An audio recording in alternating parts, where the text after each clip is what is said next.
Takashila deva kankanka. Takashila ahita wana takashila mitakuya kila na o. Omnite o hapikta yu kan takashila iovila richoza ni wo kia. Wa chint kanka takashila wa blaza washte wa krupia takashila. Wa blaka kila taku washte jela wakachimpi. Takashila lana o kia pia. O kia pia takashila.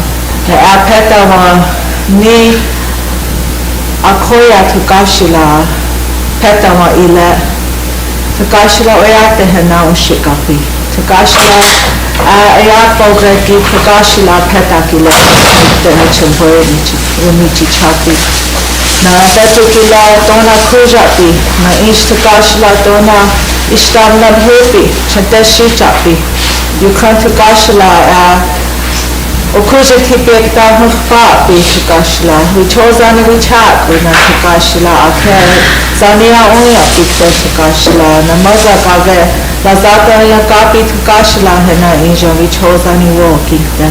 O kya pia wo pila o kenyi chapi mitakayas. Hey ha ya hey, hey ha ya hey hey ya, hey ha ya hey ya hey ya di hey lo.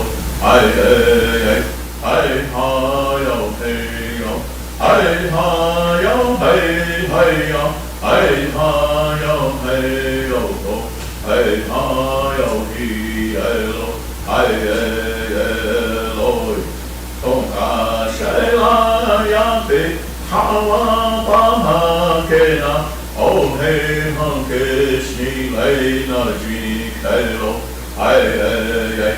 Hey yo, klate wa, oya teki maya, wichi chani klacha, le chamu eloyo, ayelo, klamaro.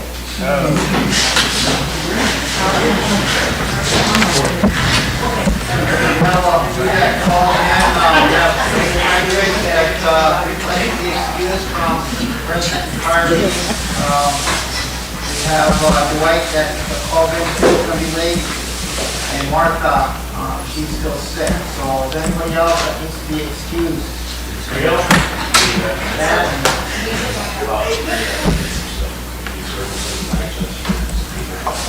okay, what time are you going to leave? At 3 o'clock? We're going to take off around 4. Okay.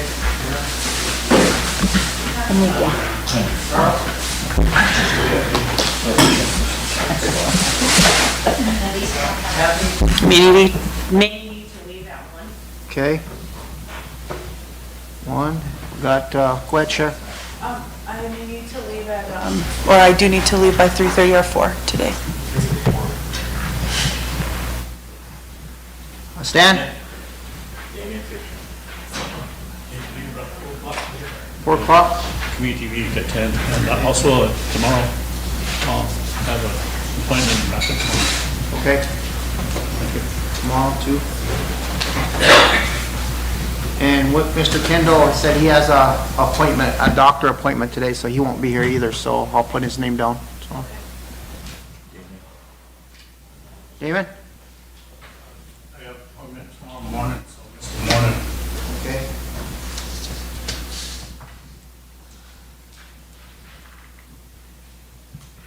Okay. That's it. Then we'll need a motion to approve the excuses. Fremont, second by Ray. Question by Cher. All in favor? 1, 2, 3, 4, 5, 6, 7, 8, 9, 10, 11, 12, 13, 14, 15, 16.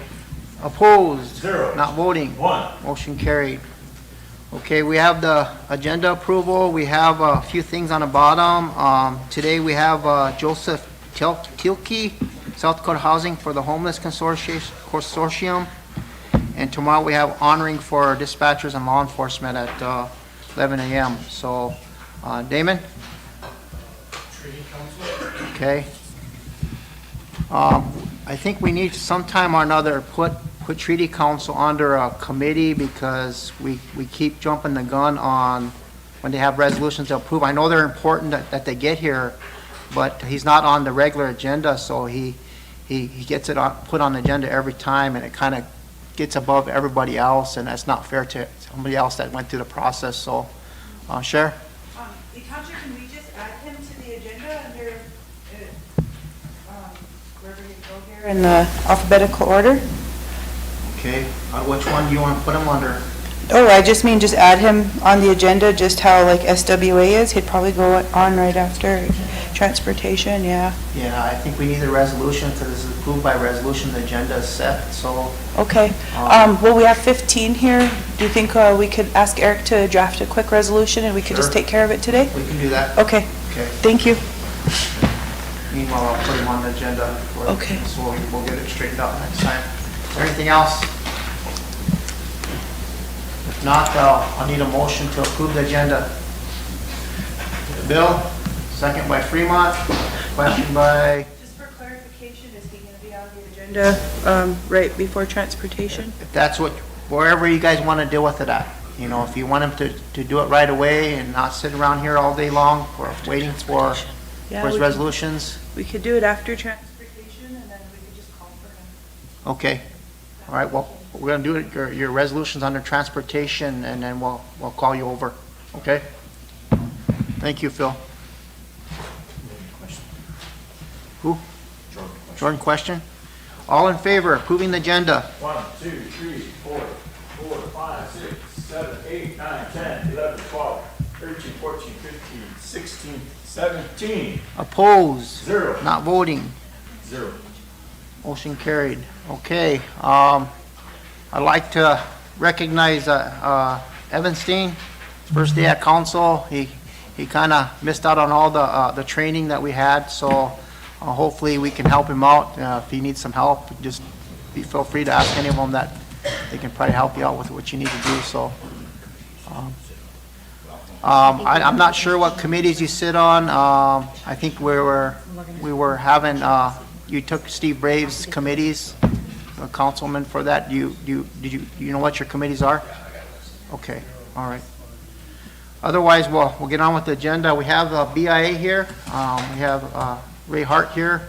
We'll usually do him first so he can get it done, and then he can participate in our council meeting afterwards. So we'll start out with BIA. Go ahead. Yeah, go ahead, Emily. It was about the committees. I know that there's one that needs some vacancies that need to be filled. Does that come up when we get to that committee, or how does that work? Well, it comes up during the secretary's report. Okay. About the last consultation meeting, they said that there was some applications in the secretary's office and that council would need a seat. Okay, well, we'll get those ready for. Okay. That's just for what committee? That was transportation, but I don't know if there's another one that had vacancies that was applications, but Okay. I sat in on another one, or at that last meeting. Okay. Thank you. All right, Mr. Hart, are you ready to do your report? Is this? Well, this is the BIA monthly report. Keith, can you hand this report out, Keith? This is the BIA report.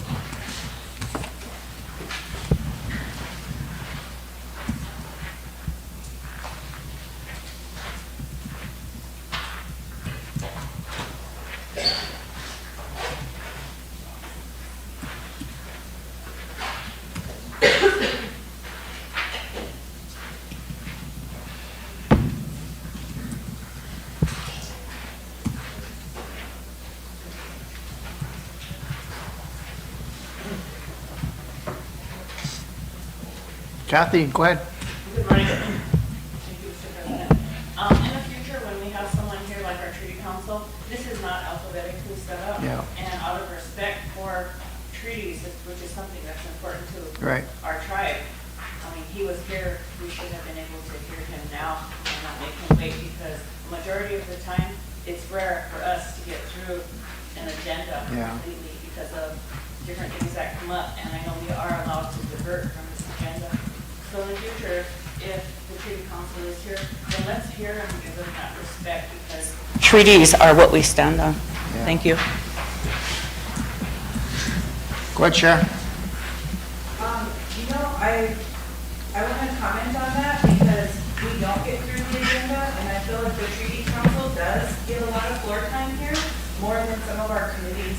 So maybe we need to rethink and divert from our agenda more often, because I feel like since the new council came on, all we ever get to is BIA and your guys' reports. And we have things that need to come forward too that are also just as important. So I think we really do need to, we talked about diverting and maybe starting backwards, and we've done that a few times, starting the agenda from the bottom and going to the top. So maybe we should do that every other month or so. In the past, I really tried to stick to the agenda, go down the line, and we always did resolutions and motions when we got to those, the items on the agenda. And we haven't been able to do that because we put add so much to the agenda, we get off on other topics, and pretty soon we're off the agenda and we don't finish it. But we do a lot of resolutions, but we just need to go down the line and stay on the agenda, so I agree with that, so. Yeah, and you have done a good job completing agendas for the past 2 years, so.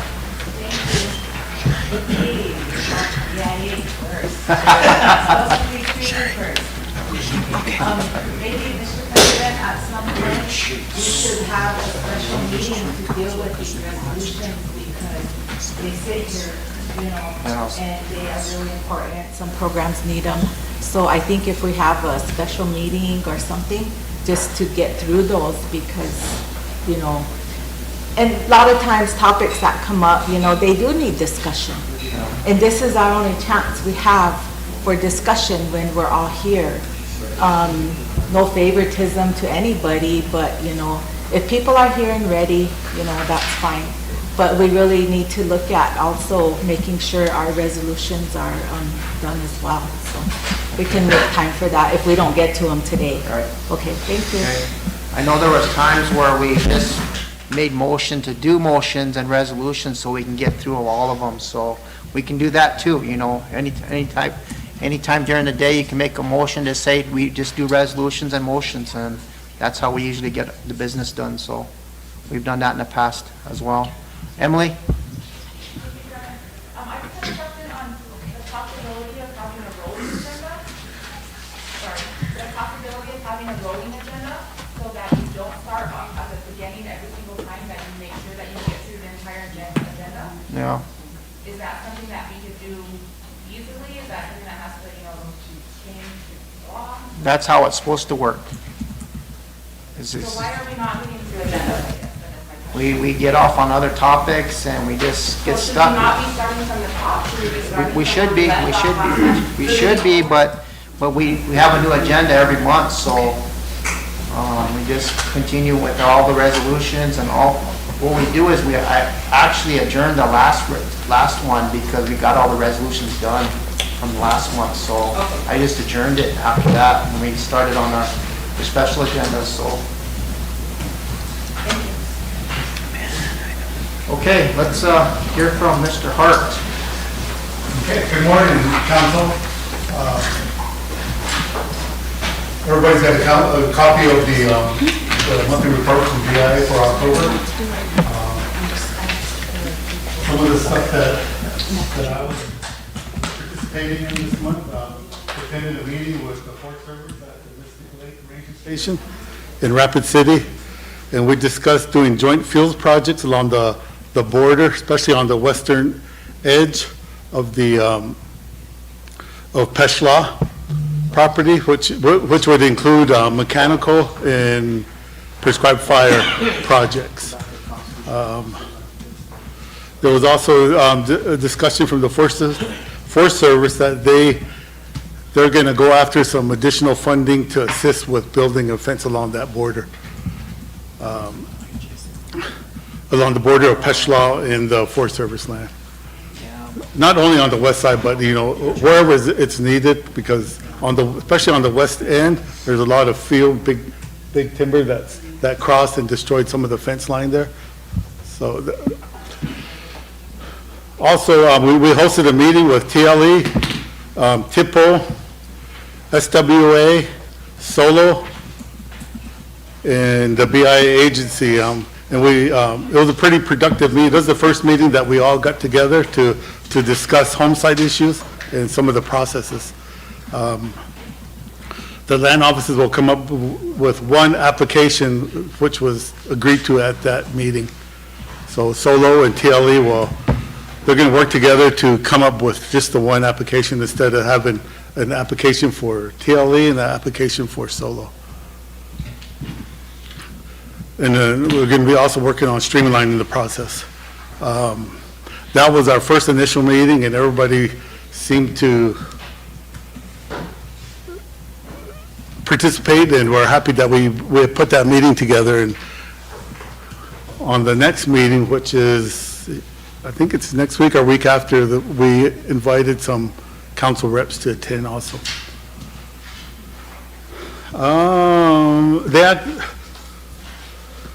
We also had a meeting with FSA, the Farm Service Agency, NRCS, and TLE.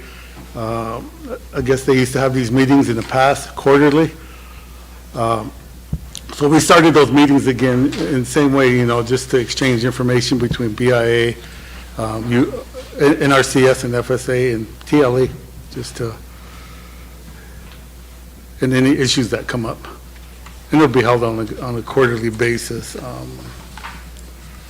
Those are the big highlights under the superintendent. Administration, we have all these fire jobs that are advertised. We did fill one, and that individual started Monday. And that was part of the fields crew that we've been trying to put together. So we'll have a dedicated fields crew just to do fields projects on the Rosebud.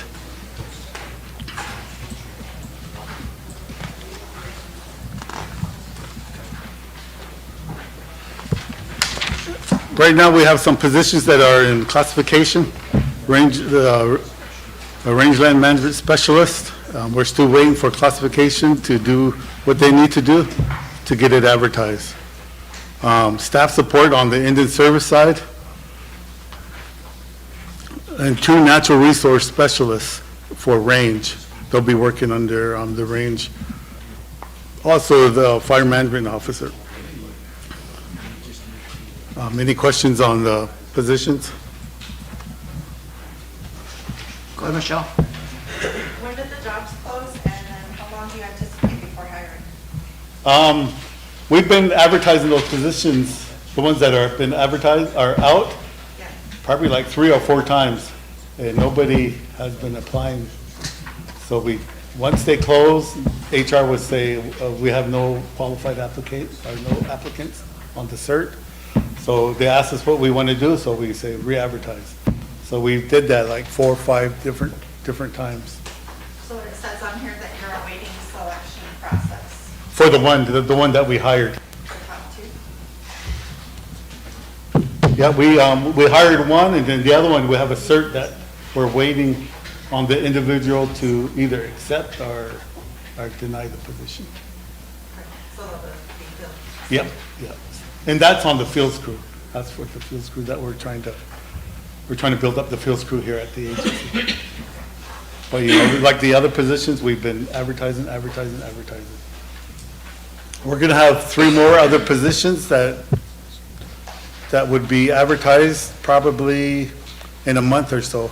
And they're gonna be at a lower grade, like the 3, 4, and 5, GS 3, 4, and 5, just to get, people from like coming out of high school or,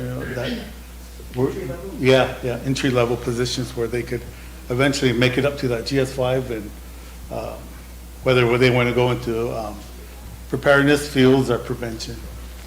Ray, we have a question from Jordan. Okay. Thank you. Good morning, Rich. Morning.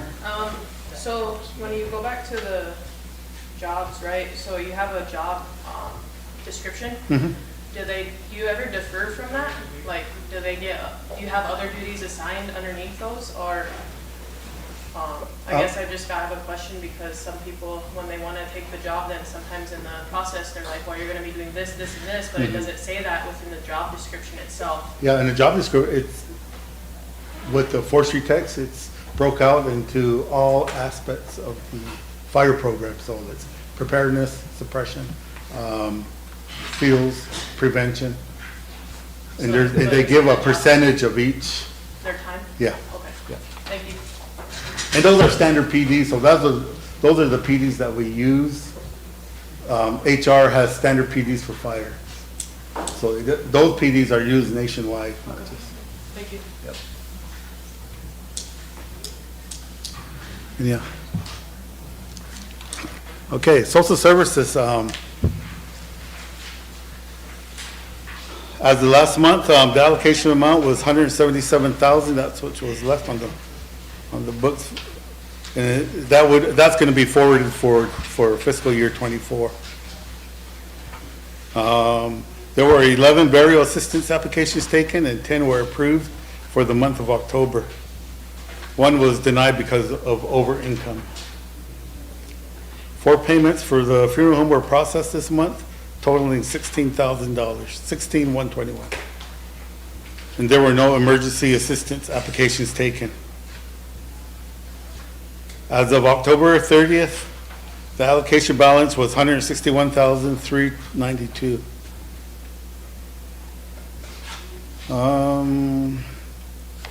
Any questions on burial? Emily, go ahead. Thank you. I just have a small question.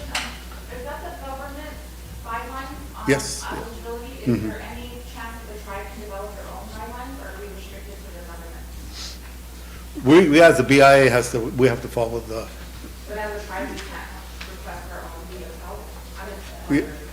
I mean, yeah, you could, and we can forward it up and see if we can make those changes too. So, yeah, that would be something to, And it's just yeah. very important for Yep. this, and I was just wondering if we could offer it to all of our people if possible eventually. I know funding is definitely an issue, but I was just wondering about the guidelines. Sure. Thank you. Okay. And they go by the poverty guidelines that's out there for the government. Any other questions for burial? Facilities, we're still waiting on building 63, which is the roads department, the roads building. The regional office is sending that out for solicitation, so we're waiting on that to be advertised and awarded. He-Dog School, a modification has been approved for He-Dog, and A&E firm hired. Just waiting for that project to start. I sent an email to the region office asking for an update on that project, and I haven't received anything back yet. No activity on the Rosebud pilot project, the quarters. I also sent an email to the regional office asking for an update, and I haven't received a response from the region on the quarters remediation and renovation joint project. You know, there are agency roof replacement that's almost completed. They just had a few more items to complete, and the punch list items. And the final inspection will be scheduled. We haven't heard when that final inspection will be. Those are the big highlights for facilities. Any questions? I have a question on the building over here for the road department. For the road? What are they proposing to do with that? What, I mean, Yeah. Again, you said they're advertising, but what are they advertising for? the replacement of the roof. I thought we were in conversations earlier to see if we could use some of that money to design a new building instead of put a roof on that. Has anybody talked to you about that? No, they haven't. I can get with Tiffany Ewing, who's the regional facility manager, and see if she has any information on that. Because I know it's just the tribe's intent to build a new building over there on using 105L. And that's the spot we want to use over there, so it'd be. So like demolish and just rebuild it? Yeah, it'd be kind of foolish to put a new roof on the building when they're tear down. Okay. Just throwing it out to you. Sure. Thank you. Good morning. Good morning. Thank you for being here. I had a question. I know we asked about, I had a question a few months ago regarding the vacant home sites in the Bureau's name. We talked about turning those back over to the tribe and also the cleanup of them. There's been some that were identified that where all the rubble and things were just filled into the, Is there any updates on that? Yeah, I talked to Leota, who's our facility manager, and she's sending her crew out to assess what all needs to be done on those units. Okay. So I'll try to get an update. I'll send everybody an update through an email. Okay. Let you guys know on what she found out, what her plans are. Okay. I have a community member who is who got one of those home sites that has all the rubble in there, and Okay. she is trying to get her house moved, so we want to make sure that that's ready for her. Sure. Okay. I'll make that a priority. Thank you. George, go ahead. So my first question is on the facilities management, and then it says Rosebud Agency had 5 units that were assessed on 8-9 and recommendations for remediation. Do we have like a timeline for that? Because and then it says like law enforcement is a priority. Yeah. Is there any way that we can include that law enforcement to be our corrections officers, or is that underneath that as well? It's all under law enforcement. Okay, so is there any way that we can get that done kind of quick? Because we lost those RVs out there, and then we have displaced COs right now as well. So I guess what's the timeline for that? Do you know? So right now with those 5, we're waiting. We submitted the project to central office, and we're just waiting for those to get funded. And my plan for those 2 is I'm gonna put a proposal together to the regional, see if they can just fund them at the regional level. But we're working on that, and hopefully we'll have, once we get that funding approved, then We can start the then we'll process. start the remediation, because a lot of them Okay. have meth remediation. And then are some of the fire guys going to be getting laid off soon? Yep. Does that happen every year Yeah, they're on a furloughable position. for 4 months? It varies every year depending on budgets too. Okay, because I guess it's just kind of frustrating learning that when they get laid off, then they're housed, and whenever they finally get to come back on, then all of that keeps getting deducted out of their check from back because they don't get paid through their furlough. So I guess if there's any way that we can keep our local guys on and don't have them put that through that hardship. I mean, it turns winter months, and then they're on furlough for 4 or 5 months at a time, and then that's no income for their family.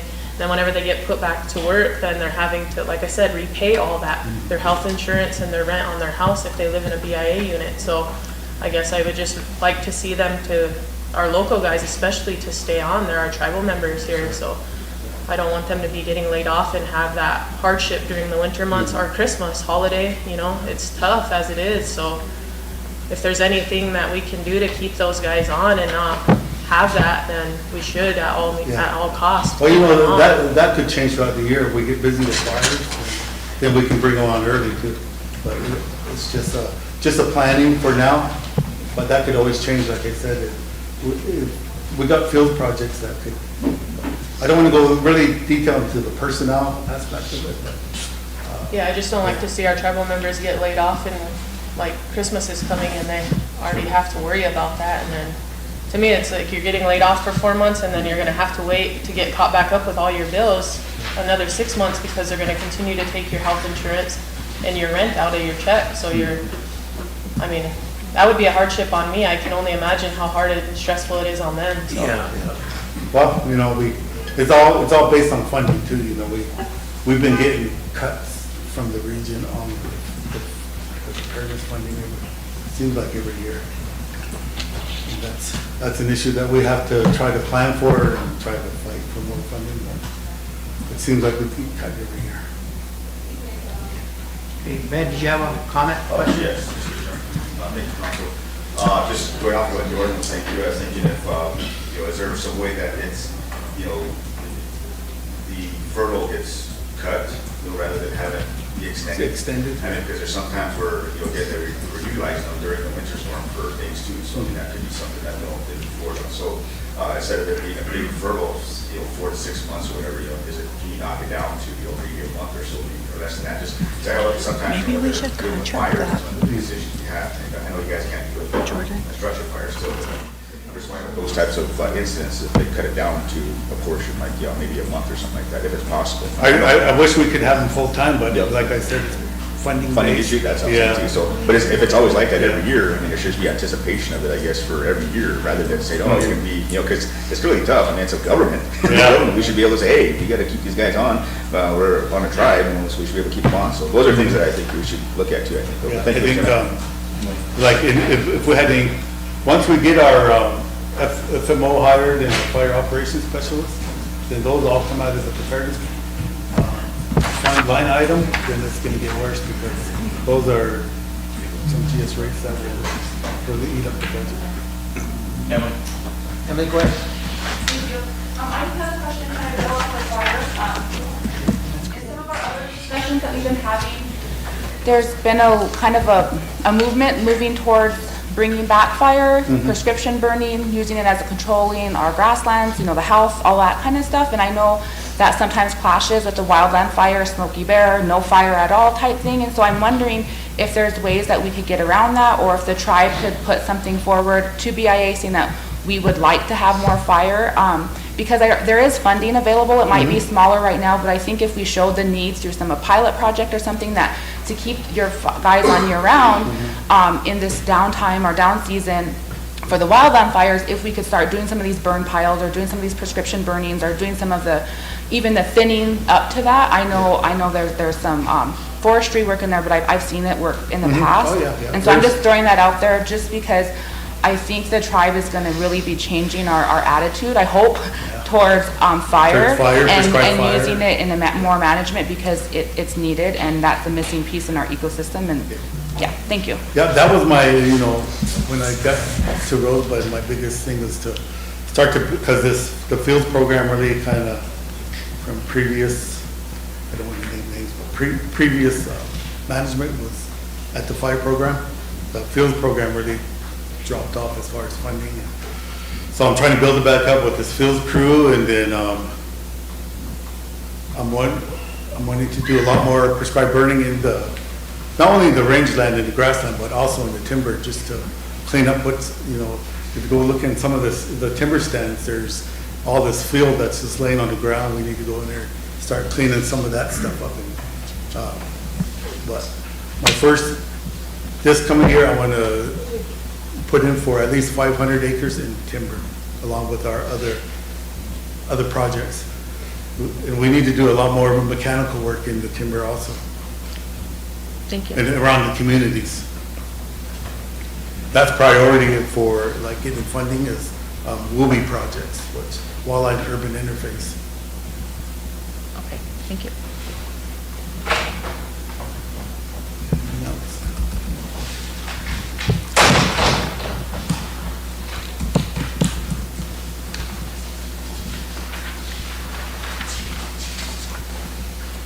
Self-determination, I know they've been really working hard on trying to get money out and new money out. With the individual that we had in charge of the self-determination is still detailed to the regional office. But her detail ends on November 26th. And she's not gonna extend her details. She's gonna come back today.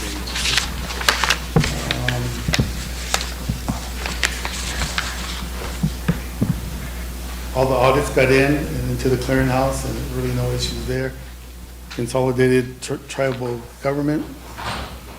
I know I sent an email out earlier this week to Scott and Wayne on a data call that's needed. So hopefully that'll get done soon.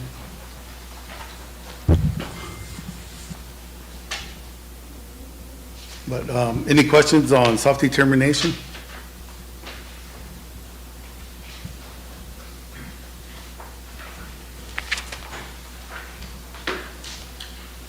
Fire. For the month of October, they responded to 10 fires, and 2 were false alarms. And there were less than a few at 1/10 and a quarter of an acre, but they've been doing a good job in catching these fires. Nationally, we're at preparedness level 1. You know, every morning they have their safety briefings, and some of the field breaks have been, that the heavy equipment operator has been going out and doing some field breaks. Oh, sorry. Go ahead, Kathy. Thank you. I just want to just back up a little bit. Sure. On your self-determination section, you have that there are programs that are delinquent in submitting narrative reports. How delinquent are they? And what are you doing to get them to be brought current? Our self-determination sends out emails to the program managers, and they're slowly getting those reports in, but I believe they're all in now. This report is from October. Okay. So they're all up to current, but I'll make sure and find out. Yeah, for I'm sure. just questioning Yeah. because it says that it puts us out of compliance. Yeah. And so that's a concern. Okay. I can follow up with our self-determination staff and make sure everybody's got their reports in.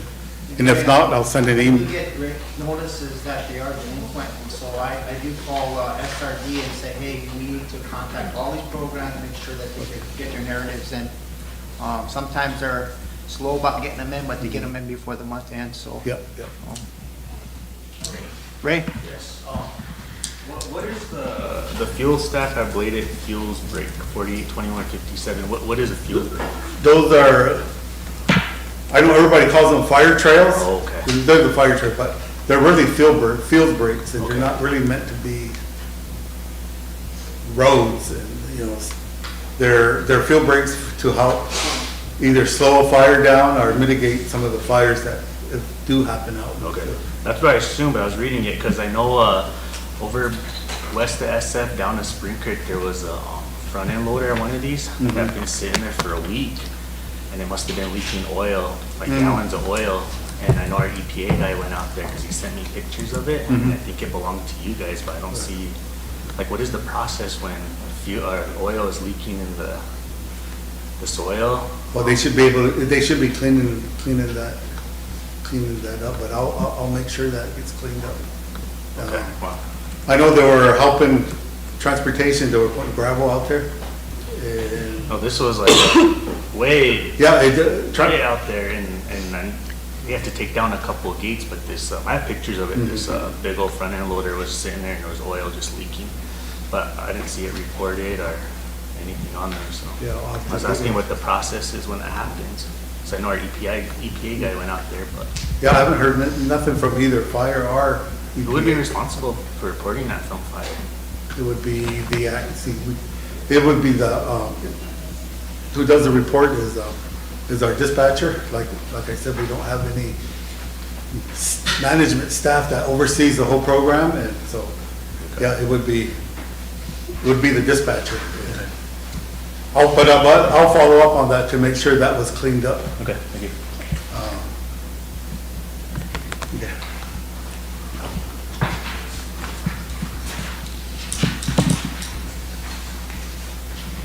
Realty, Realty received and answered calls from an individual requesting to sell their trust lands to the Rosebud tribe. Staff will process land sales and gift applications that are submitted to the agency through the TAM system. And they're still working with TLA director and staff to implement land purchasing utilizations.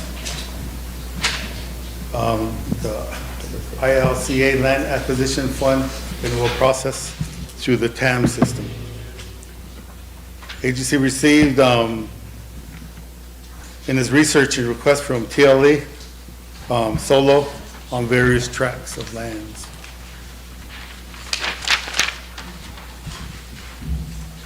Staff is completing and sending residential contracts for completions for process and approval. Staff continues to match match money in lockbox and to be processed for landowners' needs. Acquisitions, received 6 applications to sell to the Rosebud tribe through TLE, totaling 10 track interests. One individual filed an application to convey 2 tracts. The completed sales transactions to TLE included 8 grantors totaling 30 tract interests in the amount of $131,726. Also assisted the leasing department by approving and scanning various residential and business lease contracts. Right away, during the month of October, we had 1 item approved for the Creek Electric, approved by the Land and Natural Committee on October 2nd. Working with Golden West on some repairs to their lines that are copper, and no new lines will be installed with copper. Oh, new lines will be installed with copper. We have some inquiries about cell phone towers. These are being referred to the Tribal Utility Commission. Feed of trust, at the agency level, there were no new feed of trust applications received or closed this month. There are currently 3 tribal cases, 1 individual case pending at the agency level totaling 670 acres. Tam's case, 15456, 655 acres in Millette County. Received on 10/24/23, received an order affirming decision from the Interior Board of Indian Appeals dated 10/19. Emailed the Great Plains Regional Office and requested further guidance on this case.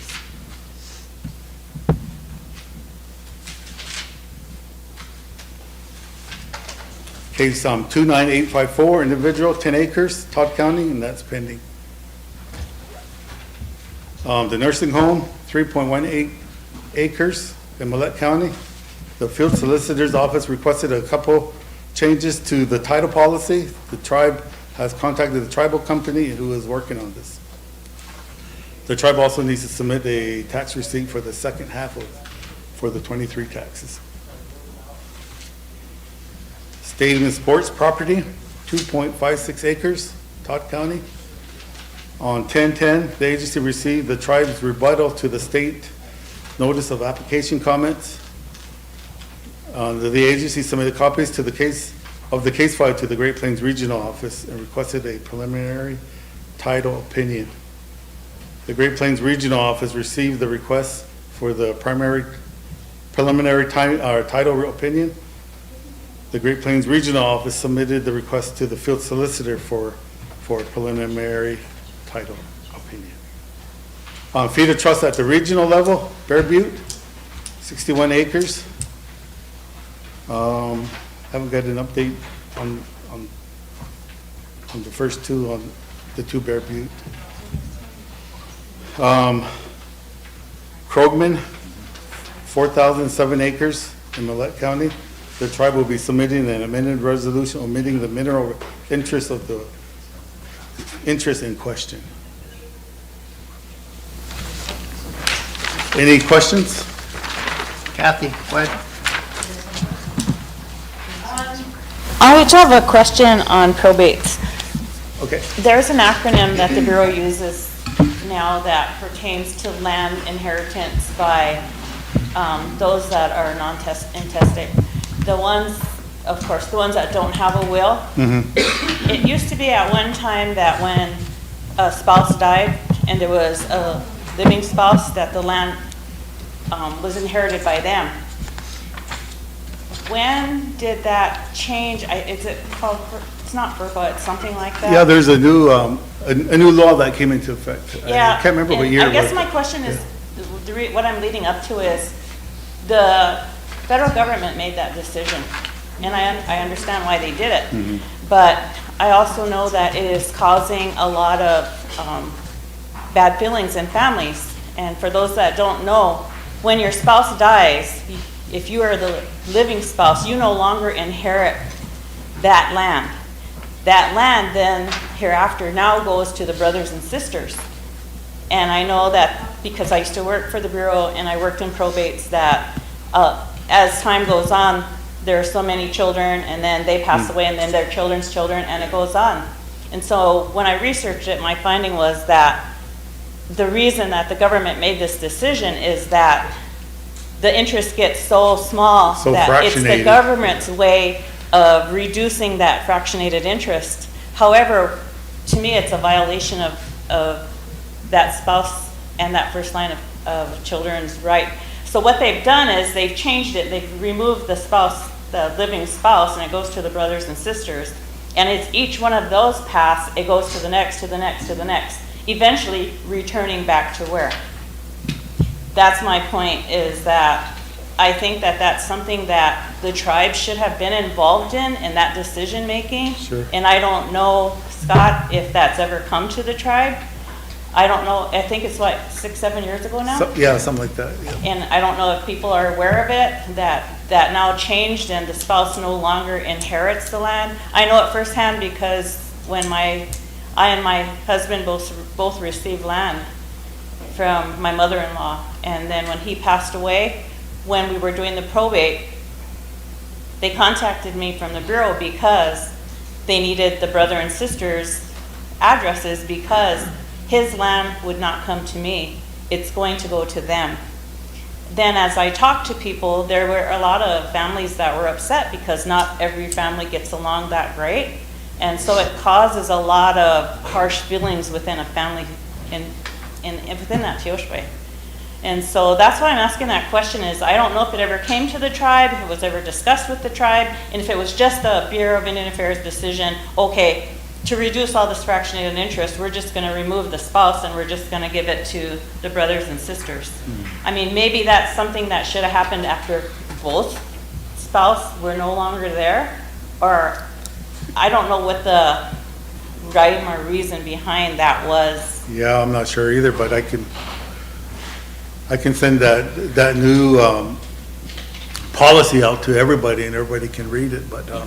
Well, it would be good to yeah. get that information out Sure. to families, because maybe at that point, more families would look into actually doing a will. Well, yeah. Yep, like with my husband, we were preparing to do a will, but he went really fast. And so when it was time to do the will, he was already gone.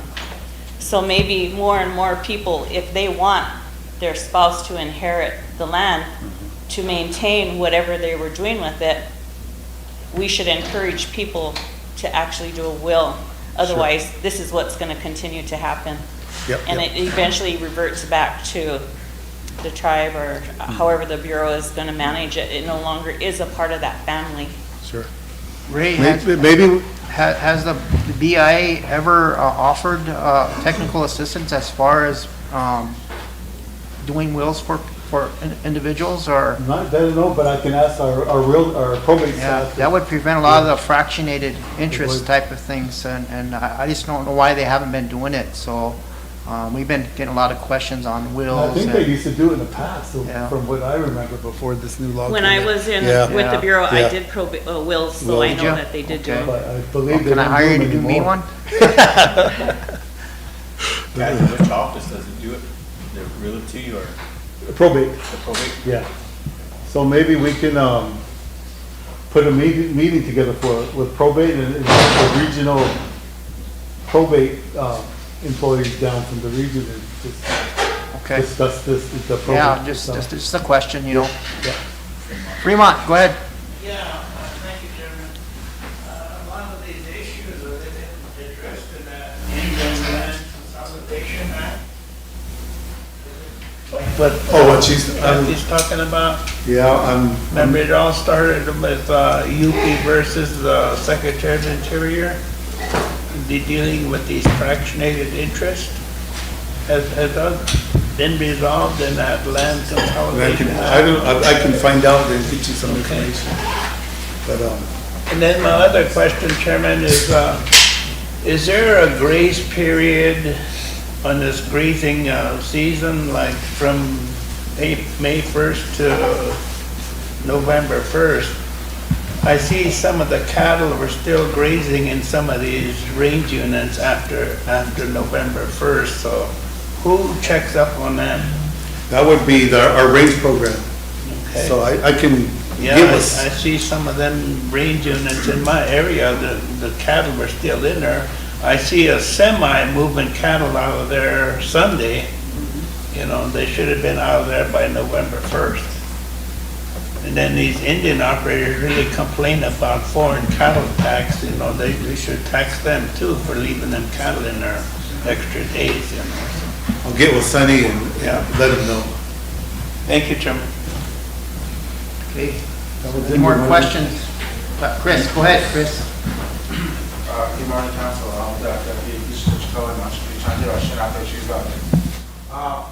I just want to do a follow-up with last month. Last month we had a big meeting with a lot of our law enforcement, a lot of our 638 programs actually. And so I was curious on how your letter came along, if you sent it off, and if you got anything back yet. The letter for what? Requesting more funding for our 638 programs.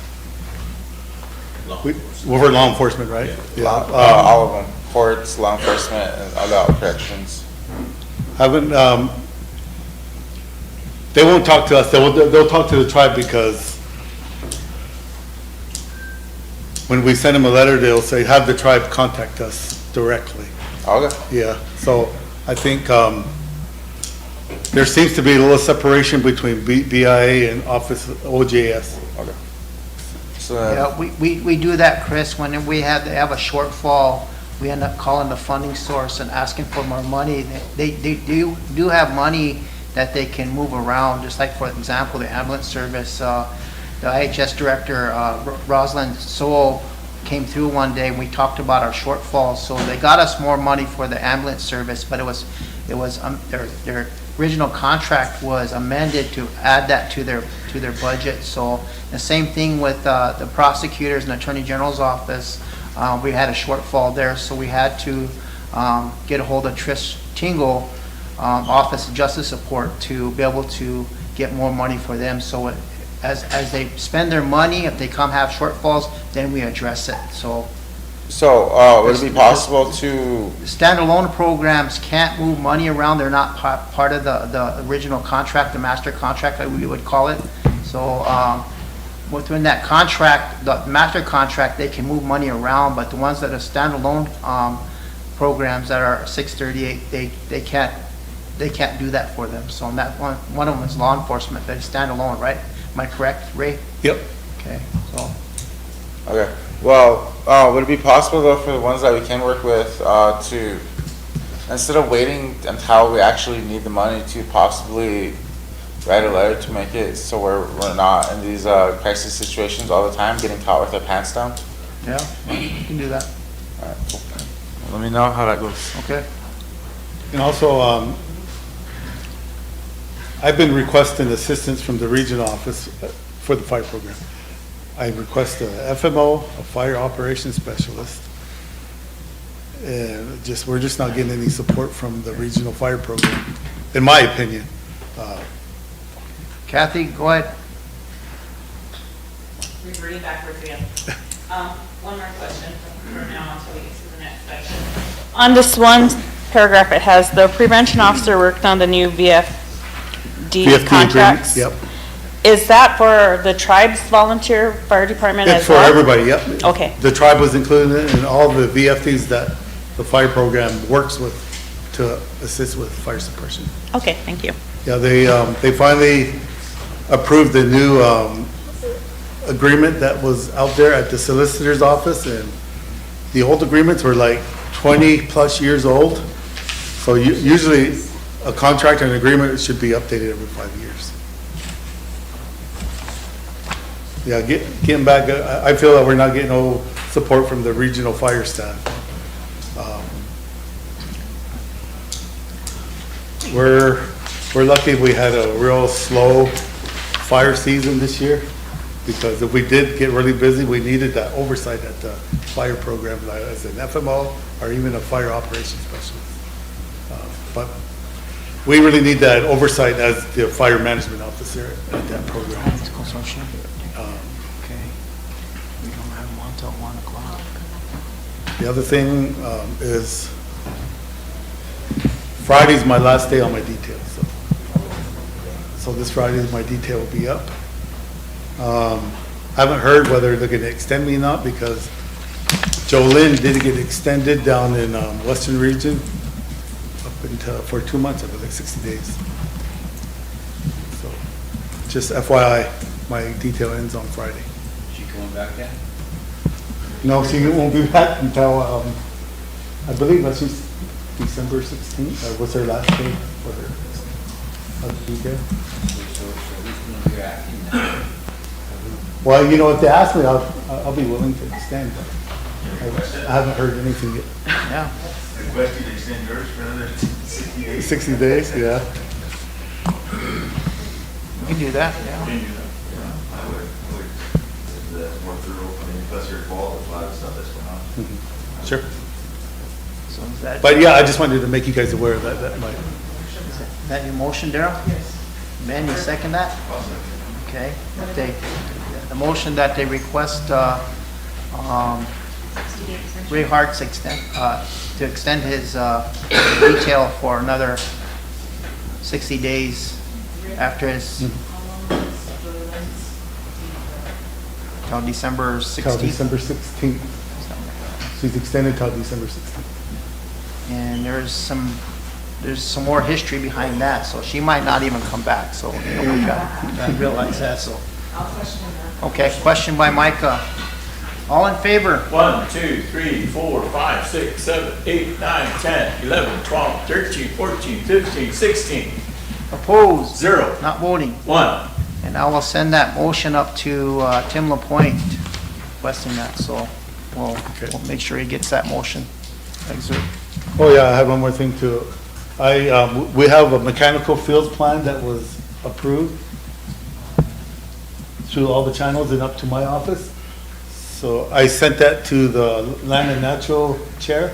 So I'm hoping we can, the next meeting, we can go over that and get some support for that plan.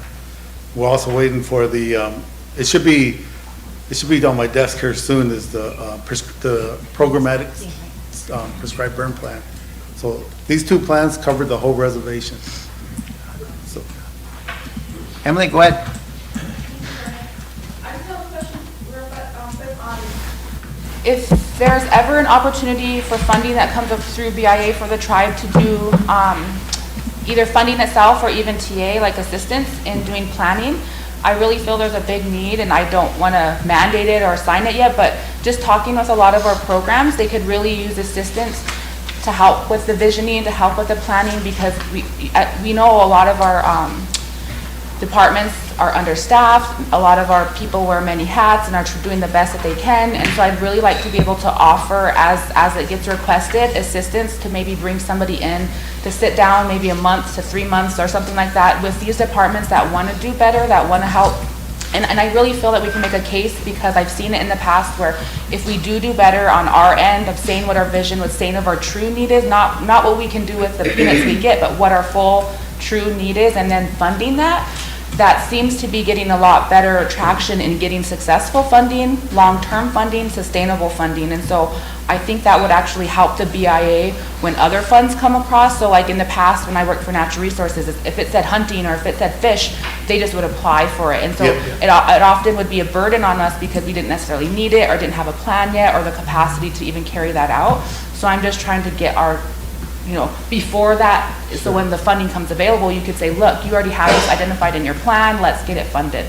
so is that like the whole tribe as a whole, not specific programs? Is that what you're talking Well, about? I'm just one person and this is just my thought, but I'm just asking you if you can let the tribe as a whole know when those come through.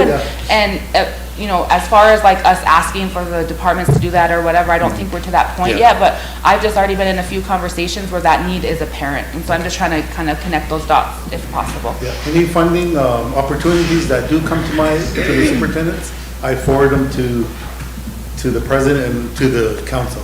Thank you. Usually that comes from Situ office, dear tribal letters and stuff like that. Milo, go ahead. Thank you, Chairman. I have a question regarding on the facilities management area here.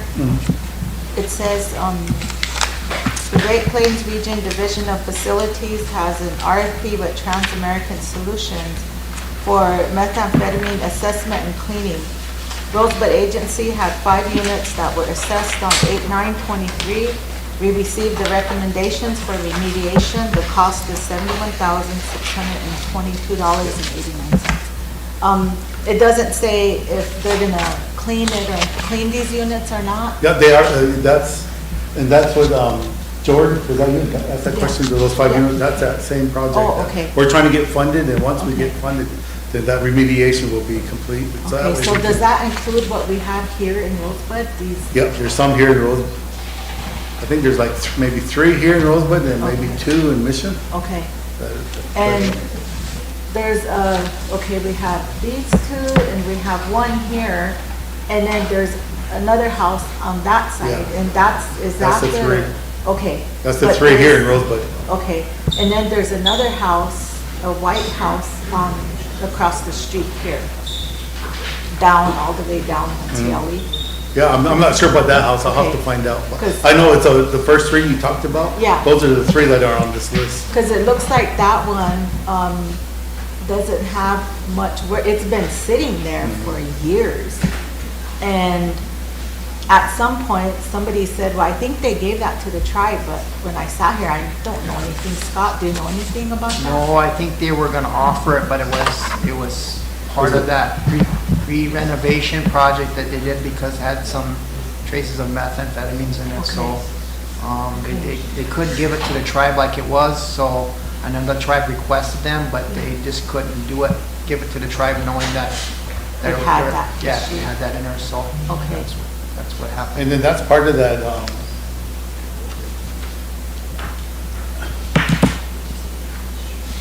they,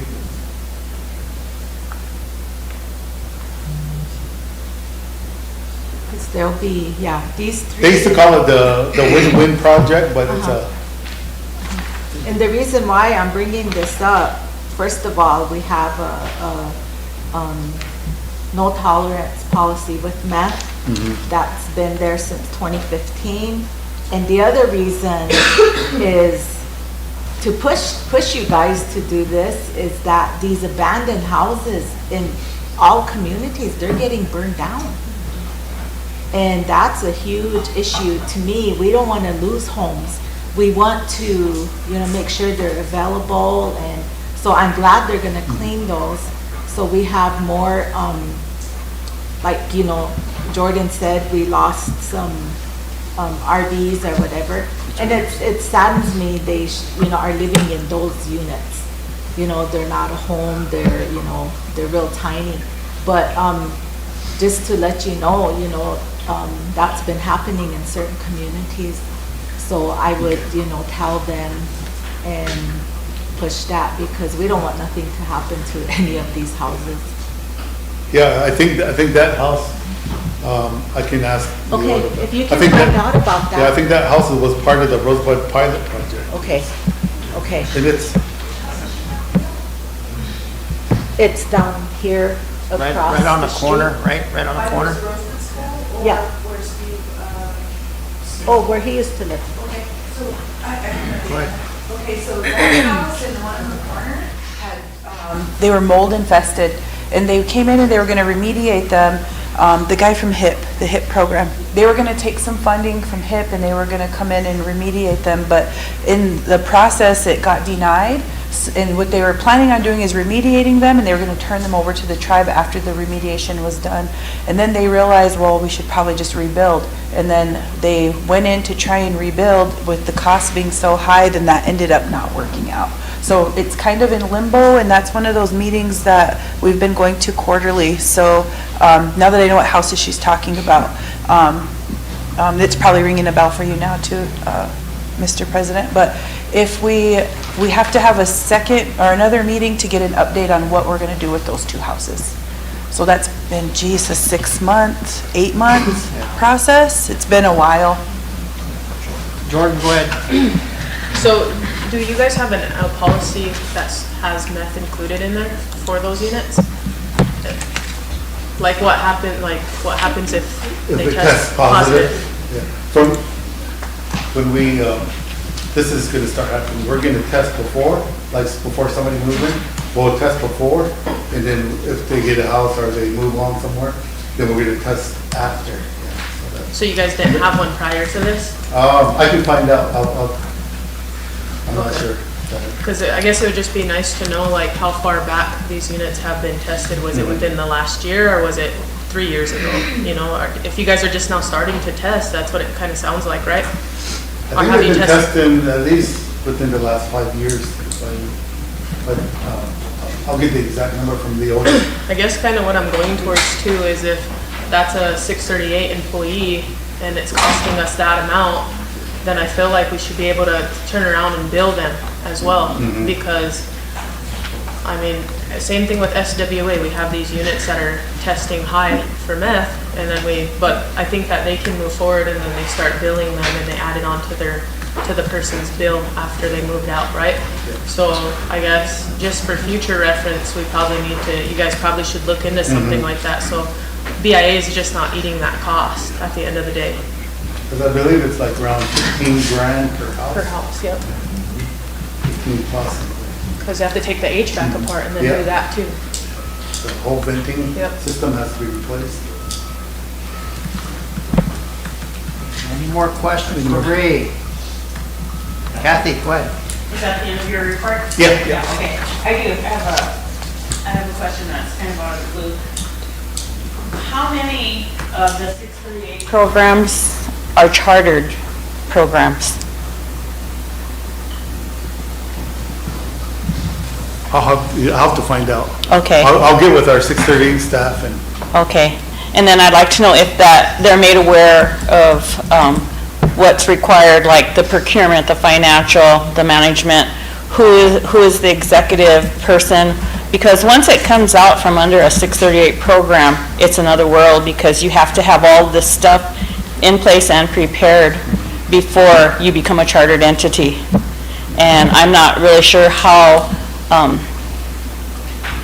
educated we all are on exactly what it takes to be a chartered entity, especially when you're under a 638 program and you're deciding to charter any of the programs that are funded through 638.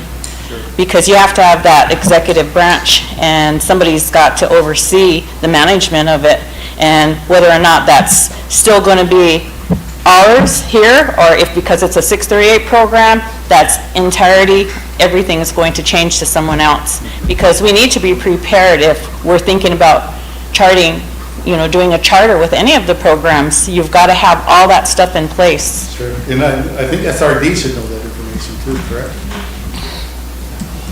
But I want to know from 638 program what it is. I can find out. Thank you.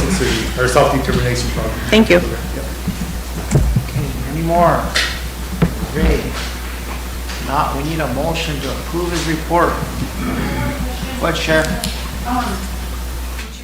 Mention your detail? Yep, I did.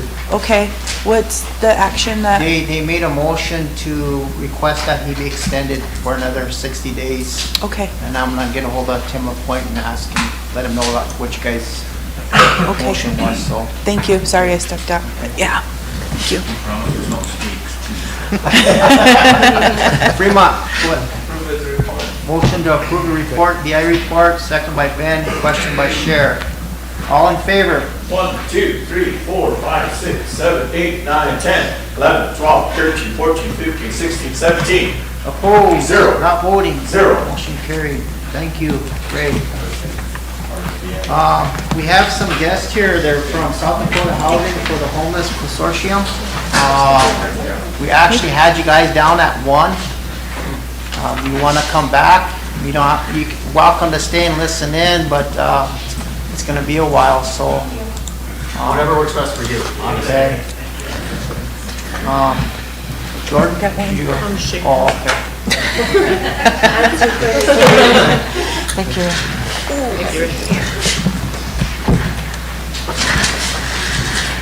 Okay, we have Jolynn. Oh, Kathy, go ahead.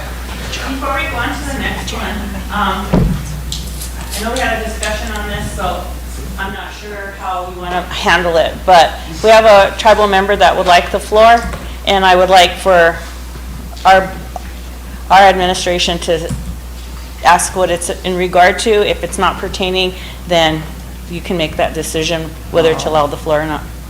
I guess if it's on the agenda, if it's Is it gonna take something us on the off our agenda? agenda, I believe not, but it's. you can get the floor for her, but we'd have to deviate from the agenda to do it. So, I don't know if anybody can object to her having the floor Yeah. if they want to.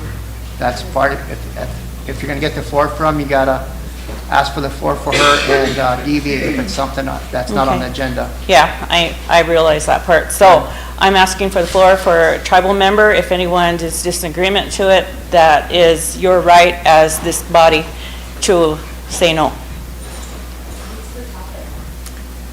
It's the ordinance that you guys have passed.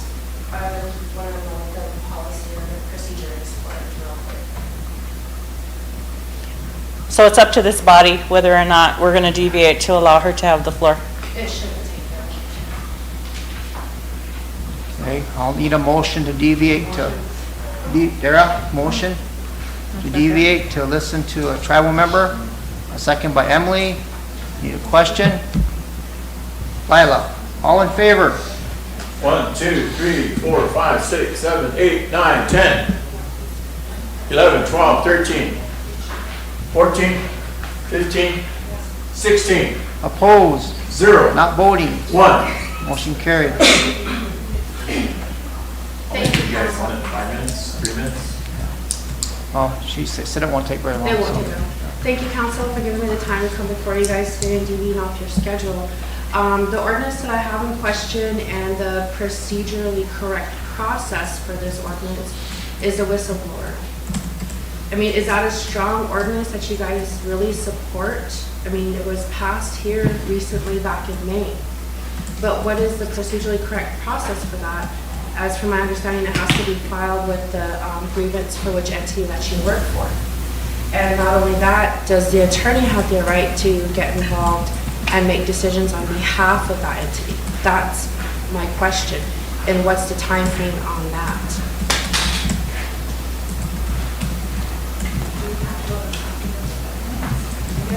So does any of the past council know if the whistleblower was enacted?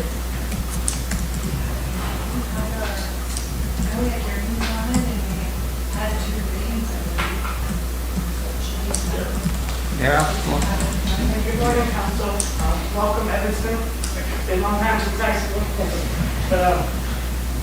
But, back in 2015, I provided whistleblower 2 for a program that I seen negligent. And so this is a very good question that you're raising today because I never got my answer either. And I reported it to the feds. So, we have a lot of discrepancies within the ordinances themselves being followed out. And so this is a very good, thank you for coming.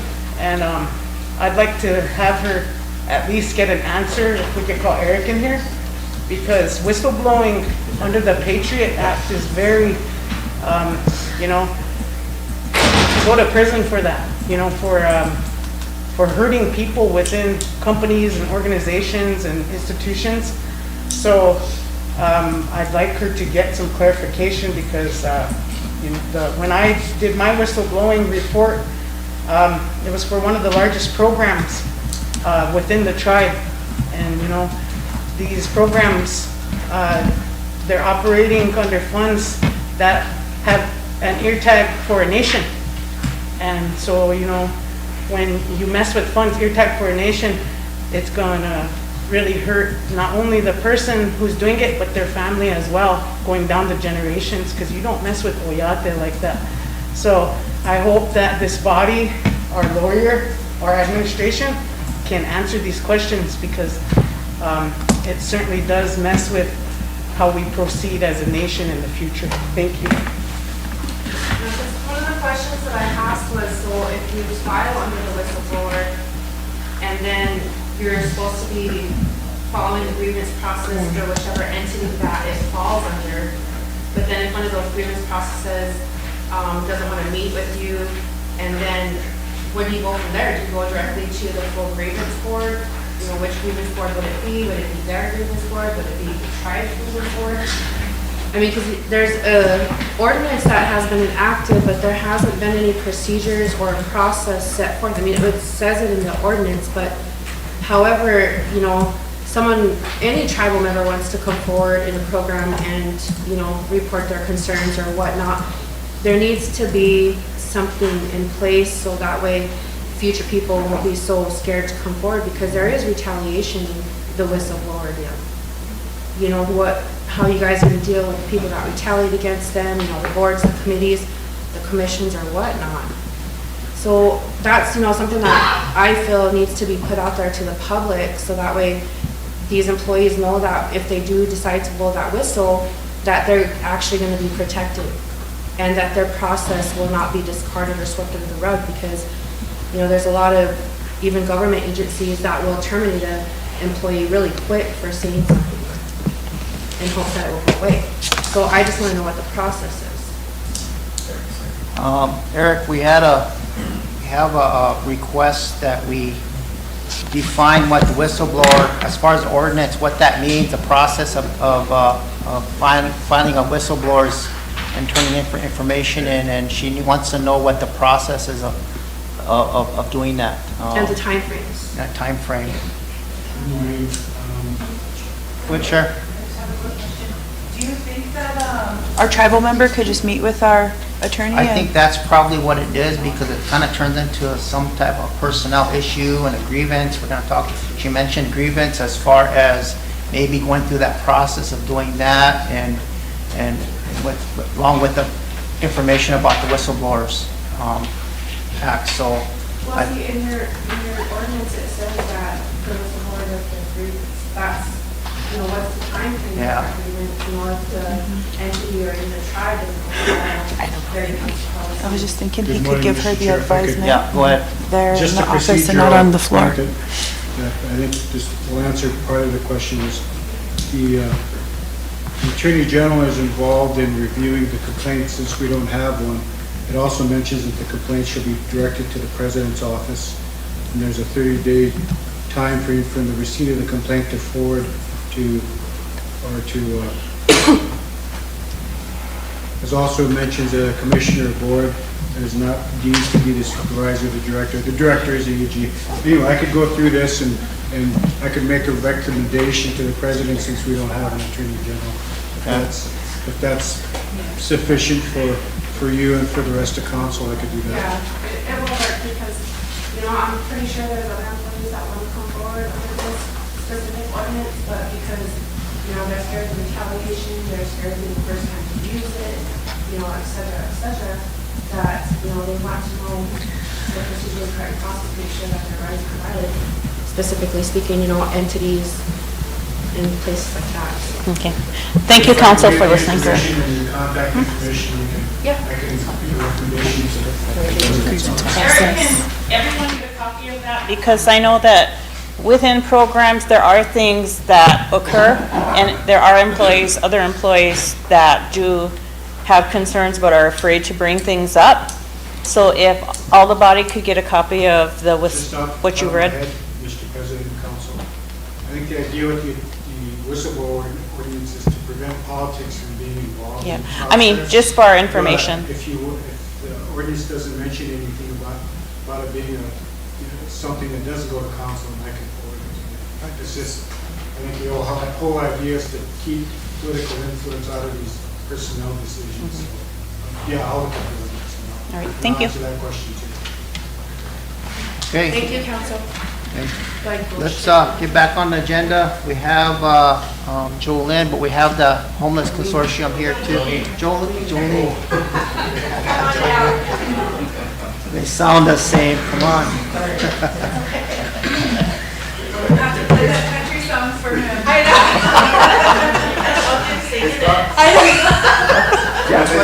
Yeah, go ahead, Ray.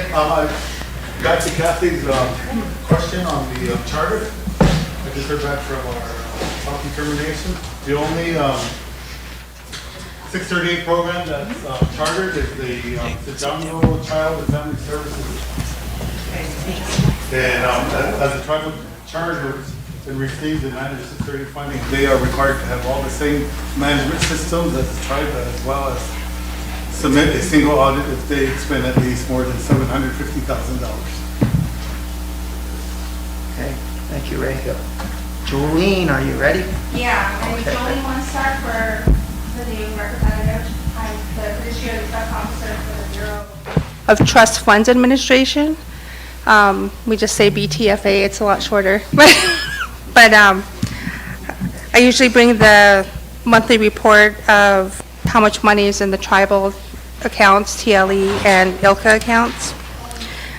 For the month of November, we are sitting at, the tribe is sitting at $40,842.81. TLE, their PL account is sitting at $3,386,977.94. And the ILCA recoup account is $9,304,896.13. Our monthly whereabouts unknown, or WAU listing, went up a few to 2,750 individuals.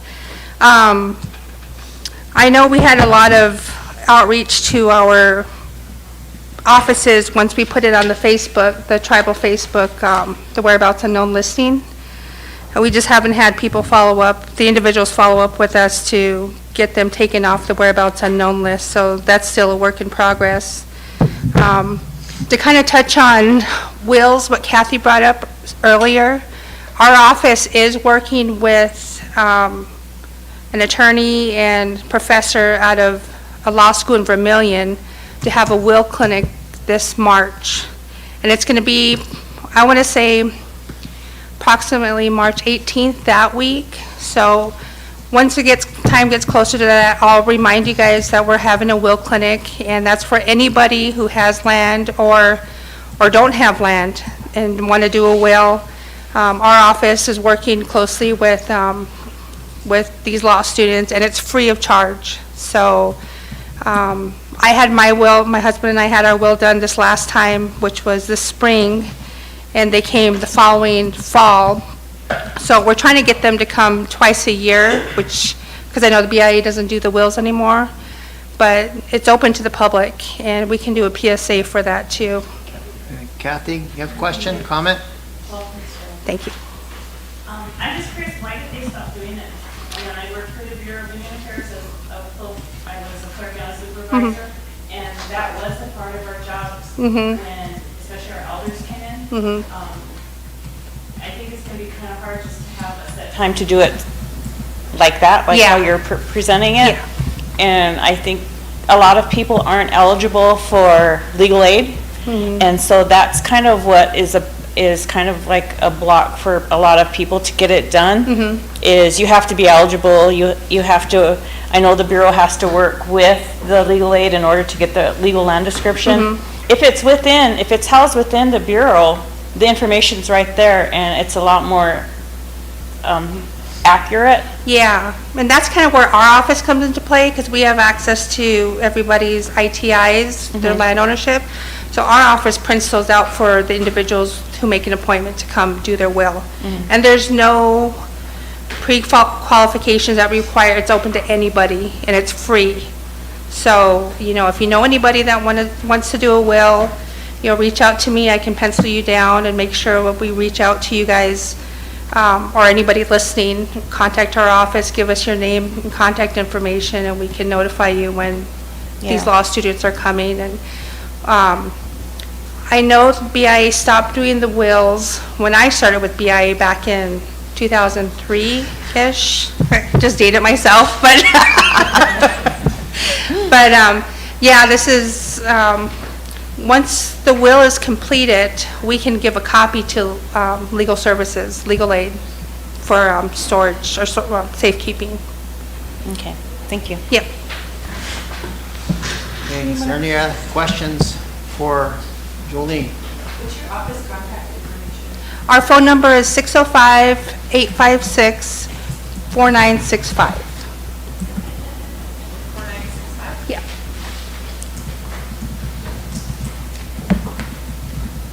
Anything Anything else, Julie? No, that's all I have. All right. Thank you. Thank you, everyone. Can we get a motion to approve a report? Ray, second by Cher. Need a question? Fremont.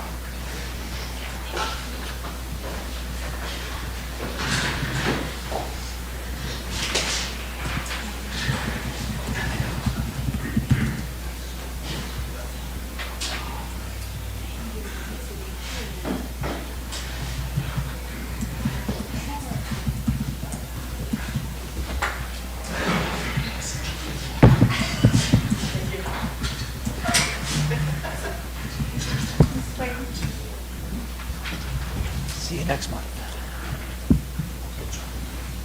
Okay, we have, all in favor? 1, 2, 3, 4, 5, 6, 7, 8, 9, 10, 11, 12, 13, 14, 15, 16, 17. Opposed? 0. Not voting? 0. Motion carried. Okay.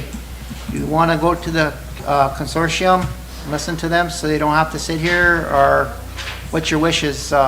I think, Joseph, you're ready to present. I don't know how long it's going to take.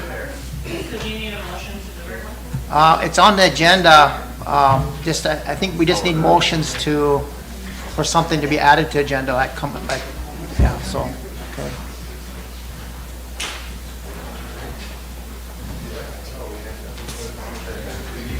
Good to go?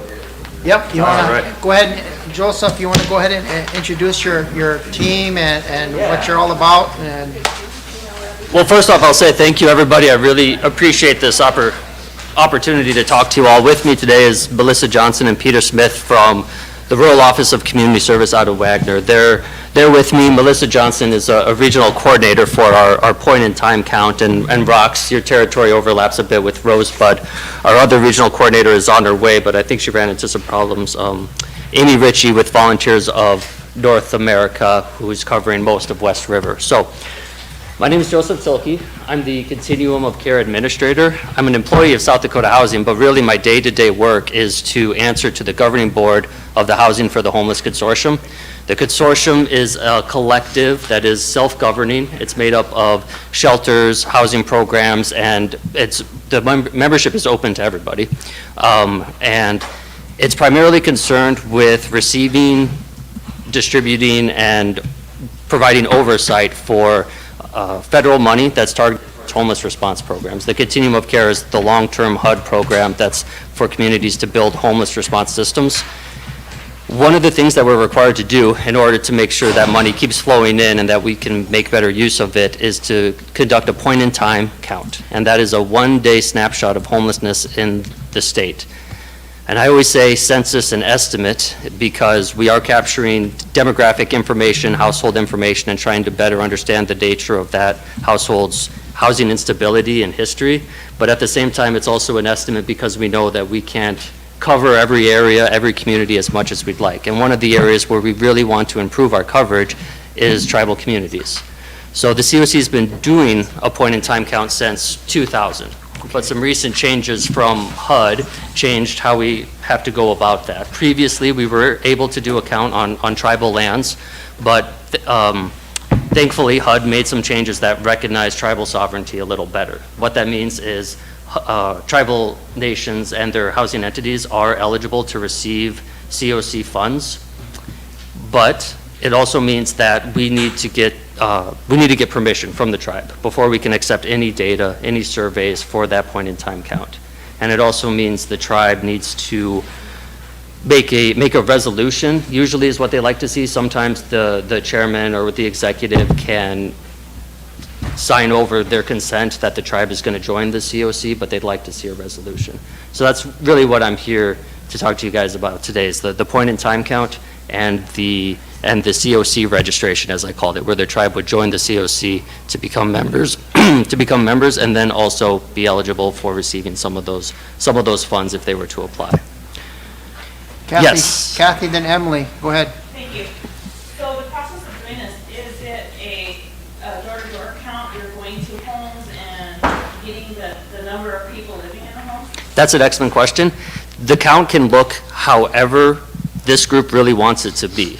One of the things let me, back in April, I went back and talked, gave this talk to the Chairman's Association, which was really great because there were two main concerns that they brought forth that helped us move forward and informed the sheet you all have there, and that's who's doing the count. We don't have anybody that we can send to the communities here on tribal lands to do the count. We would first talk to project staff that's already running transitional housing shelters or emergency shelters or any housing programs, any kind of program where is going to be a usual point of contact for somebody with housing instability. So they're going to kind of be our go-tos in this community. The tribe would be able to say who that is. They would be able to say, we don't want that person or that organization taking lead. A lot of that is really up for discussion. Whatever participation you guys want, we're happy to start there. As far as what it looks like, every household takes a survey. And it can be a paper survey. We also use an app so that that information is easier to deduplicate. And we would ask them what their current living situation is for them and their household, and then all the other demographic information. Back when they made those changes for tribal lands, they also changed the definition of who we could count. Previously, we weren't able to count anybody who was in a housing situation, even if they lacked critical utilities, water, sewer, heat, a place to prepare food, a working toilet, and all of that. We now can count all of those households. So, to your point, we could do a door-to-door canvass, survey all of those households, and better understand their housing instability. The reason I ask that is because with the demographics of our reservation, when we're applying for funding, such as HUD or any other government funding, the data for our enrollment number of what our population is, our population has always been inaccurate, which hurts us as a tribe because we don't show the actuality of the number of count, and we all know, so I can talk about it, because of the lack of housing available to our tribal members, you're looking at houses with 2 to 4 family members living under one roof. The fear has always been, when you're doing a door-to-door, is whoever's doing the interview to do the survey is not going to get the accurate information. The true number is not going to be there because they're going to be afraid of being evicted, and then they're not going to have anywhere to go, which increases the probability of homelessness. So that's why I asked that question, because I know they do it every time they come around and they do that, the population on the reservation, but I've never seen it increase as far as the data that you go when you're doing demographics and you're doing a grant or trying to find any type of funding. I don't know when and if ever that's ever going to be corrected, where we as a tribe are actually going to be able to get increased funding like other tribes do.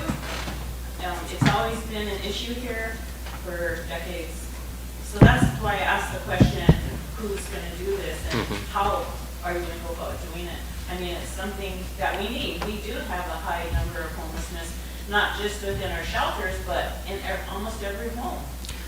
I really appreciate you mentioning that. And to your point, I worry that it won't necessarily get better because the census is going to be taken by folks who are mainly concerned with data. And that's kind of where I think, as my group and our collection of folks, we get really focused on the data. And I'm trying to change that. Like, if we wanted big numbers, we could just change it. We could do it in September, but it's more than that. We're trying to create meaningful partnerships, honestly, because we know they're out there. We know what they need, but in getting the count done in communities, we need to find new partners. And we know that there are folks who are already doing the work that they aren't usually applying for the federal funds that we're working with. They're not usually coming to our quarterly meetings. And we understand there's probably a good reason for that, but we want to better understand what that might be and bring them to the table, because I think that there's a lot that everybody can learn from each other. I think that moving forward, getting these doubled up houses counting they're finally starting to listen to us. I think HUD is starting to realize somebody who's doubled up today, who doesn't meet the literal federal definition of homelessness, that doesn't mean they're not going to be in a shelter tomorrow. I can tell, my 8 years working at a shelter in Yankton, I know that's the case. So the part where you're doing the data gathering, is that data share information? The data, so we have to produce a statewide report, and it's statewide because that's our COC, the whole area. So at the end, tribal data is put in with the rest of the statewide data for that report, but per the agreement there, it's never broken down or reported outside. And this is the first year I'm trying this initiative, but any tribal data that we receive at the end, it then goes back to the tribe and they will retain ownership.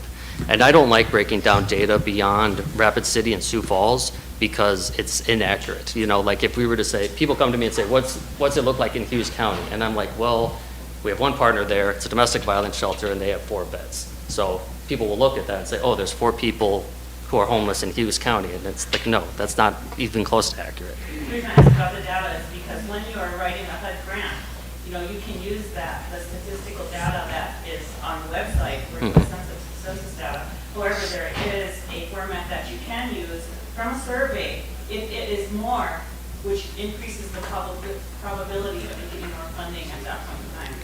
And that's something we'd like to do too. There is an option for us to do geographic sampling, where if we have areas with very good coverage, we can use a formula to project out what it would look like. The problem is, we really only have very good coverage in Rapid City and Sioux Falls, and we can't really use that data to project out what it would look like in your community, or Yankton, or Pierre, or any others. Yes? Emily, go ahead. Hello, and thank you for coming today. Very needed, very glad that you're here. I have a couple questions. One of them is, can you, I didn't get in my notes, did you say that you had funding or capacity already to have your tribe select somebody if we join to have somebody here within the tribe, or is that something that would come later? That's something that would come later. We didn't feel it would be appropriate to talk to any providers or anybody about doing the work before we had permission. We do have our planning grant, and my South Dakota Housing receives that, and then we contract with the regional coordinators for their employees to do that.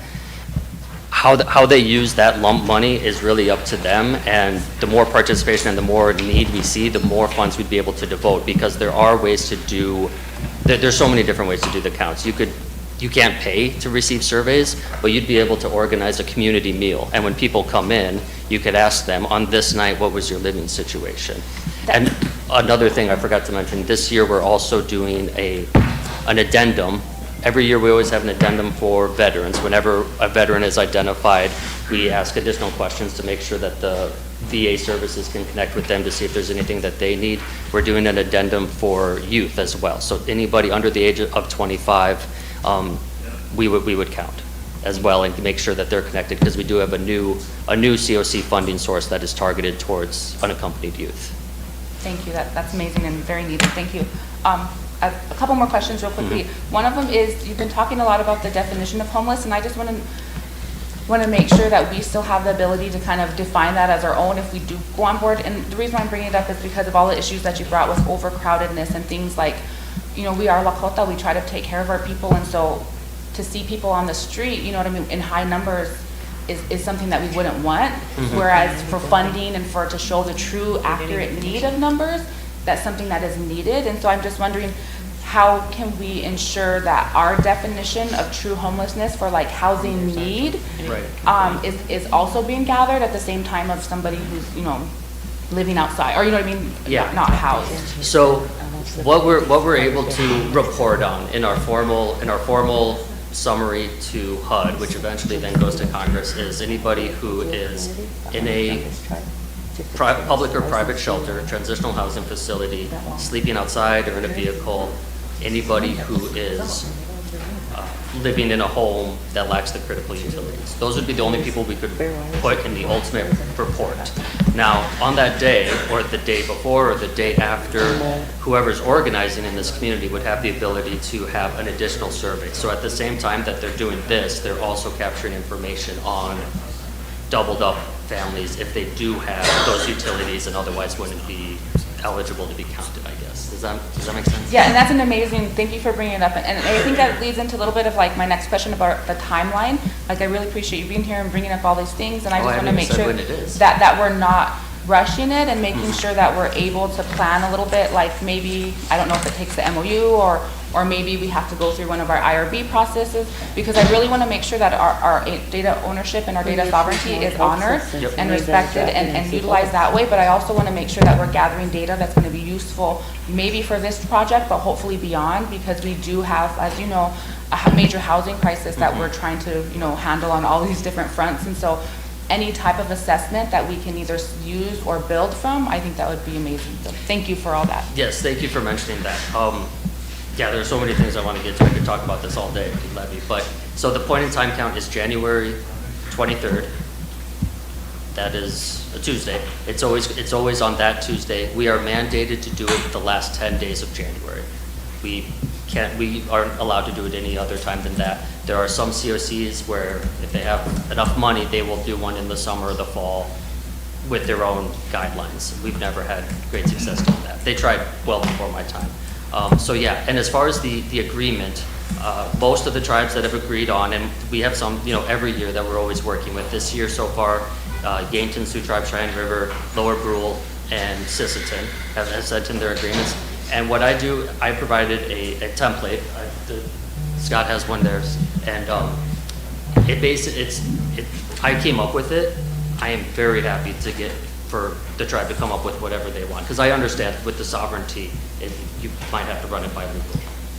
Oh, do you guys have a copy of that on your? I had just the one. Okay. Do you want me to make a copy? And Can you it's email basically a permission. We're going to need a motion. If we decide to work with the consortium, we need a motion to do that. And I would sign off on it, and that's kind of what they're asking today. But I'll get some copies and we'll get that passed around. I just have a clarifying question. Emily, then Wayne. If we do sign and agree to be members or whatever you're asking for approval of, does that obligate us to any of the other things that we talked about? No, without the agreement or without any of the other because conversations? unfortunately, and this is kind of like the first battle that we always fight with some communities. Not to say that it's unpleasant in that nature, but it's the first task we have is to get the permission, and then we need to find the projects and we need to talk to them. And sometimes they don't want to work with us, and sometimes, and these are projects all over the state who they don't like doing it for a number of reasons. And one of the things I always said, like, to get to your point of just beyond federal, like, whenever the media or anybody really wants to understand homelessness in any place in the country, they go to the point in time information. At the point in time, I'll be the first to say it's not perfect. It has its flaws, but for a shorthand, there really is nothing better to compare it to. There's no other concerted effort that is trying to look at homelessness in the same way in every community in the country. So that's why it's so valuable, and I know that a number of foundations, private initiatives, they take that data happily when they're trying to make decisions. Thank you. And then just one follow-up is, do you already have a point of contact with the tribe? Do we need to identify where we would feel like that would be the best point of contact to start with for housing something like this? That would be wonderful. If that's something that we could have your help with and that you could coordinate with Amy Ritchie with Volunteers of America, I'd make sure that you'd have her information. That would be very immenseful, because then she's not going alone, which can sometimes just be very difficult. If we have somebody who can go with her or to do that handoff with her to say, here's what it's all about, and here's why we think it's important for you to help, or maybe here's, in the future, that could be a relationship where our planning grant helps contract with organizations on tribal lands to conduct that and make sure the surveys are getting done and everything. We have, there's a lot of potential. Wayne with the question, Jordan and Micah. Go ahead, Wayne. Again, thanks for coming down. What kind of services do you guys do? My organization, the South Dakota Housing, is largely administrative, so I don't do any direct referral services.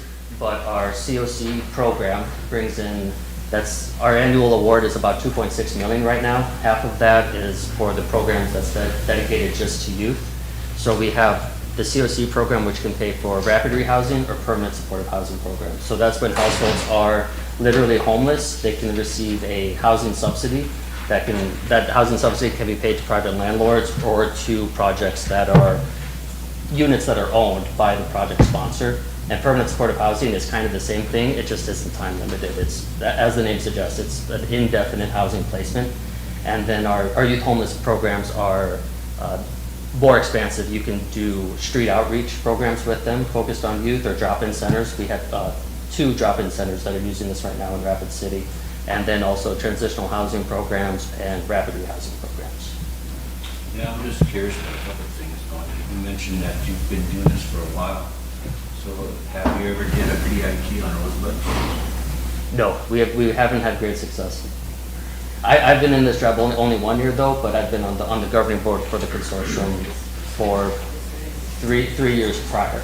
And I know that getting the permission is doable, but sometimes talking to the organizations and finding the volunteers, that's really where we have difficulty, and not just on Rosebud, but on all the tribes. Yeah, the confusion I have is why are they having the state of South Dakota coming down and doing this study on the reservation? Why have they not asked us or fund us to do this survey because of all the problems we've had in the past? You know, and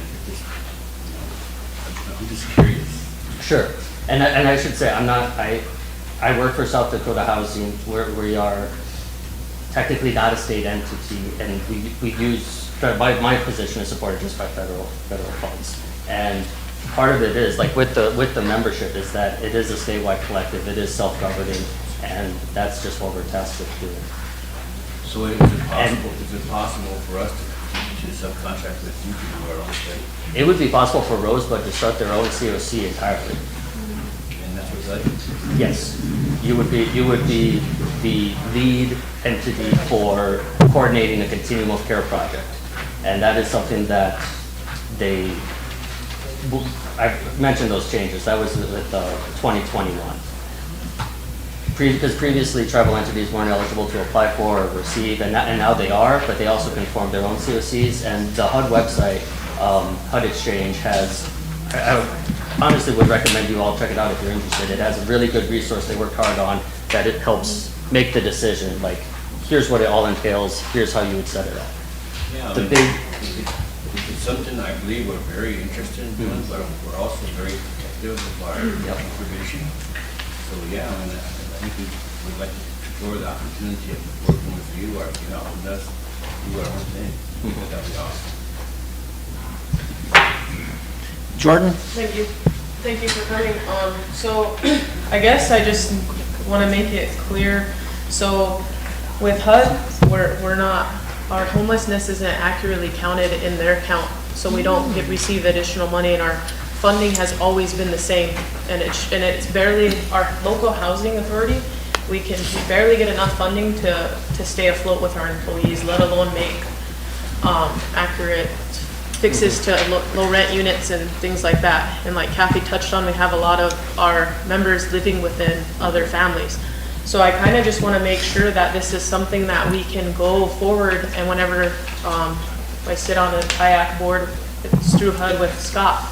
And so I would just like to make sure that this is numbers that we could use to push for more funding showing this data, because they use this census from 2020. And we weren't accurately counted in that either, because we barely have internet, and that was during the COVID, right? So we weren't counted as we should have been. So our funding, if we didn't have that 5% cushion that HUD allows us to have, we would have probably gotten cut that year. So I just kind of want to make sure that we can use those numbers, being you said that we're going to be put into the state. Is there any way that you can say this is for you and it's only Rosebud's count? That way, then whenever we go to these meetings, we can say this is our actual homeless numbers, and you guys are only counting us as being 1,000 members, and we really have 4,000 members that need houses. I see, yep.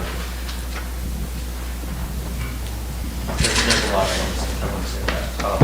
I think you put it the best way, that it will help you push for more funding. Right now, there are no projects or communities that receive homeless assistance funding, just carte blanche. It's all done through competitive applications. Yes. There is the formula grant that goes to the state of South Dakota Emergency Solutions Grant. Yeah. And right now that's operated in try to spread the money to as many communities as possible, which unfortunately dilutes it because inflation has eaten away at that award. It has not risen. And that's something that I'm trying to push back on with a lot of our consortium members. I'm glad that they're enthusiastic about doing a very good point in time count, but some of them think that we do a very good one and get a big number, it means more money. But our point in time count numbers have been rising every year, you know, trending upwards for 10, 15 years, and it hasn't increased substantially. A lot of it, I mean, and that's just homeless, there's a lot of reasons why that is, but homeless responsibility is always the first to be cut. And I think that having the numbers, which we know will come directly from, because everything has to be put into this mobile app, which does use location services so that we can, when we pull the report, we'll know this was on tribal lands or this is not. And that way we'll be able to identify everything that is your data. That was your question. Yeah.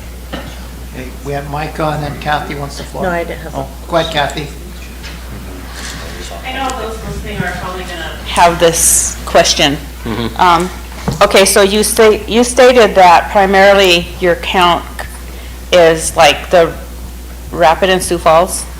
That's what you're recognizing? That's where we have the most projects, so it's where we can rely on to do the work. Like, and that's where we have, they're really the only communities where we have unsheltered counts, people canvassing, finding those living in vehicles and tents, and doing surveys for unsheltered households. Other communities really struggle with that, and we're only getting the projects themselves, like the homeless shelters or the transitional housing shelters. They're really the only ones that we can. Having our homeless, you know, the concern would be the tribal homelessness. Those that are tribal members, how are we going to be recognized as this need? If we're just included, like I was reading what it says here, the data is all going to be one data. It's not going to be broken down specifically showing the tribal account of homelessness. So I'm listening to you, but at the same time I have to be that negative Nancy that all of a sudden somebody's going to stop me on the street and say, why didn't you ask this? I understand. And so how is this going to help us? Yep. So the way I wrote that and the way I did it was in response to concerns that some tribes did not want their data published. So that's where the ownership comes in, and you'll get every survey, every information that we have, and it'll be your prerogative to publish it how you want to publish it. And that's just so that every tribe can decide what they want to do with it. We need to integrate it with our statewide data for the report we're mandated to give to HUD. But anybody looking at that won't be able to say this is Rosebud, this is Cheyenne Rivers data. It'll all just be statewide. But in the end, like I said, we'd be able to locate every survey that's done on Rosebud tribal lands and give them to you. And at that point,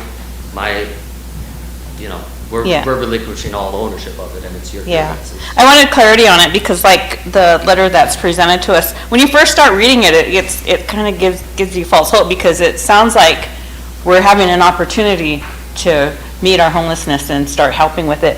But then when you drop down to the body of it, we're actually talking about data. We're not talking about funding coming in to help us with this issue. And so that's why I like to take things apart and put them back together. And so that's what I'm sitting here doing. And that's why I asked the question. I know that when I sat on council in the past, I did start the homeless shelter for the tribe.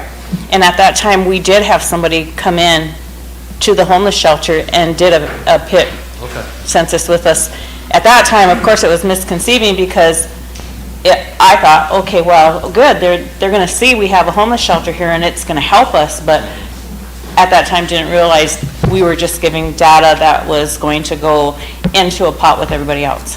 Right, and that's the frustration that everybody has. No project gets more money for doing the PIT, no community, you can't trace it A to B. This brings in more money. But it does further, and I say it does further demonstrate the need. And as I said before, I want us to be doing more than just making a fancy spreadsheet. I want because to be honest, we want to better understand what projects are operating here at the same as on the other tribes, because we just don't have a good idea of what projects there are, who can we contact if we want to form some kind of partnership, or what can we learn from them, or how can they become members of ours. And it's really an effort to try to find some productive intersections of all the work that we're doing, instead of, because sometimes it just feels like we're just two ships in the night. Dara, did you have a comment? data that you're collecting. And, you know, we're talking, sounds like we're talking a lot about the homeless that are on the streets and stuff. But, you know, I grew up in a household, I grew up in a Sioux setting. So that was like my grandparents and then my mom's brothers and sisters, they lived around us. And a lot of times they lived with us. So when I was in college, I worked for Census and they stuck me, the white employees were kind of scared to do like Antelope, you know, they were scared to do in Pine Ridge. So I fit in on those projects, and one of the reasons was that I'm asking is because I went to so many houses, and at one of them, they didn't really want to talk to me, and so I broke the ice and I said, you know, I see a lot of people here besides the ones that you're telling me about. You know, I said, I just want you to know that I myself grew up in a house, and at one time there was 17 of us, because my mom has 9 brothers and 4 sisters. So there was 17 of us in one 2-level house. And so I said, you know, I know how you feel. And boy, they just kept coming. 28 people were in a 2-level house, and they're probably still there, and they probably have even more, because those young ones are old enough to have children and, you know, to marry now. So if you're just counting the people on the street, you know, what about the ones that are laying on floors? You know, what about those ones? Because I have relatives and friends right now who are sitting on someone else's couch, who are using someone else's bathroom to shower, who are filling up water jugs outside of churches.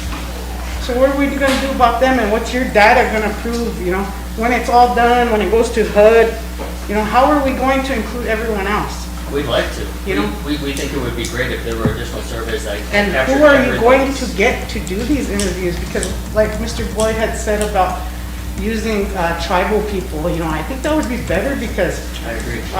you know, even, I used to take my, like he was a Vietnam veteran, decorated Vietnam veteran, special forces. I used to take him with me. I said, come on, let's go. And we head for Allen, we did Chicopa, we did all the Pine Ridge communities. The main concerns I have, the grandmothers and the grandpas, is letting you in their house, because people that aren't Lakota tend to take children. Even Lakotas tend to take children. They look in and they judge people by how they look, how their stove might look, you know. It might smell like mold in their house, and they're gonna judge them. So you might not get well received. So what are your intentions of including our tribal members to do it? Because in here, sounds like a pretty good deal, but where will it go from there? As far as including tribal Yeah, members? yeah, because- We wouldn't be able to do it without your help, to be honest. Yeah. If we got the permission and didn't have any partners in this community, we'd get Mhm. nowhere. I know that. It would be a non-starter. And Because the I homelessness can, issue is kind of, it's bad, you know. We just gave one of our homeless shelters to some people that are only gonna be here for a couple weekends a year. And so, you know, that set off the Oyate asking question after question of where's it gonna go? I get tagged in a lot of people's comments, you know, I get emails, I get calls. And so is this really gonna bring homes for our people, or what's it gonna do? Because like now they're talking about the 100 home project, but there's requirements on it for eligibility, the financial, you know, this and that. Half the people that need homes, the 100 that really need it, they don't even have a job, you know? They don't even have what it takes to even fill out the credential part for that. So that's our homelessness need right there. Those people laying on floors, you know, are my nephews. So how is this going to back up a nation in need? if the tribe or any nonprofit on the tribe were to apply for ESG, COC, YHTP, and I know those are just big HUD acronyms for federal money, but even private money from foundations, they're gonna need data to back it up. And right now, if somebody, I can speak quite candidly about the state of homelessness in a lot of communities in South Dakota.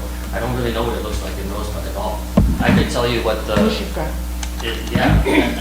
and this is an effort to understand it, because you have to understand it first before you can solve it. So I can't promise houses, I can't promise money. Yeah. But I can tell you that the communities that are tackling it head on and doing well are the ones that are very active in the pit because they have a better understanding of it. When they go to their city council or their economic development groups to ask for money, they have the data to back them up. And it's not just their own credibility on the line. They can say, here's how we counted everybody. Because the data is powerful. It's going to speak volumes, but how it's collected will be the ultimate task, and how the people receive it and are willing to give it. Because, you know, working with census, you really have to be in their comfort zone for them to really tell you, because we come, you know, Wala Sheila is one of them values up there, but it looks pretty good on the wall. But to convey that, you really have to fill with your heart compassion, you know, and that's the bottom line here when it comes to homelessness, is the compassion of it all. So you know, and humility, that's another one. Being able to bear yourself naked and let someone look at you and critique you for everything you've done, but how you can tell them, hey, this is me, this is what I've done, I'm homeless, but I really want somewhere to live. You know, that's a value in itself. So I just think that our homelessness issue needs a lot of prayers, and I hope that you're well received. So thank you. I appreciate that. And I want to speak a little further along that lines as far as who's doing the work in the communities. I think a lot of the problems that every year we're coming in, it's a new introduction, and we want to just we'd like to get to a point where it's like, I know exactly who to call in Rosebud, and they know who to talk to, they know where to go to the people in need, and everybody trusts them. Because who am I, honestly? None of you have met me before, and I understand why you wouldn't want to take me at what I have to say at face value. We just need some partners to work with and keep that going year after year. Thank you. Any more questions, Joseph, on you? Got any more information for us? We have something in front of you. It's kind of a partner agreement to allow them to come in and do a count. And like I said, that's a template. When I started this position, that's what was being used, and I just kind of modified it. But anything on top of that or unique that you wanted to have done is. Go ahead, Jordan, and then Lila. I guess I'm not opposed to it. Like, we need it, but I guess I would really like us to move forward with Wayne's suggestion, where we partner and we have that collaboration, because I'm really, like what Dara has said, I'm really worried about, like, if you go to the door and I seen you, no offense, I probably wouldn't tell you the truth either. Right. So I just want our homeless to be perceived in a good light, and but I want us to work together as well. But I feel like the only way that we're going to be able to do that is if we collaboratively work together, and you're with the tribe, and then we figure out how to do it like that. Yeah. And you're just a piece of it, and the tribe's the other piece to make us whole. But I don't know what that's going to look like, and if you have a suggestion on how to move forward, I think I would feel more comfortable in doing it that way. And I want to say, like, I really am just a piece of it. On the day of the pit and leading up to it, I'm really just running tech support for the app and answering phone calls. 77,000 square miles, and so we rely on our regional coordinators who have contacts in the community, and I wish I knew how many people there were who were involved with it, because it's probably a lot more than I see on a day-to-day basis. Yes. We have Lila and then Emily.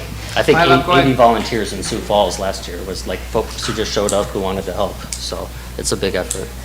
I want to thank you for coming. This is really a serious issue for the whole nation. And, I think it's a start to something, because tribes, we have a hard time. We don't like to reach out because you get the slap on the hand, Homelessness, here, it's gotten bigger. There's factors involved. There are just some people who just, they rather be out there, for whatever reasons, I don't know. But data, the tribes really, we're really protective of our data, and, for good reason. But I think, when it comes to something like this, we need help. We have to help each other, but I also am, kind of leery about giving our data, but for something like this, I think it's okay because we can't really combat it on our own. Partnering, that word works better for me too, because when we partner, it gives us that voice too. And I know it's just the beginning, you know, in this, I heard of this PI point in time before, and I didn't know what it was. So this 2024 point in time PIT count and survey is gonna be done by, it's gonna start in January. January 23rd is the day. So basically, anybody in the living situations where they're eligible from sundown on the 23rd to sunset on the 24th. Okay. And so most folks are doing it on that day, but we can do what's called a service count, where in the last 10 days of January, basically, any place where it's reasonable to survey people, you can ask them, what was your living situation like on that night? Okay. And then if they say, well, I was sleeping in my car or whatever, then you could do a survey for them then. So that allows us to cast a wider net to get more accurate Okay. information. So I want to break it down as basic as possible because we need to understand, you know, we have some people who are, speak our language and understand it that way. But, so this is going to happen. You're bringing people with you and you're going to go door to door? No. Okay. I'm gonna be at home on the day of the Oh, pit. okay. They're probably gonna be at home on the day of the pit. The only Okay. people who can do the count on the Rosebud land are tribal members. They're the only ones who are gonna have any success. They're the only ones who are going to be able to build that trust with the people who we want to talk to. Okay, and what's the timeline, the time frame? How long would that go on? The regional coordinators will, if we get permission today, then the regional coordinator will first find the projects and talk to the staff members so that we can make sure anybody who's in an actual project can get counted. Yeah. And then, depending on how you guys would like to see it, for volunteers, find out who would be doing door-to-door or canvassing, seeing if there's anybody that needs to be surveyed. Okay, I think this is really needed for us as a tribe. We here, council, I think it's important, we do take a day to look at this issue along with other issues as well as like, you know, soup lines, something that, you know, we can provide here. But we do need to see these numbers. And you did mention that when you give if we approve this and we're the only ones who would determine how we share our data. Yep.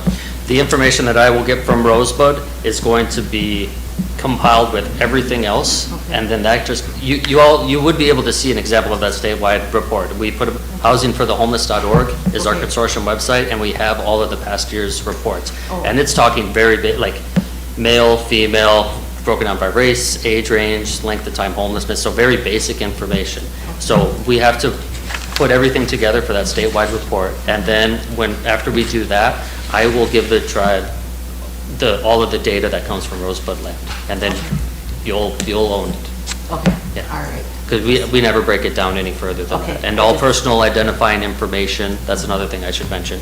When we do survey households, if they don't want to do it, that's fine. Nobody has to do it if they don't want to. They don't have to give a name. We ask at the least that we get initials maybe.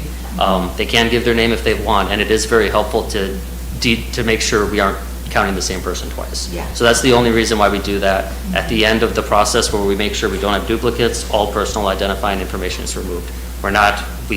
So initials, birthday, but we're not asking for social security numbers or anything like that. Okay, all right, thank you. Sure, and Emily. So, if we create our own group to go out and do this, then you guys will fund it? Do a fund? I'm open to a proposal, yeah. Okay. I think that,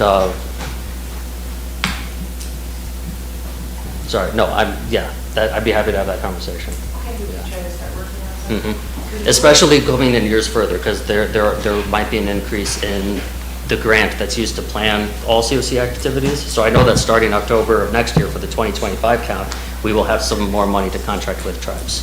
That I can say for certain. This year, we'll have to talk about it, but Okay, so like mileage and. yes. Would be permissible? Yeah, Okay. it's an option. Emily, go ahead. Thank you, Chairman. My question is about, hold on, let me look. What other options do we have, or do we have other options, I should say, other than just a yes or no today? And the reason why I'm asking is because I really see the need. I agree with what Jordan and others have said about we need it, it's needed, but I'm more worried about the in-between, like making sure that we here have done our work and gathered a team here locally to make sure who are all the players involved in this, and then decide who can go out and do that, and then time it and making sure that, okay, this is the survey that needs to be done for this coalition, but beyond that, this is the data that we'd actually like to gather. And so to me, that takes a little bit of planning in between there, and with the holidays and, you know, different things coming up, it seems like that's making that a little bit tighter. So I'm not saying no or yes. What I'm saying is, would we have options if come December or January 1st or something, it doesn't look like we're getting to the point where, yes, we are okay with the situation going on at the end of January. Can we wait? Can we delay? Can we have other options other than if we say yes today, it's going to happen? I would say, if we can't find a good place to start and an agreement and have permissions in place by January 1st, we won't have enough time to talk to all the projects, train volunteers, and get that done. Because, and we just know that from experience, we've had some permissions come in very late, so then that leaves a week for the coordinators to call projects, who's going to volunteer, who can do this in the community, and that doesn't go well. So I would say by January 1st, if we have all that in place, we'll be good to go. So there's no way to partner without agreeing to the count?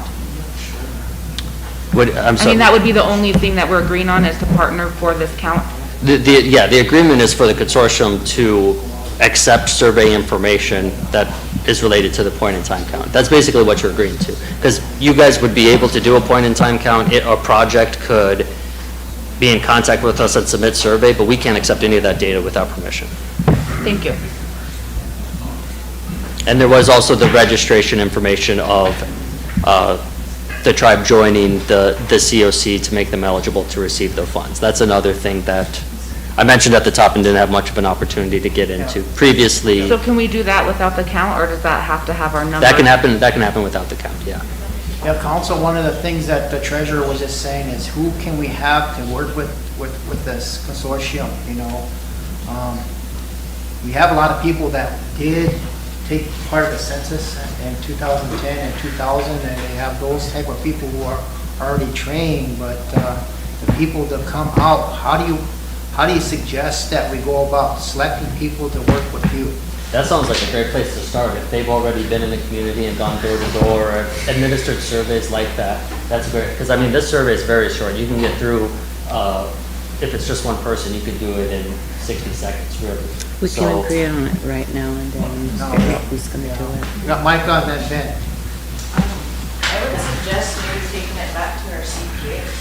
Our community officers are very knowledgeable about the communities that they're in, so, and I think most of them should be trusted individuals, so be willing to, and they know, you know, family situations and stuff too, so I would suggest to take it to the CPA. Okay. Ben? Thank you, Chairman. Yeah, I was going to say the same thing too, because again, the chairman should have an idea of a lot of the information from a lot of the households. I know coming up, we just had our part of funding for voting orders. And there's a lot of applications, a lot of process in there too, but same time there too, I think CHR and all those other things have this data too also. But of course, it's not really accurate, because again, you do have some concerns. So I'm always wondering if we could get somebody, and I've done this without the chairman, is actually going house to house and actually doing a survey on it. That's when we had to bring in, I think the chairman had the Voice for Tots, and they went to all the kids, this information, all the, you know, their ages and stuff. So I went house to house in our community of right? 38 houses. I went house to house, gave them a little survey, asking them if they can fill it out, and I was come back and pick it up, which I did. It took me most of the day, you know, but that was me getting out there to get that information, you know, directly from them, and also letting them know that I'm not going to share this information with anybody else, because again, people are scared about that, giving their information out. So I do believe that, our communities do have, community chair people do have information about what's going on in the communities, that we help people there and stuff, so. But, yeah, taking it back to the CPA, I'm glad you guys went there first, too, because that's, I would definitely get to.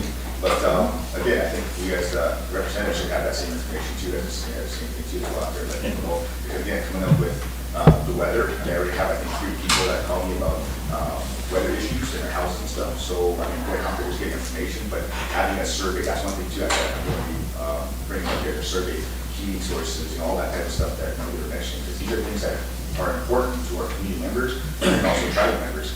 Because when this cold comes in, they're going to be, they'll be out, like, you're going to say, well, I'm supposed to be getting some plastic or something like that. So these are things I think, on my part, I would definitely go out there and make sure and get the accurate information of who's all in the household, or, and again, it's some of the information is privileged information, because again, some people don't want to say, my mom, my dad, my brother, sister, they're all living with me, but I guess just to get the right information of why we're trying to help them, the reason why we're doing this is to help them and stuff. So, but again, that's just a comment and stuff. But thank you for coming, and thank you for giving us information. I think that we can support it and help our homeless, because I do sit on the American Affairs Committee. They housed like 3 or 4 homeless people up there last meeting I was at. They're still living in there, so I mean, there's some issues I think we're having there right now to this day. So again, the public that's watching, I think they're kind of looking at it too, to find out how this is going to go. So we need to make some kind of decision to help them, and then to continue with that help as we move forward in the winter months. So thank you, Chairman. Emily and then Dara. Thank you, Mr. Chairman. I just have a comment regarding the process. Like, I really think that's a good idea to work with the communities because they do know people. But I would also just caution that maybe it should be more of a team effort. And I say that because research and data have protocols and guidelines that need to be strictly followed. And so I'm not saying our people can't do that, but that would maybe involve a training that everybody has to be taken so that we can make sure that we're gathering it all the same way.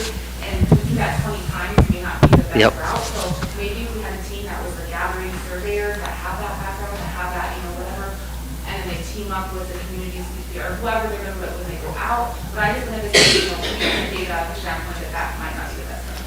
Thank you so much for saying that. Yeah, I want to jump in. And every year, there's usually one volunteer who maybe didn't pay as close attention to their training as they should have, and so their surveys we just have to throw out, which is unfortunate, but we need to kind of maintain that integrity. And leading up to that, the regional coordinator will do hands-on training or virtual training, and leading up to the event, I'm going to have a virtual town hall where I kind of give an overview of the pit and then also show the app or the paper surveys that we're using as well to make sure that everybody understands. Like, there are some questions that we absolutely can't move forward if we don't have answers to, and there are some that if they don't want to answer them, that's fine. But yeah. Okay, Dara, then Kathy. Yeah, that's kind of like what Emily said, the process too. I don't really feel that we should be using the community chairpersons to be doing that. That we can train people for, just like in the census, there's, enumerators, there's different areas that go with collecting the data. I think that's how data collecting is at any level or whatever program you're trying to implement. How you collect the data is door to door, and how you can perceive yourself to the public is a lot of that. And I think that going and hiring tribal members or asking them to volunteer, especially the ones that have already had the census training, would be okay, because it gives them an opportunity, and chances are maybe they haven't worked since 2000 or 2010. You know what I mean? And on that level, when it comes to the integrity of it, I agree with you, and I think that we really need to look at that process, because how we're going to collect this data is going to impact us into the future.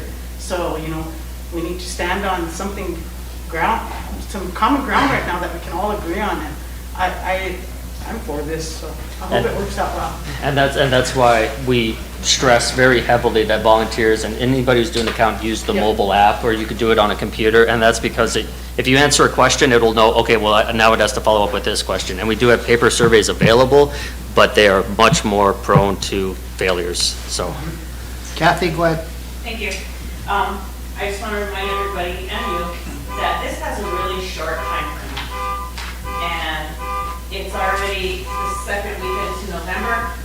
We've got Thanksgiving, we've got Christmas, we don't know when we're going to get a big blizzard. You have a time frame. If we're doing the stata needs to be ready at least by the beginning of January. So we don't really have a lot of time to do this. And Sarah said, we have a lot of people trained, something we can really put in a parking lot and go, take out, you know, we're just talking about data right now. We can inform the people. I'm sure a lot of them are listening.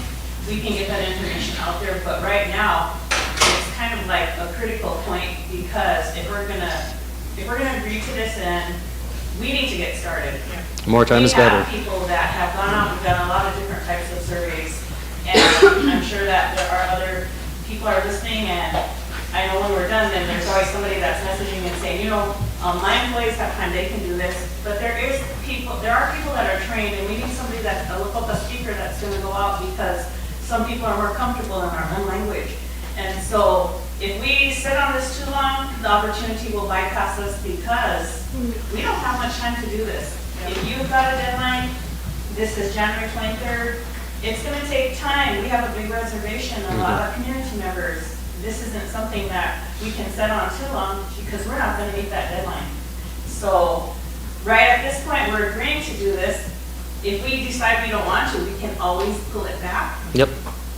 So if for some reason some community says, why'd you guys do that? No, we didn't want that because they don't understand what we're talking about.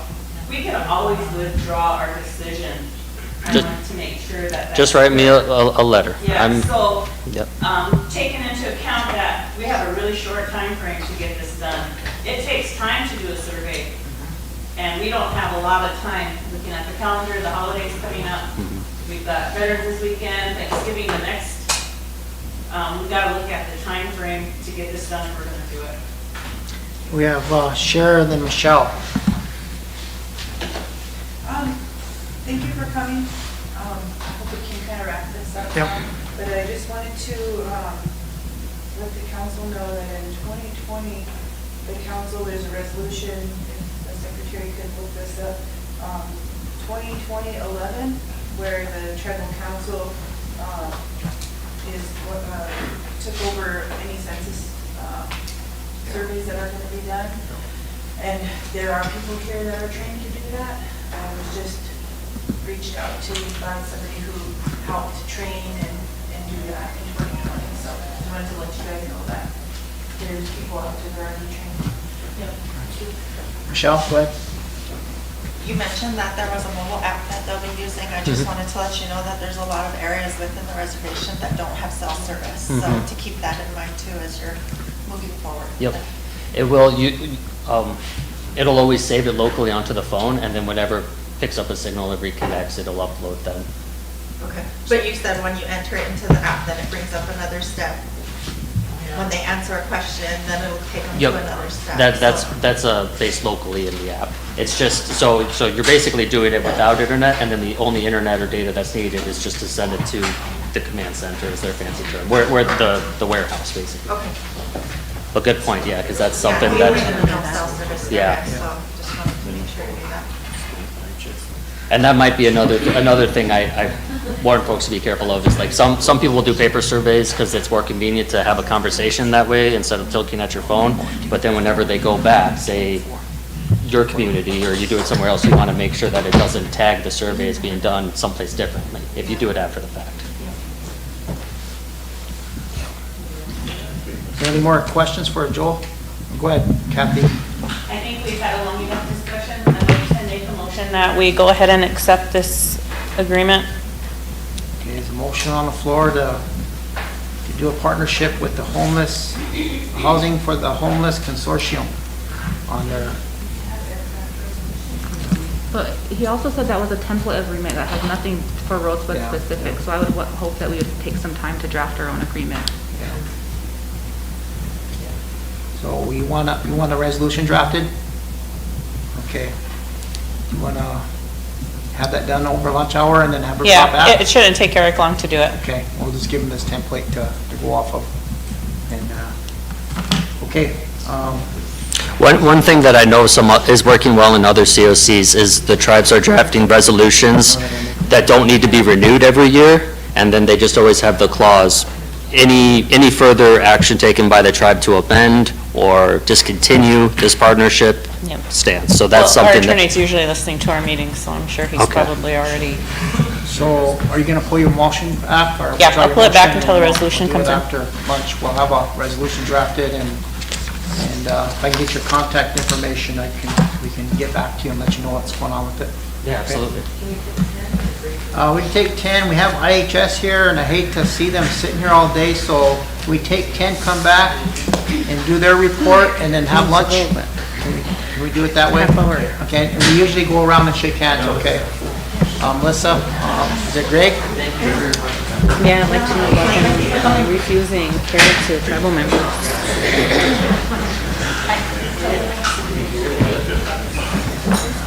Appreciate it. Thank you. Thank you. Thank you.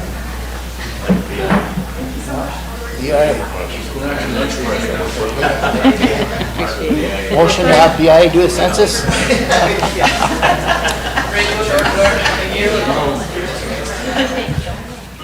So we'll do we'll do a resolution here, basically.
And only three have been permanent.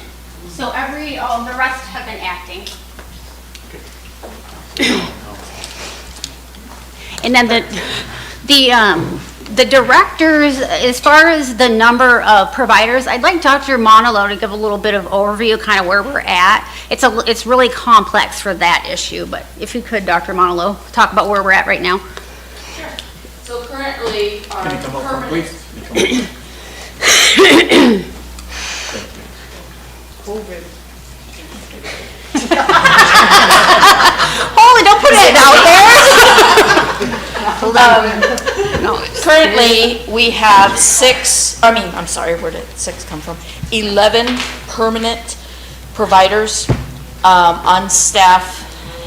We have quite a few contract providers, especially, but most of those are from MGH, who provide internal medicine services both in our outpatient and in our inpatient. One of the things that I'm really excited about is we're finally getting some movement on the HR process. I have selected and they've accepted 2 more permanent a nurse practitioner and a physician assistant for outpatient. I have selected and just waiting for acceptance a respiratory therapist, a nurse midwife. Have interviewed a second nurse midwife so that we would have both of those positions filled, hopefully, very, very soon. Another physical therapist, I have selected and they have accepted that. So we're finally starting to see some movement on the side of permanent staff. One of the things that I've taken a deep dive into to look at too, I've had a physician out there. I have 2 physician positions for outpatient that have been out there for over a year that we've not really had. There have been a few candidates. They were not qualified candidates for our patients to provide what I felt would be good standard of care to our patients. But looking at that, one of the things that HR was responding was the GS level that has been for years for physicians, that most are looking for the next level up and doing some digging. I found that we can offer that. So I have the paperwork in to start offering at that higher grade. So I'm hoping that we'll be able to get some physicians who will apply for those positions now that we'll be able to advertise them at a higher grade level. The other thing is our lab. They've basically been functioning with just contractors because right now and during COVID, lab, x-ray, nursing, as Callie can attest, it's just hard to compete with the contract companies and what they're offering these providers. But taking a deep dive into our lab, we are way behind on the GS levels that we should be offering. So I have the paperwork on my desk right now. We're going to be presenting to our governing body tomorrow to increase that on our org chart so that we can begin advertising at a more competitive salary for those departments. And so I'm excited about that and what is happening with that. Also, we have made a selection for our second optometrist, which will be a huge help in that area. And he has accepted. We're just waiting for the background to clear his front desk health tech. I know that's been an area of a lot of complaints, the phone calls to optometry. So we will have another permanent person in there within the month. So that should help in that area. In our dental clinic, we've had that fully staffed for providers, for dentists, but where we lacked were the dental assistants. And so dentists can only do what if they have their dental assistant. They're very reliant on that dental assistant. Dr. Cottrell now has all of the positions filled, I believe, or was there one? There will be one. Yeah, there will be one vacancy for that. And his comment was that these are the best dental assistants he has had in years. They were, ground level where the dental staff was teaching, and he said they are excellent, and that really should help move along with the dental department too. So, yes, ma'am. No, Michelle, go ahead. Is there pediatric dentistry there now? We do not have pediatric dentistry per se. All of our dentists do peds, but we do not have a specialist with that. Yes. Kathy? The 11 permanent staff, what are they? So we have in our outpatient, we have a PA, a physician assistant, and a nurse practitioner. We have 2 pediatricians in outpatient, so that's the 4 there. We have an optometrist. We have 3 dentists, a psychiatric nurse practitioner, a psychologist, Dr. Hill, and a what? Physical therapist? Right now, that's contract. Yeah. So until that, so there's one more. I'm missing one. Dentist. So have you changed the recruitment process?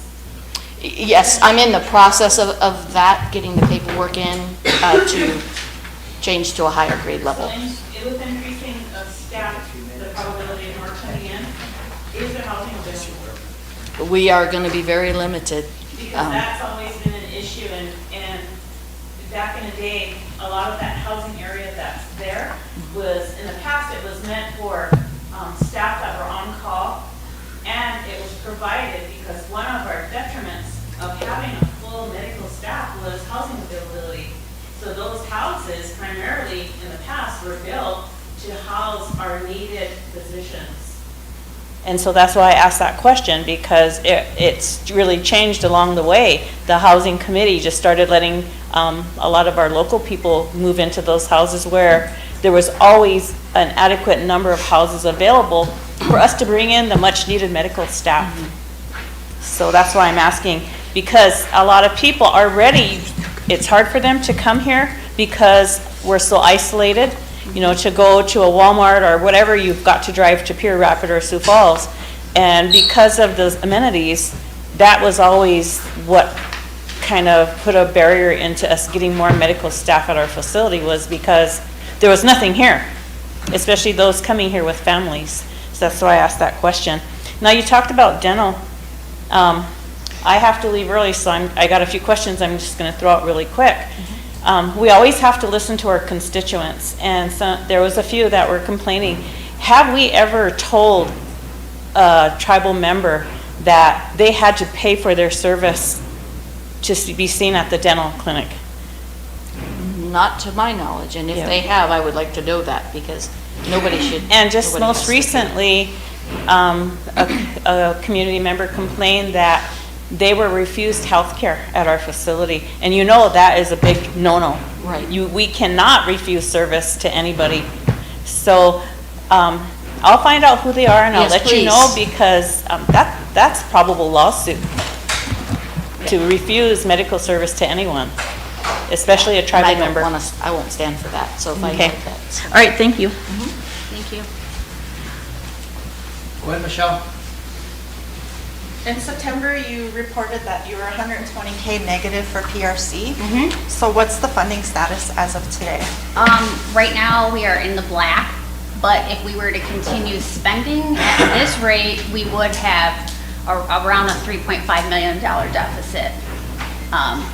So we have, actually, we're meeting with Great Plains area tomorrow for the governing body, so if anybody can attend, please do so. So, you know, we can have that discussion.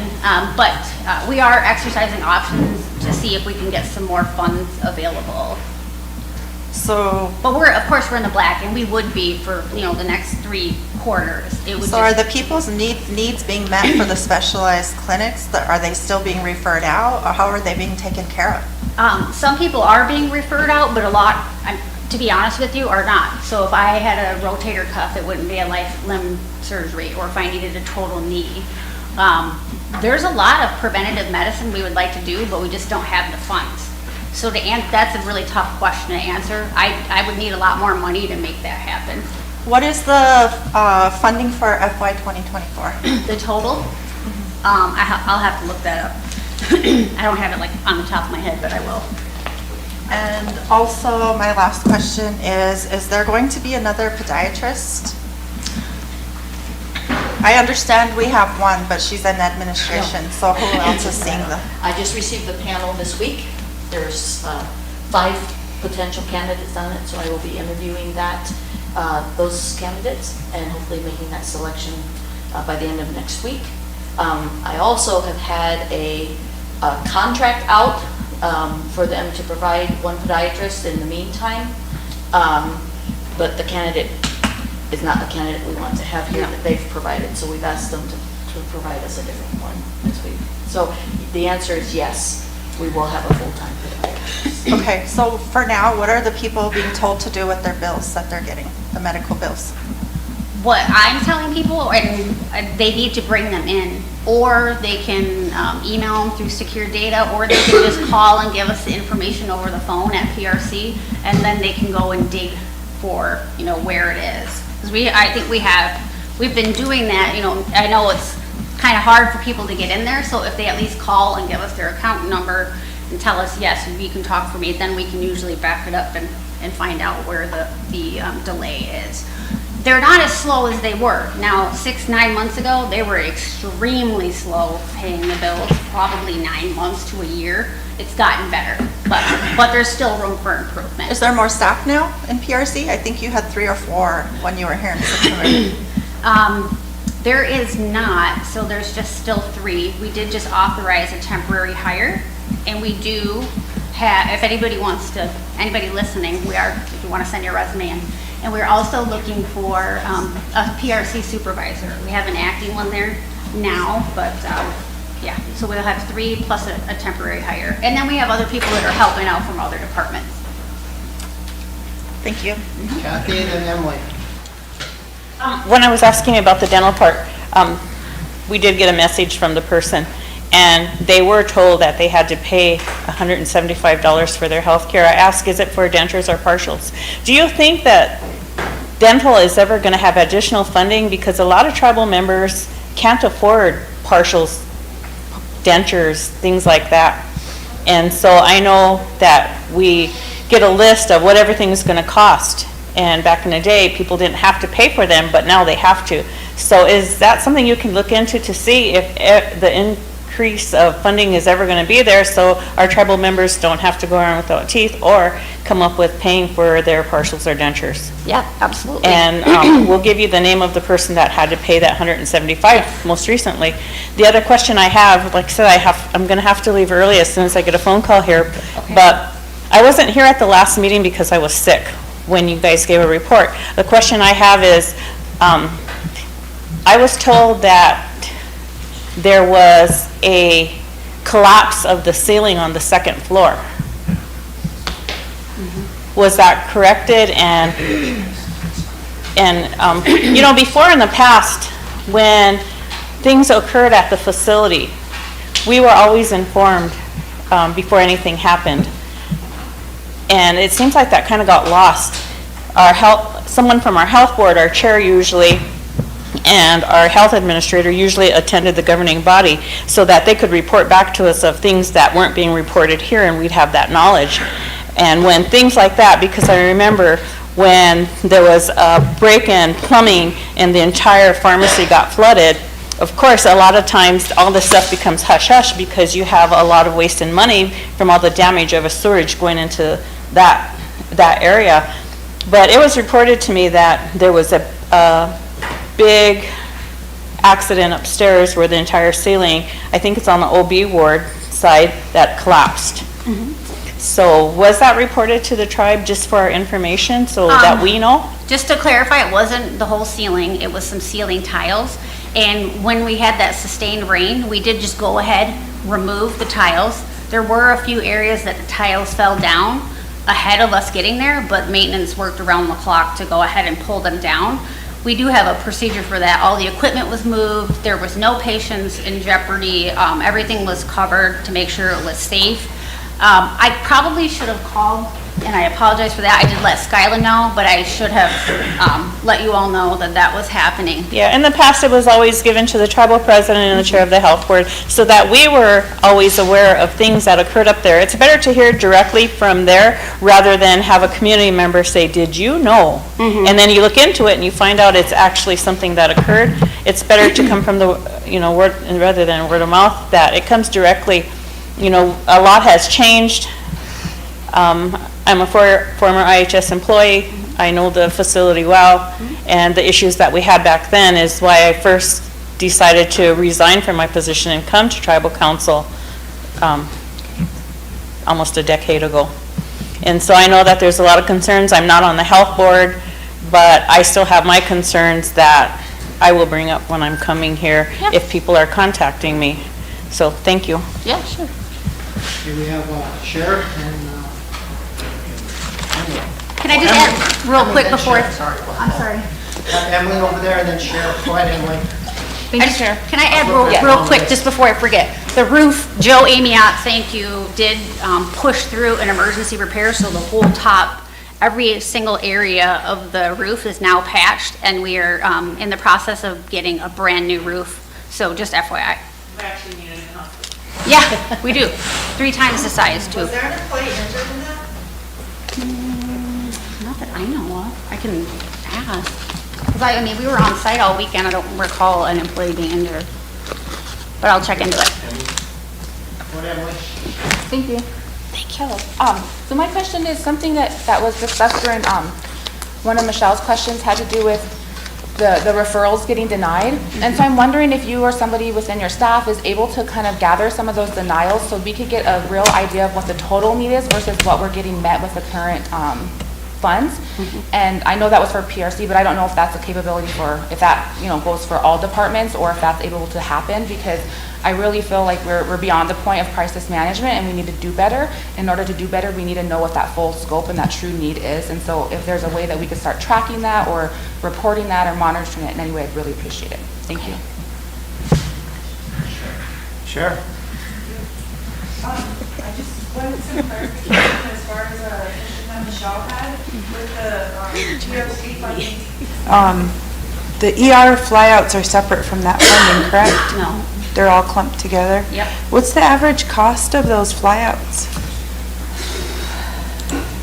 8,000, sometimes up to 15,000. Okay, is there any instances or reasons why we're not utilizing our ambulance service? Yes. So even during that water event, we didn't have a lot of ground ambulance. So hypothetically, yes, people are being flown that probably shouldn't be being flown, but we cannot legally or morally, ethically delay their care. We don't want somebody laying there in pain or et cetera, so then they have to go. So we try to coordinate with the ambulance, but they might be in Sioux Falls or they may be somewhere, and then that's kind of what happens. But usually they have only 2, and it's really hard, especially with our suicidal patients as well. We don't want them sitting on a waiting any longer than they have to, but that is a massive dilemma because it does eat up a huge chunk of the PRC fund. Yeah, and then I was told that there's a negotiated set cost between the ambulance service and HHS, and I'm not on health board, so I don't know about that, but if you could get any of that information to us, because I'd like to review it and see if we could do some new negotiations. I heard that it's not very, the funding portion isn't good for our local ambulance service. Yeah, the transfers aren't really paying as much. Whereas if you're in Rapid and you have a ambulance from their airport to their hospital, it's about a $3,000 bill. Yeah, it's huge. Yeah, but I heard we're only getting able to bill IHS like $180 per transport. Yeah, that would be huge too. Yeah, that would really help with the revenue of our hospital if that could be a flexible rate that reflects inflation. Yeah, I definitely wish I could do that. Thank you.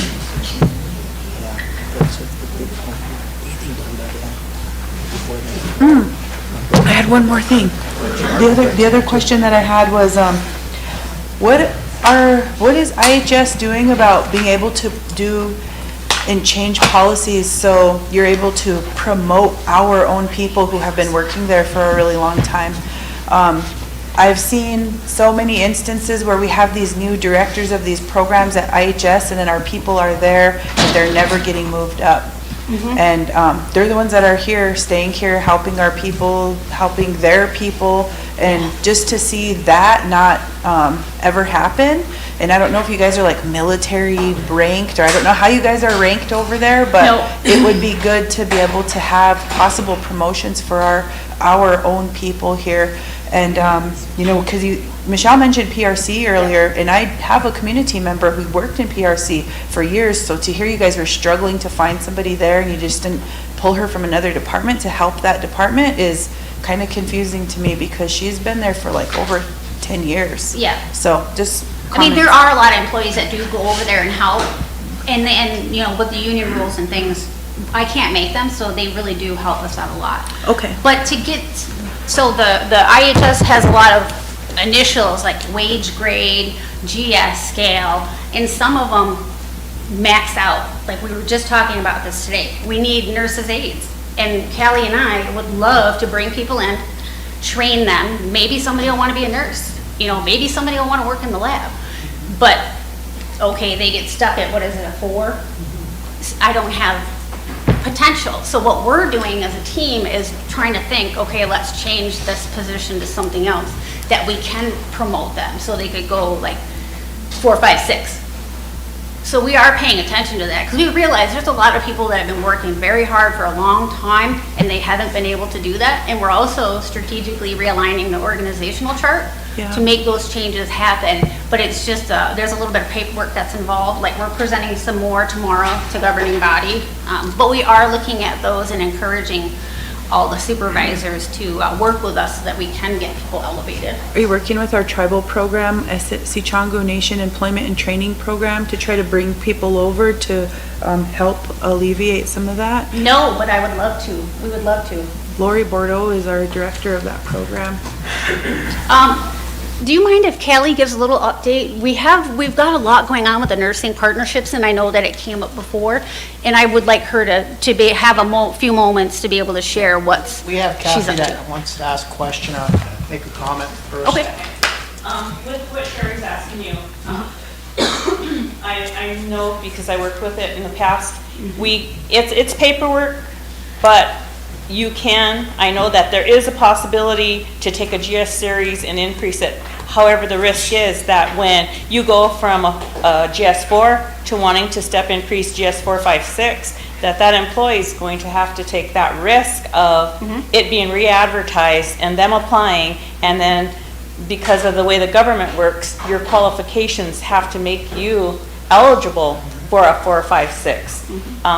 Time and service isn't always the factor of getting that increase, that experience, education, things like that have a big weight on that. And I know that positions can be increased, but you've got to take and you've got to re-advertise. The supervisor needs to put the paperwork in order for them to increase, because the government is not like the tribe, and it's a big barrier to try to increase. I stayed at one grade level for 15 years.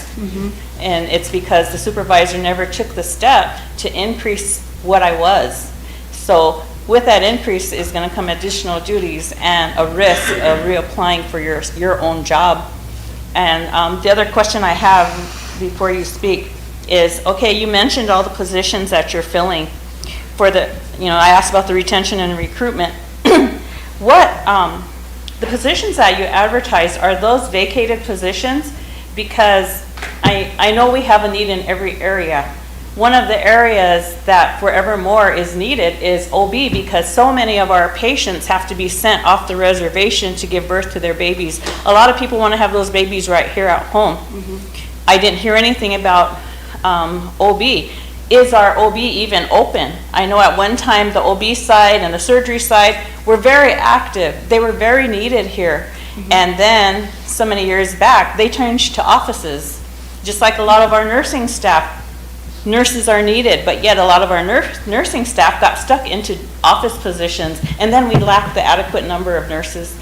So where are we at looking at ever bringing OB back so that our babies can be born here at home and not off the reservation? Because it's an inconvenience for that person, that mama and her families, to go be with that baby being born.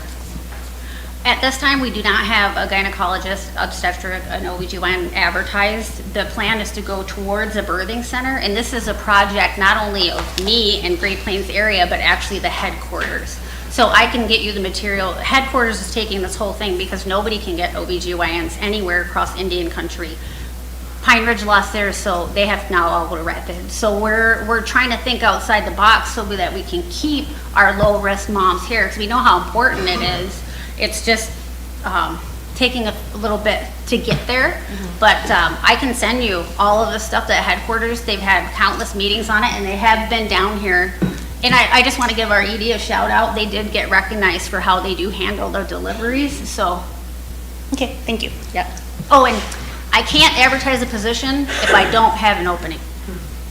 Yeah, I'm aware. I was the medical staff assistant. Yeah. Kelly, are you ready to?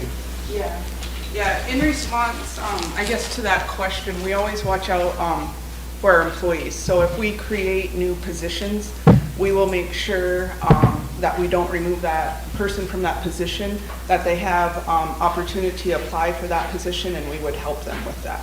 So it's not our intention to remove anybody. So we wouldn't reestablish the position that that person's in until we had them in a different position. So that. Thanks, Kelly. And then also with the OB, I'm taking 3 nursing positions and changing them into a OB/inpatient nurse. So if we don't have anybody in OB, they'll cover the floor. So that is a goal we want, because we do see a lot of moms come into the ED, and I wish we could keep them here, but for whatever reason, we need to transfer out. But our number of deliveries have gone way up. Way up. Jordan? Thank you. I guess, I'm not sure what the medicine's called, but it's specifically for our people who are struggling with addictions to narcotics. And I guess I'm getting a lot of complaints on that too, because they're feeling like they're addicted to a narcotic, and then they go in, and then now it seems like they're getting addicted to that. And I heard a lot of the Boston doctors come in and they're prescribing that over and over again. So all of our people are essentially going from being addicted to a narcotic to addicted to this pill that's supposed to be weaning them off of being addicted to a narcotic. But to me, we're just kind of putting another Band-Aid on top of it, and they're being addicted again. So I guess we need to figure out how to move forward and get them off of both, instead of just a remedy for, like, I know somebody who's been on it for 3 years now. Yeah. So. I think we do need to have that conversation. There are other options for people. We did have an initial meeting with Dr. Toby regarding the detox, and unfortunately that's part of his standing order, is that medication that you're talking about. So I think it would be good for all of us to have that discussion and give people options and talk about harm reduction and other things. And Suboxone gets diverted, and a lot of people like to take that as well. So yeah. As long as you're aware of it, and we can kind of move forward to getting a fix for it. Yeah. Thank you.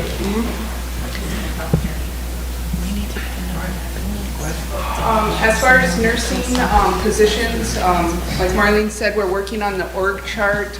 I'm working with community programs. At our last SART meeting, which is the sexual assault response team, I had a conversation with Toy, and there was a couple people that she had in mind that we're looking for positions, and then we can offer them as entry-level positions if they choose to apply. So those would be in lab, dental, and then I'm willing to do it for nursing assistant positions, and that's why we want to change the levels within that grade.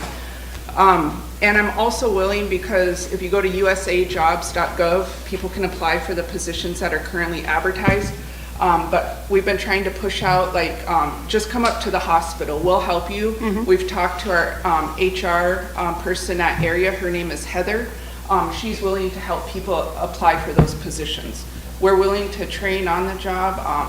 That's a goal, is to have our community serve our community. So It's definitely on my radar. I just had a lady call me the other day. Just come up if I can't help you, we'll find somebody that can. I recently got the collaborative agreement finally processed for SGU for the nursing program. So I've been in contact with Ronnie. So if not this spring, it will definitely be fall, but we'll offer clinicals to the LPN students there so they can come up to the hospital and do their clinicals. I've also talked about how we would work with their schedule so they could come on board and do nursing assistant positions while they're in school. We'll work with them on their schedule. So we're trying. I want to get people here.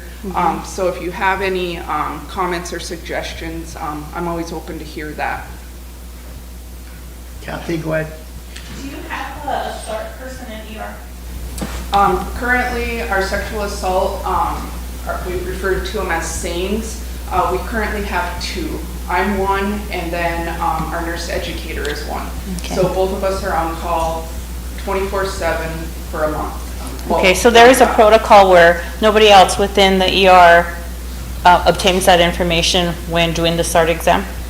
When a sexual assault exam is completed, we go to another area that we have designated and set up for that exam. Of course, the medical provider will have to do the MSC and ask. So we try to keep it limited because trauma, that's very hard for somebody. Trauma. Talking about the ER, is there a screening process that is occurring? The reason I'm bringing this up is, we recently lost a baby that the parent took into the ER. It was full. They couldn't get in. They went home. Then they went back, and then they went home. The baby eventually died at home. But there was a time where in your waiting area, when you had people there were 2 rooms designated for people that had contaminants, people that had like COVID or another sickness that if sitting in that ER room, when they were brought in, they were screened. And when they were screened, if they had something that was contagious, they weren't left to sit in that room with the rest of the patients that were there. They were put in specific rooms. At the same time, you had, and this was all efforts to improve the accountability and the care of the patients sitting in the ER. There was a time when a person came out, a nurse actually, a nurse or a nurse assistant came out and went to the patients to see what their medical need was, because if you don't do that assessment and he's sitting there having chest pain and possibly having a heart attack, are you just going to have him sit out there? Like this case I'm talking about, I think that somebody should have knew that this baby possibly had a health concern that was existing, and if the baby's having trouble breathing and is is kind of almost going into being non-responsive, then why are we going to have them sit there? There really should be somebody that's doing a screening or an assessment of your patient sitting in that emergency room, because it's an emergency room. You're there because you need to have emergency care. So I think in order to prevent any other deaths occurring or possible deaths occurring, that patients shouldn't have to just check in and go sit down. They give you that little note that you're right what your symptoms are, but who looks at that? Just your MSA? Does somebody else look at that? I think that we need to provide a little better care for the people that are presenting at ER. I can speak to that. When I was the ED nurse supervisor, tried to work with the staff, the MSAs, the nurses. We have a dedicated triage nurse. So when that patient signs in with their chief complaint, the triage nurse sees that. So then, based off of the algorithm, they'll call patients back. But one of the things was, because I've been a patient out there, it can get frustrating sitting there. And so I really worked with the staff to be like, hey, just take 5 minutes, not even that, just go out to the waiting room, say, hey, we realize you're still out here. Is there anything I can get you? You need a cold pack, any type of thing. So we're still working on that. Working with the MSAs and even the triage nurse just to step out there and just check on everybody. That did occur at that time, And it takes that stress, and they're already sick or they're already worried about their health, and it's customer service. Very much. And for a person to be sitting there for an hour or more, just to go out and say, Lila, we know that you're here and you're this far behind, we'll be getting to you soon. Rather than just have a person just sitting there waiting and not knowing, and anxiety's building, and maybe their health conditions worsening just in that time frame.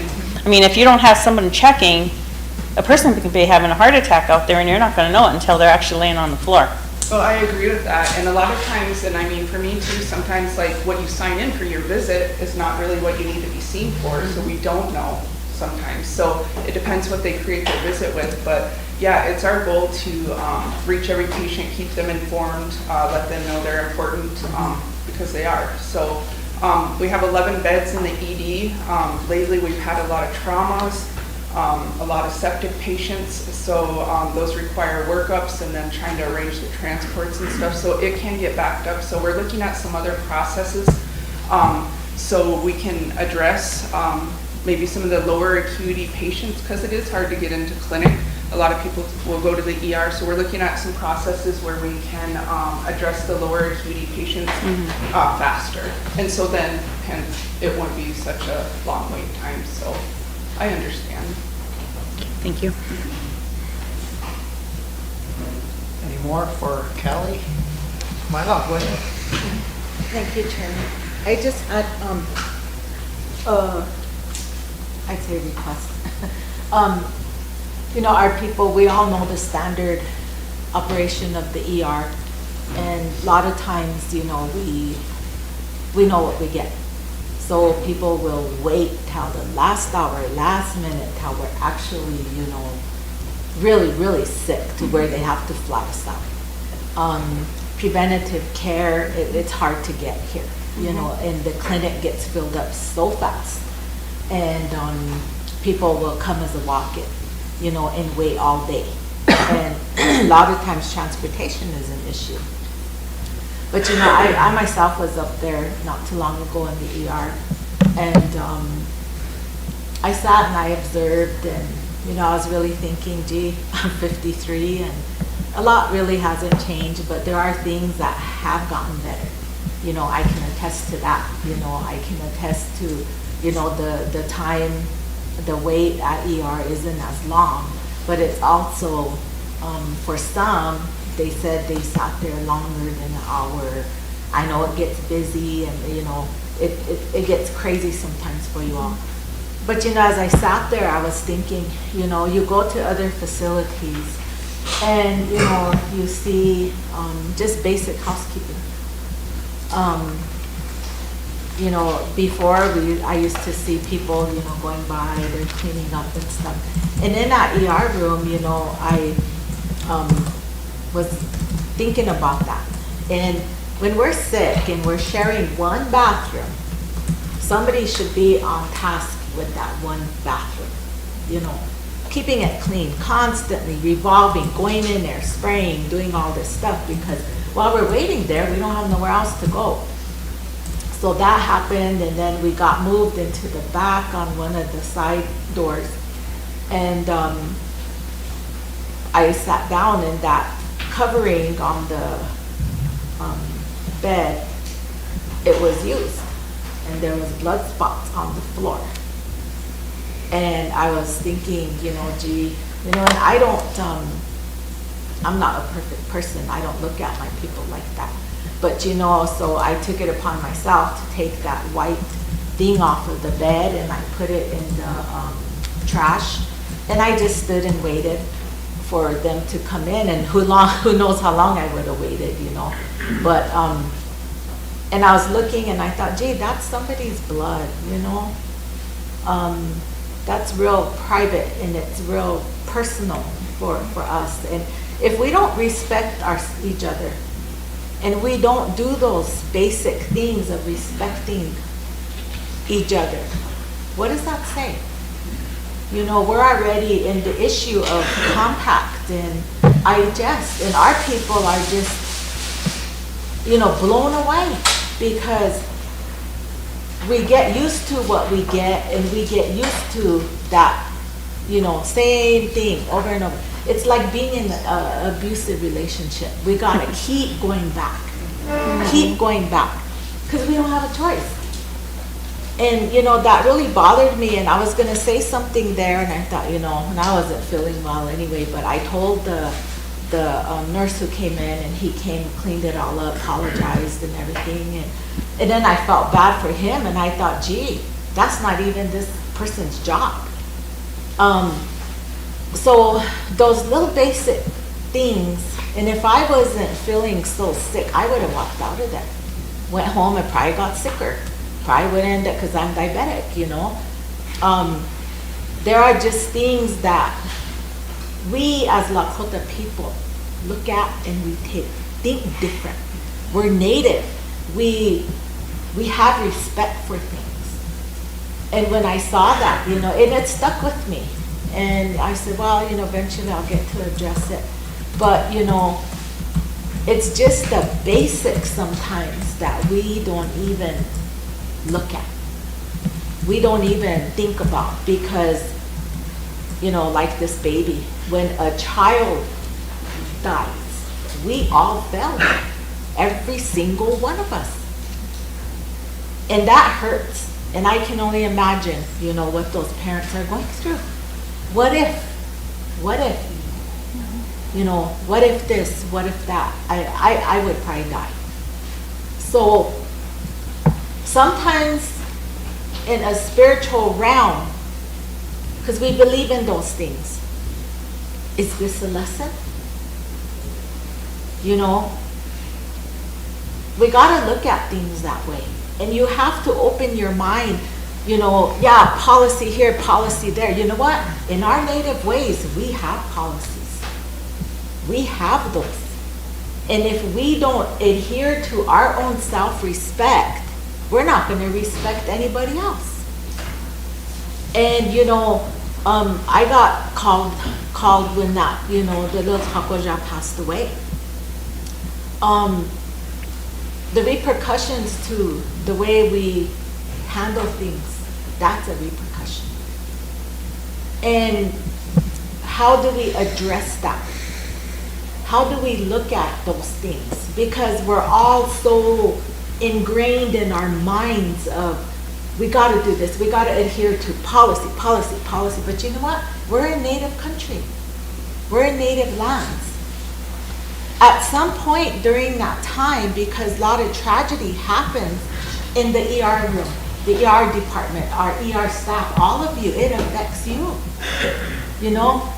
Going from one patient, maybe this person, we lost them, your hands, and then you're over here working on a baby. Protocols are there, standard procedure protocols for healthcare, but also as Native people, we believe in these things. So I would recommend, looking out and asking, our healers to go in there sometime. Invite them in and let them pray there, because it's hard. It's really, really hard, especially when, all life is important, but when we lose a little innocent baby. And that comes to us here. And I have to speak for this Hakoja. I have to say something, because that should be a red flag, lights going all kinds of ways of how we are conducting ourselves. And, it's real, I worry about kids when they're sitting in a waiting room. Kids like to play and they swing on those poles, or they roll around on the floor, this is kids. So when we see that, as Unchi and mom and, whatever, keep it clean. Keep it clean. Prevention. Basics. And even they used to have wipes and stuff. I don't know if you guys are still able to do that while we got COVID, and we actually produced some of that here. But those are helpful. We all got used to wiping everything, using hand sanitizer and stuff. So, I just want to put that out there for our people, for our children and our elders, because we do wait till the last hour. We don't, just go there and sit there all day.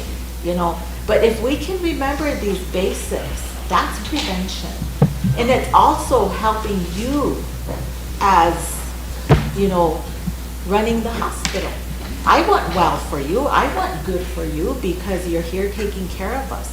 So those little things can make a huge difference, is to be aware.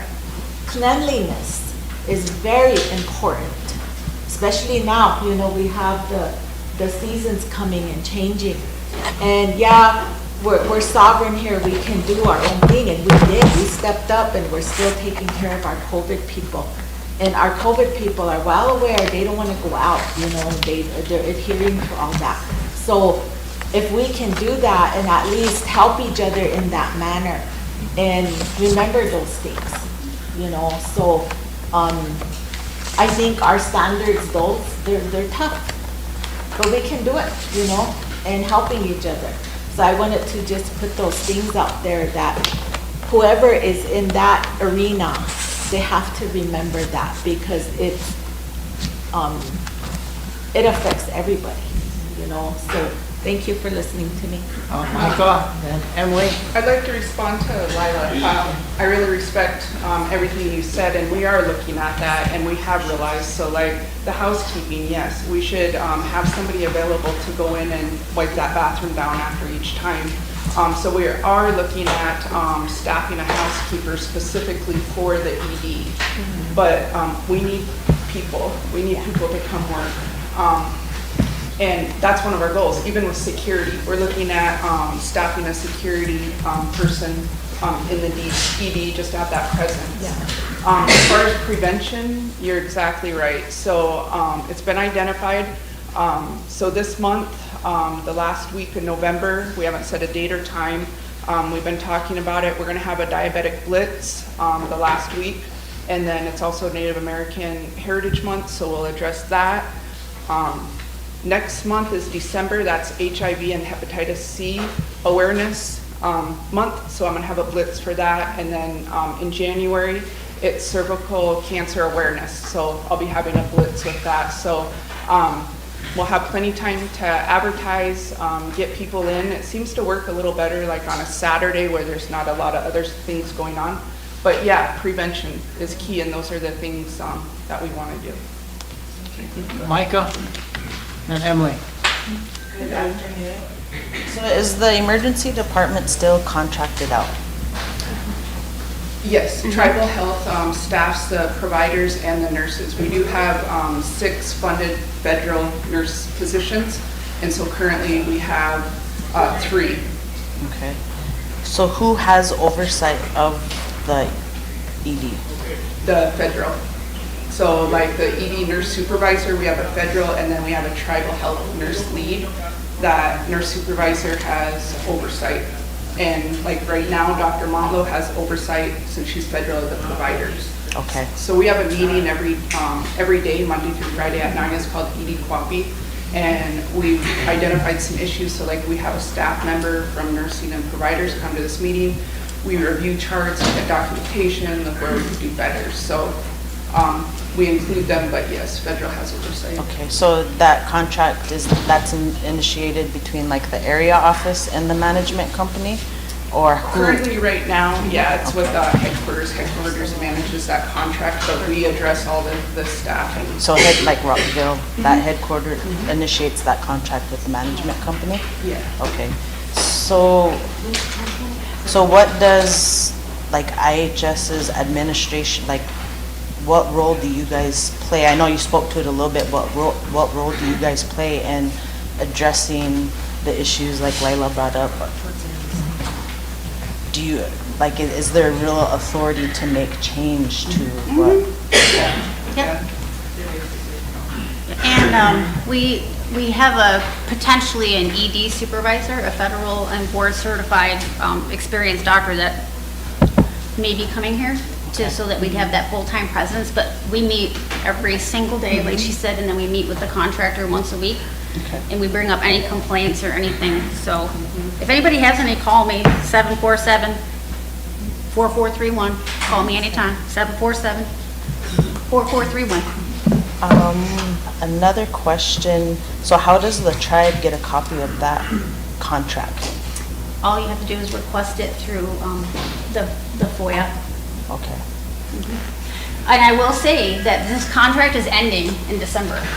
Okay, so how can the tribe, or how can we have a say-so in the contract if it's renewed, or what options there are? How can the tribe be part of that? I can ask, because, I mean, frankly, we're not even involved. And there's a few things that happens, but I can surely ask, and I can let them know that you would like your voices heard related to that contract, especially if they negotiate another one. Absolutely. Okay. What's the reason why, like, our tribe or even the health administration has never, like, how come we don't get a copy of that contract?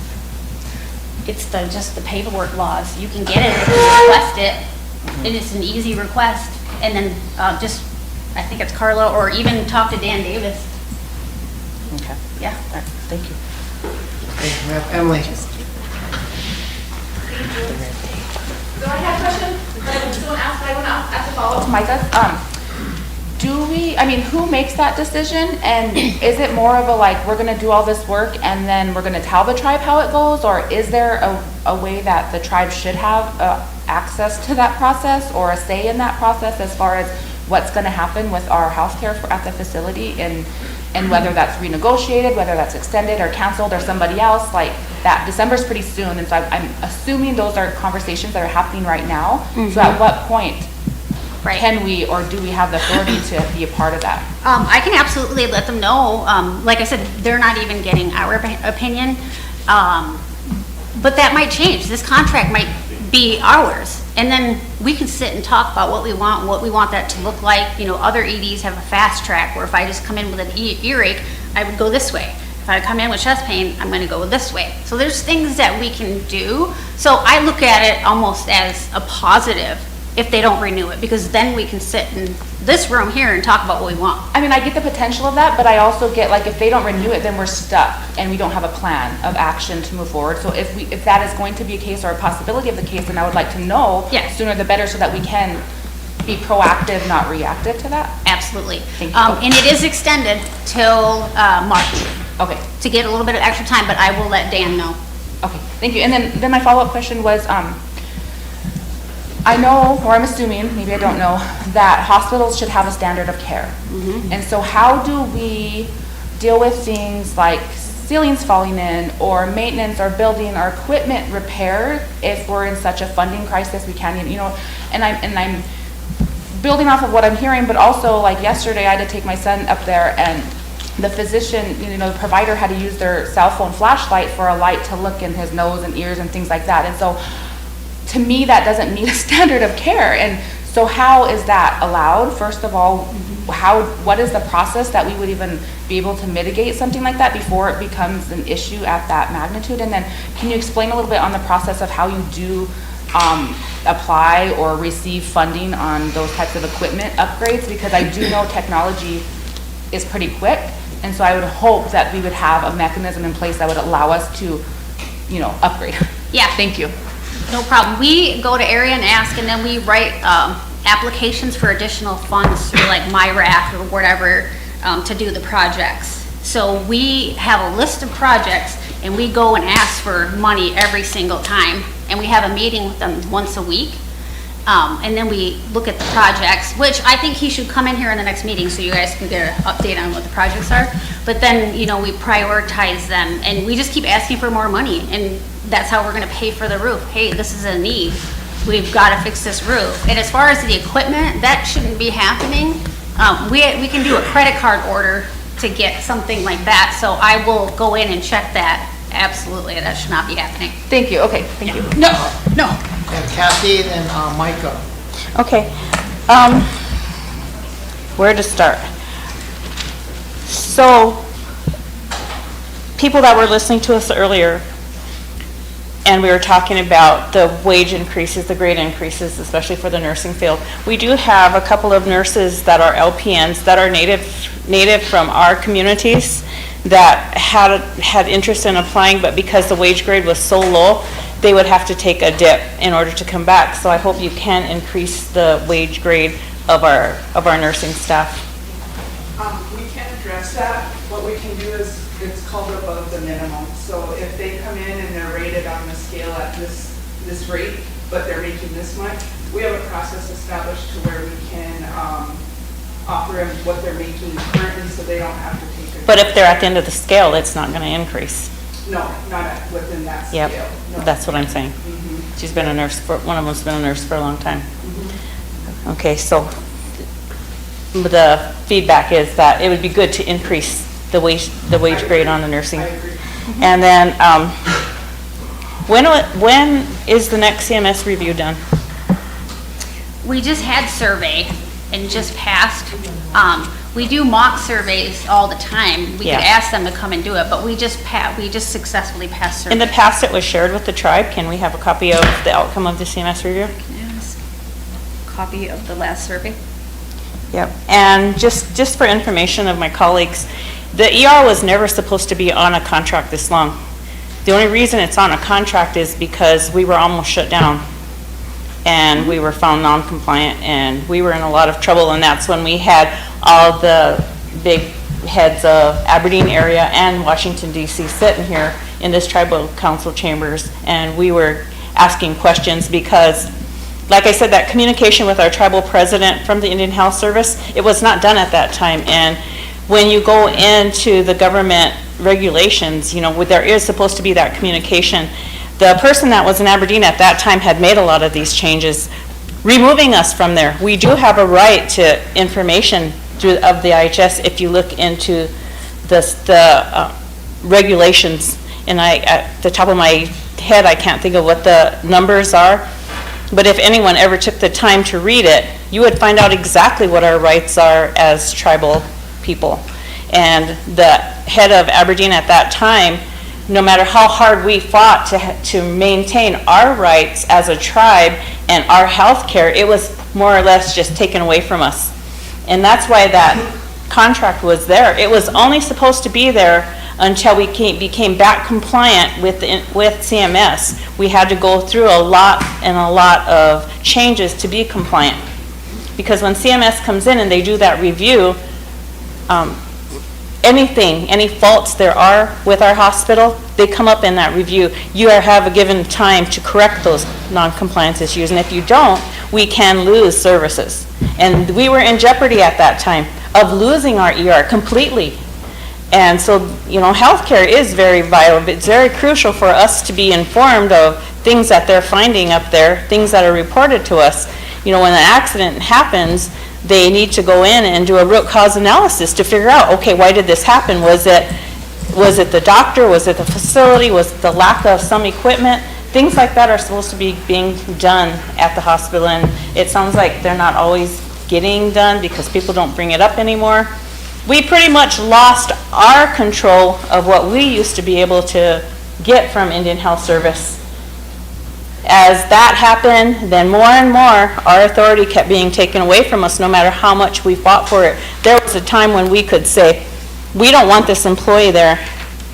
And we've actually removed an employee from Indian Health that was not a non-member, taken to the edge of the reservation and told never to come back. We used to have that power and control, but about 7 or 8 years ago, Aberdeen intervened. The director at that time had pretty much just said, no, this is how we're doing it. And less we had that authority, and we no longer had that say-so. So it's really important for the tribal president to be heard, for our health administrator, our health board chair, to be active and a part of what goes on at that facility. If you're not active, then you don't know what's happening. So when I worked there, we always invited the tribe. We invited members of the health board. We invited the tribal president to attend those meetings, especially the president and the chair of health board, so that they could come back and report to us or answer questions we had. And that's been lost along the way, and I'd really like to see it come back. The last thing I'm going to say is kind of embarrassing, but it's a need for the people. That bathroom in the ER, you might as well go to a park and sit in a park lavatory, because being a patient there, it's like you're sitting at, it's not a regular bathroom. It's this tin thing that shoots water all over your unze, and little tiny toilet papers that a patient has a hard time getting out. I asked who did that, and it was the former administration that remodeled it. It's this big tin thing that shoots water out and gets everything wet in the bathroom. And if a patient's sick, how are you going to be sitting on this? I mean, I was very sick and I was in there and I had complained about it, but I've heard other people complain about it. I mean, that's something that I think should be changed back to a regular bathroom facility, not what it is right now. Micah? That's embarrassing, but he said. I could get the date, but I think it's the last day in March. But it's not for sure. They can extend, they have the authority to extend the contract.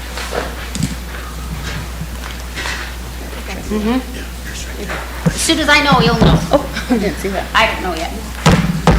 Okay. Are you ready to let the IHS go? All right. Marty, thank you. Thank you, Mr. President. And if there's any veterans, thank you for your service. Emily, Gia? I just have a comment before, not for you, sorry. Okay. It was regarding healthcare, so I wanted to sneak it in, but, so we're talking a lot about, being informed, I mean, you probably like it. reporting, transparency, who has responsibility. And I know I mentioned it earlier, but I'm going to mention it again, that I'll wait for a second.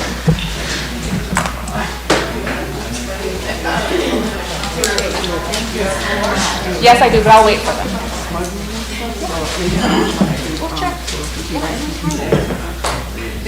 Thank you. Thank you. I'm number 11. Okay, number 11. So, number credential. I was the number 8.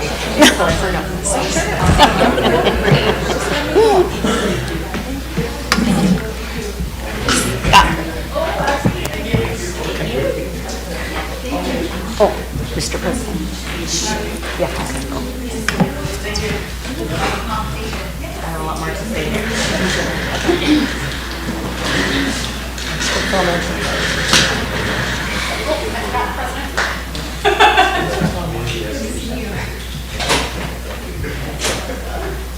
Go ahead, Emily. Thank you. So I just have a couple questions and maybe asking for a small discussion if people, respond, but I'm very concerned about our healthcare. I've gotten calls from directors that are currently underneath that new health chartered board that don't feel like they have any pathway to council, that don't feel like they have support. I was looking at the charter and they should have been giving quarterly and an end of year report, and I don't know if you've received them, but I know council has it. Talking about, if we are going to be 638ing or compacting our healthcare and we're wanting to have better say in it, I don't see how this is giving us a better say. I see that we've actually removed our say and given it to our president and the chair of our health board. And I just have a lot of concerns about why we've moved so quickly to take all of those 638 programs and put them underneath there without support from this council, without conversations with the directors and staff, without a plan of action on how that was going to be carried out, who they report to, how does that get from our reporting, what still stands because we never addressed the existing health board ordinance. Health board has not met, like I said earlier, since I became council. I think that's problematic. I would have expected a report from at least you or our health board if there was not going to be any kind of communication. Those meetings are supposed to be reported and made public to our tribal members and tribal employees. I've never seen a notice of that. And so again, there's already violations, there's already all these concerns, and I'm wondering why we're allowing this to go on. And so if anybody would be open to a conversation, I'd like to have a motion on how we could either temporarily remove those 638 contract programs and put them back underneath health admin until we have a better plan moving forward, or suspend at the whole until, again, we have a plan moving forward and we know what the next steps are with a timeline. Thank you. Is there any discussion? Micah, go ahead. Ironically, I reviewed the charter yesterday evening and I share a lot of the same concerns that Annie is bringing up. I think we should have a discussion on it because I agree with a lot of the issues that she brought up with the charter. I mean, the organizational chart is is crazy. I mean, from my understanding, charters should not be inconsistent with our constitution, and reading through that charter and seeing the organizational chart and stuff, it's inconsistent with our constitution, but I feel there's a lot of questions that we don't have answers to yet, and I think we should have a discussion. Anything else? You want to do it after lunch break? Yeah, I prefer to acknowledge if you lose anybody, because if we're gonna be making official decisions, you need to have 2/3 of the. Okay, well, we'll continue the discussion, it's whatever you guys want to do with it, so. say something. I know that there's young people here, but I want to remind you also that there's older people here too, and people who have health ailments, and people who need to eat and do things in a timely manner, who get up way earlier than a lot of us. So I just want the council to start being a little mindful. We're always like, oh, what if we lose people? What if we lose people? And then we're sitting here having meetings for hours without getting adequate nourishment here for our bodies. So I just want to remind you guys of that, to be aware. Before we do that, sorry, to deviate from the conversation, just because I'm hearing you speak right now, Sergeant Warms, I would like to reaffirm your role, Sergeant Warms. Don't counsel us, please. It's not your job to do that. I'm sorry too.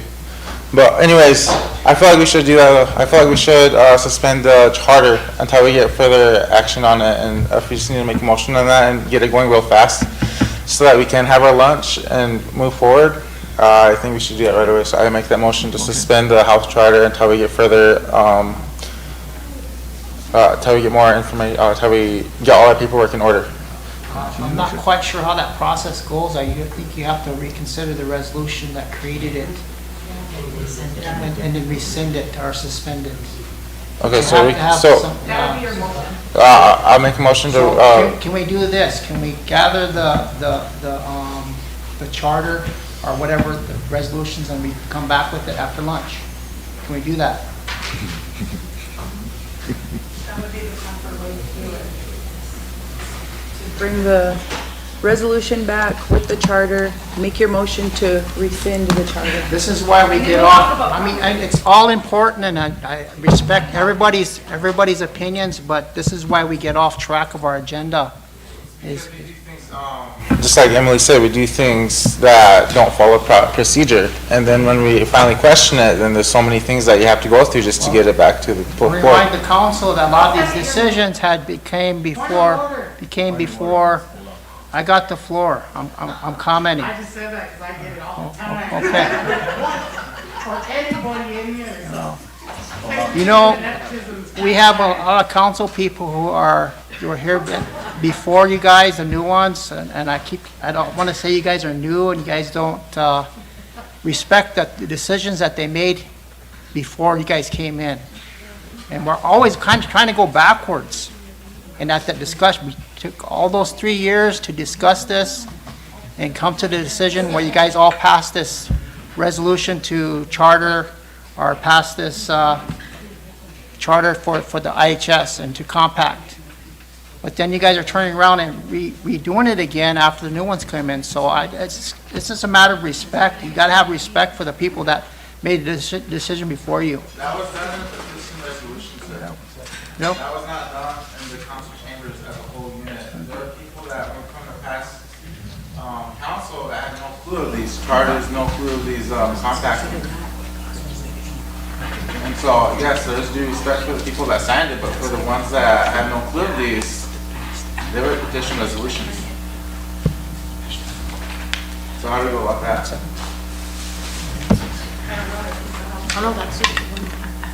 We can get the resolutions and you guys can have it in front of you. You guys can reconsider it, rescind it, or suspend it, or whatever you want to do with There's a it. motion on the floor and we have a second.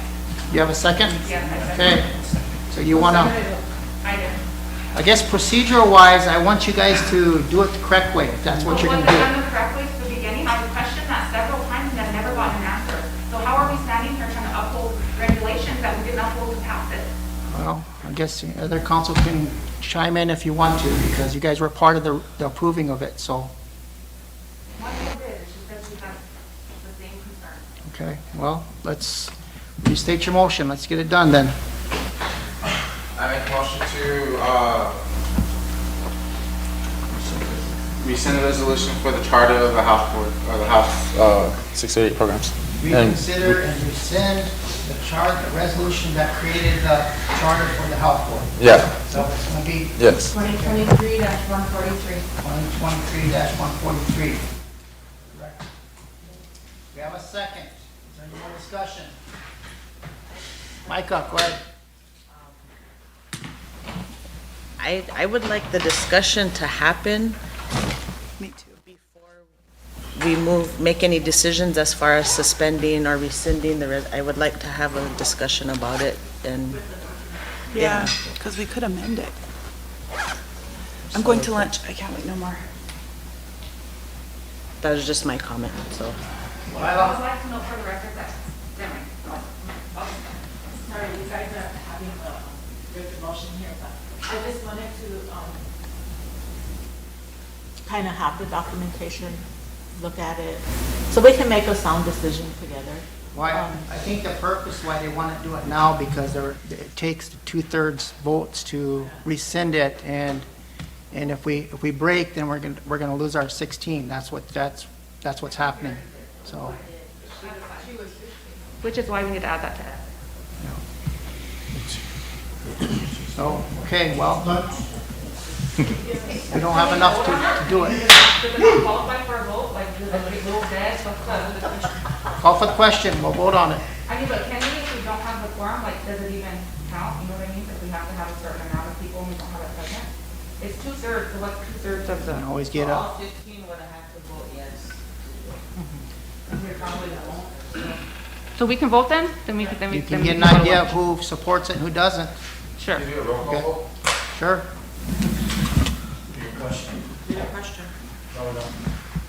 Question by, If we need one, I will. you seconded it, so, Oh, yeah, she seconded it. So we need a question. good? Okay. Chris.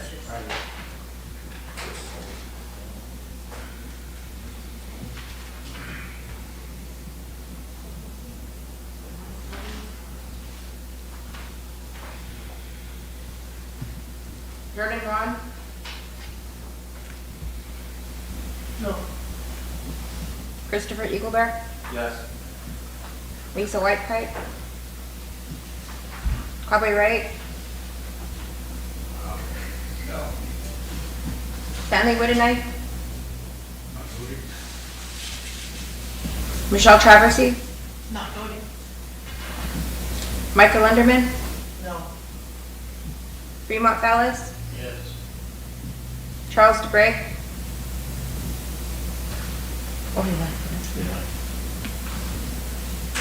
William Marshall? Wayne Fredericks? Emily Boyd Valandra? Martha Bluthender? No. Did you say no? Yes. Martha's absent. Sherry Wright Plank? Kathy Whittenay? Sheila. Lila Kilsensight? Not voting. Raymond Croigle? No. Dara Ayat?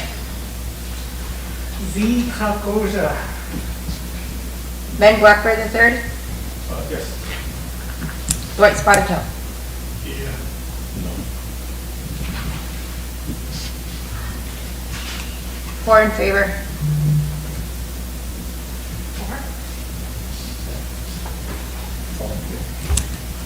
I only got 3. I have 3 too. Fremont. What's Erin? 3 in favor, 3 yes, 7 no, 3 absent, or 3 abstained and 6 absent. Motion's defeated.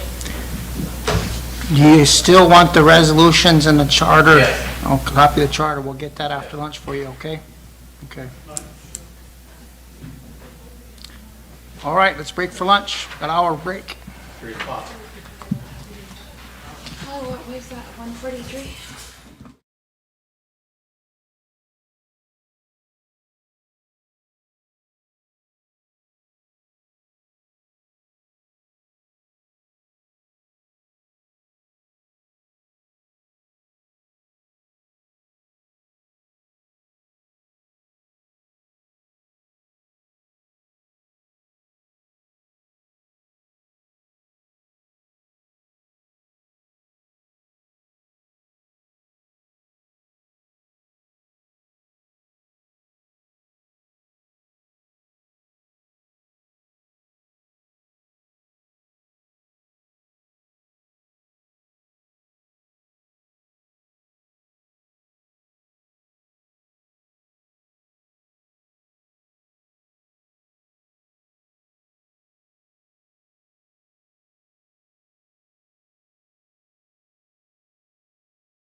So it kind of gets heated once in a while, so we kind of have to watch ourselves as far as saying things back and forth. I have to remind myself that we're still on the air, so we have to conduct ourselves, you know.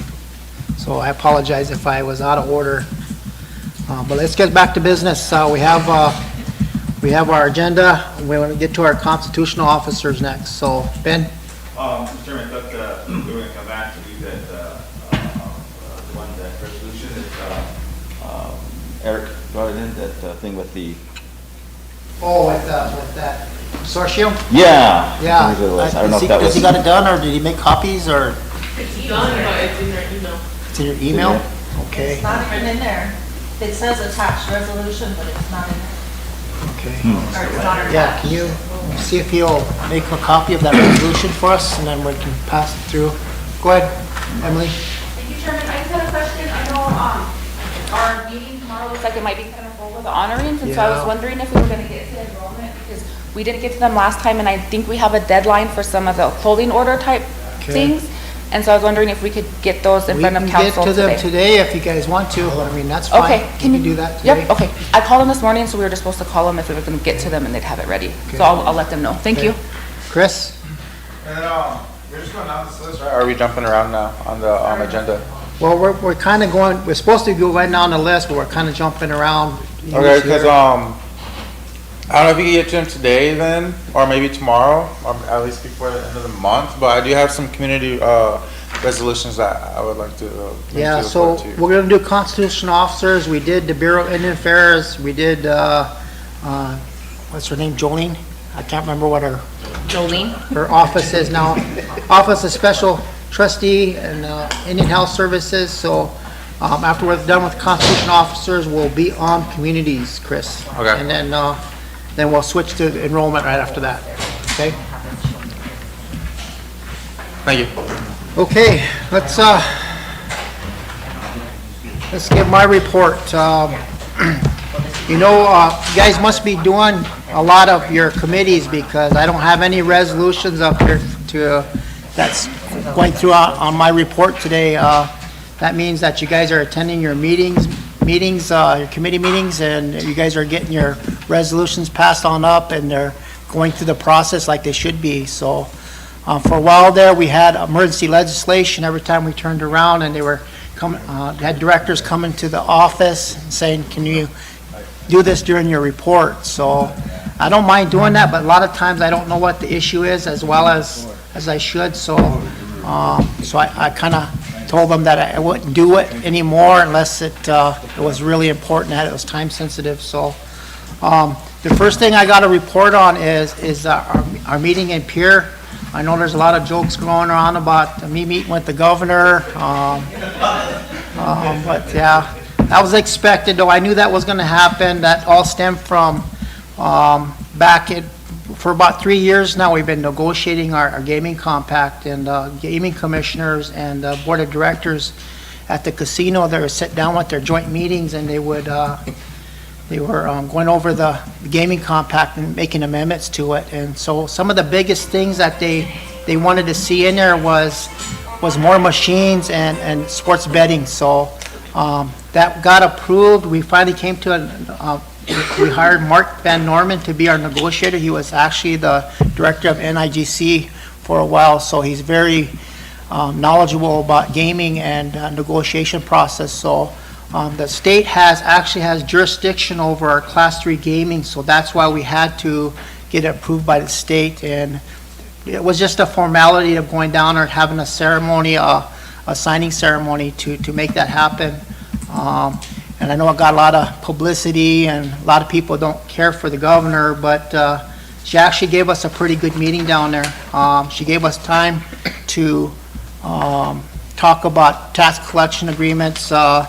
She took feed of trust status applications as far as the lands that we're trying to put into trust, and we talked about management of Bear Butte, so, and other issues as well. So I thought it was a very productive meeting, and I'd like to continue try to build that relationship between the state of South Dakota as far as what we need from them when it comes to like approving things like the gaming compact. So I think we need to do that relationship building.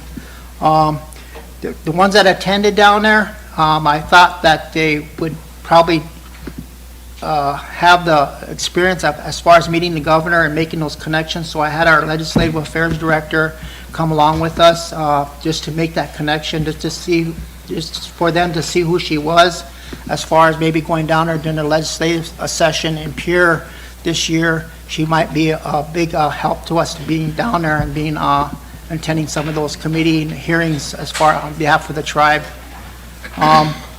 But otherwise, it went pretty good, and she is willing to come down and visit with the council if we requested it. So she left that open. Wayne was down there. We were mostly the main speakers as far as meeting with the governor. Is there anything that you wanted to add to the meeting, Wayne? No, not really, just that, no, we really wanted to find out whether the governor had changed her policy on land of interest in Todd County. Previously, when it goes all the way back to the last term of Governor Janko till now, the previous governors have always never objected to land in Todd County because of trust. And all of a sudden, we get this big objection to this being sports land. That was the main purpose of our meeting. And she didn't seem to be aware of it, so she was going to visit with the Attorney General, but that was one of our main purposes. Otherwise, it was a pretty productive meeting. I wished everybody could come down. I'm sorry if I didn't invite some of the people that should have been there, but I want to commend the Board of Directors and the Gaming Commission and the previous gaming director for being so, as far as the process of amending that gaming compact and making sure that was ready for negotiation. So I didn't give them enough credit down there, so I'm doing it today. So thank those people for doing all the work that they did.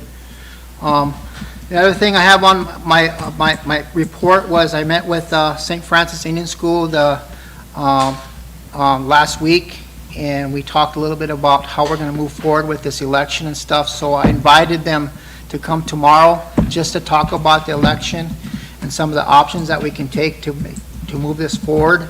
Because we're kind of in limbo right now. I know the Education Committee has been dealing with some of this stuff, and but I invited them over during our education. When we get on education, I put them on for 11 o'clock tomorrow. So we'll try to get that resolved, and maybe we can take some action on it tomorrow. One other thing I wanted to report, the conservation, it's a reserve enhancement program that we enrolled in through the USDA. We gave quite a few reports on that. Originally, we enrolled 570,000 acres of our land acreage into that program. We're going to make some adjustments to it. I just want to inform you guys that we're going to move it up to 900,000 acres. So that's just for your information. That's pretty much most of our acreage. We're probably around about 1 million acres right now. So we're getting close to enrolling all of our acreage into that program. The other thing that I wanted to talk about a little bit about is enrollment, and I know they're going to come over here today to do their enrollment, but I've been getting a lot of calls about the lineal descendants that have been pending. We really need to talk about that, what that Constitution says, and what that means for their enrollment as far as applying for it. So there's probably about 600 pending lineal descendants over there, and we really need to talk about it when we get the time. So I've been getting calls really late at night saying that we need to do something with it. They've been waiting forever to get their kids enrolled, and it's becoming an issue. So I believe that the enrollment office is also getting a lot of calls on it. So we need to be able to deal with it and move on with that. Emily? Be able to provide a short history, I guess, on what stopped that and why? Because I just got on the committee, and so I'm still learning, but from when I read it, it seems like we are in violation of our Constitution, and so I just want to know, what was the action that was taken that has stopped that? Thank you. Well, I think that people interpret the Constitution and that amendment two different ways, but if you look at the Constitution right now, there's only one way of getting enrolled, and that's through proving 3 generations. And it doesn't say anything about quarter, half, or anything like that. It says that you can get enrolled if you can prove 3 generations you're eligible for enrollment. Now, the issue of becoming, this whole issue of lineal descendancy, it was kind of frowned on when the amendment was proposed for the constitutional amendments. But that amendment passed, and it's passed, so I was on council when this first came to the council back in with Shadow Wright, and we were on the enrollment committee, and basically any changes that are made to the Constitution have to be, it has to have an ordinance that be able to spell out how you're going to enforce that enrollment or how you're going to go about it. What happened was they never ever amended the ordinance to reflect the change in the Constitution. So what we talked about one day was how they have a right to be able to be enrolled right now. They weren't passing them then because a lot of people just didn't approve of lineal descendancy at that time. So what we did is we added that, we cited the Constitution in our resolutions to pass the lineal descendants. That's the first ones that went through.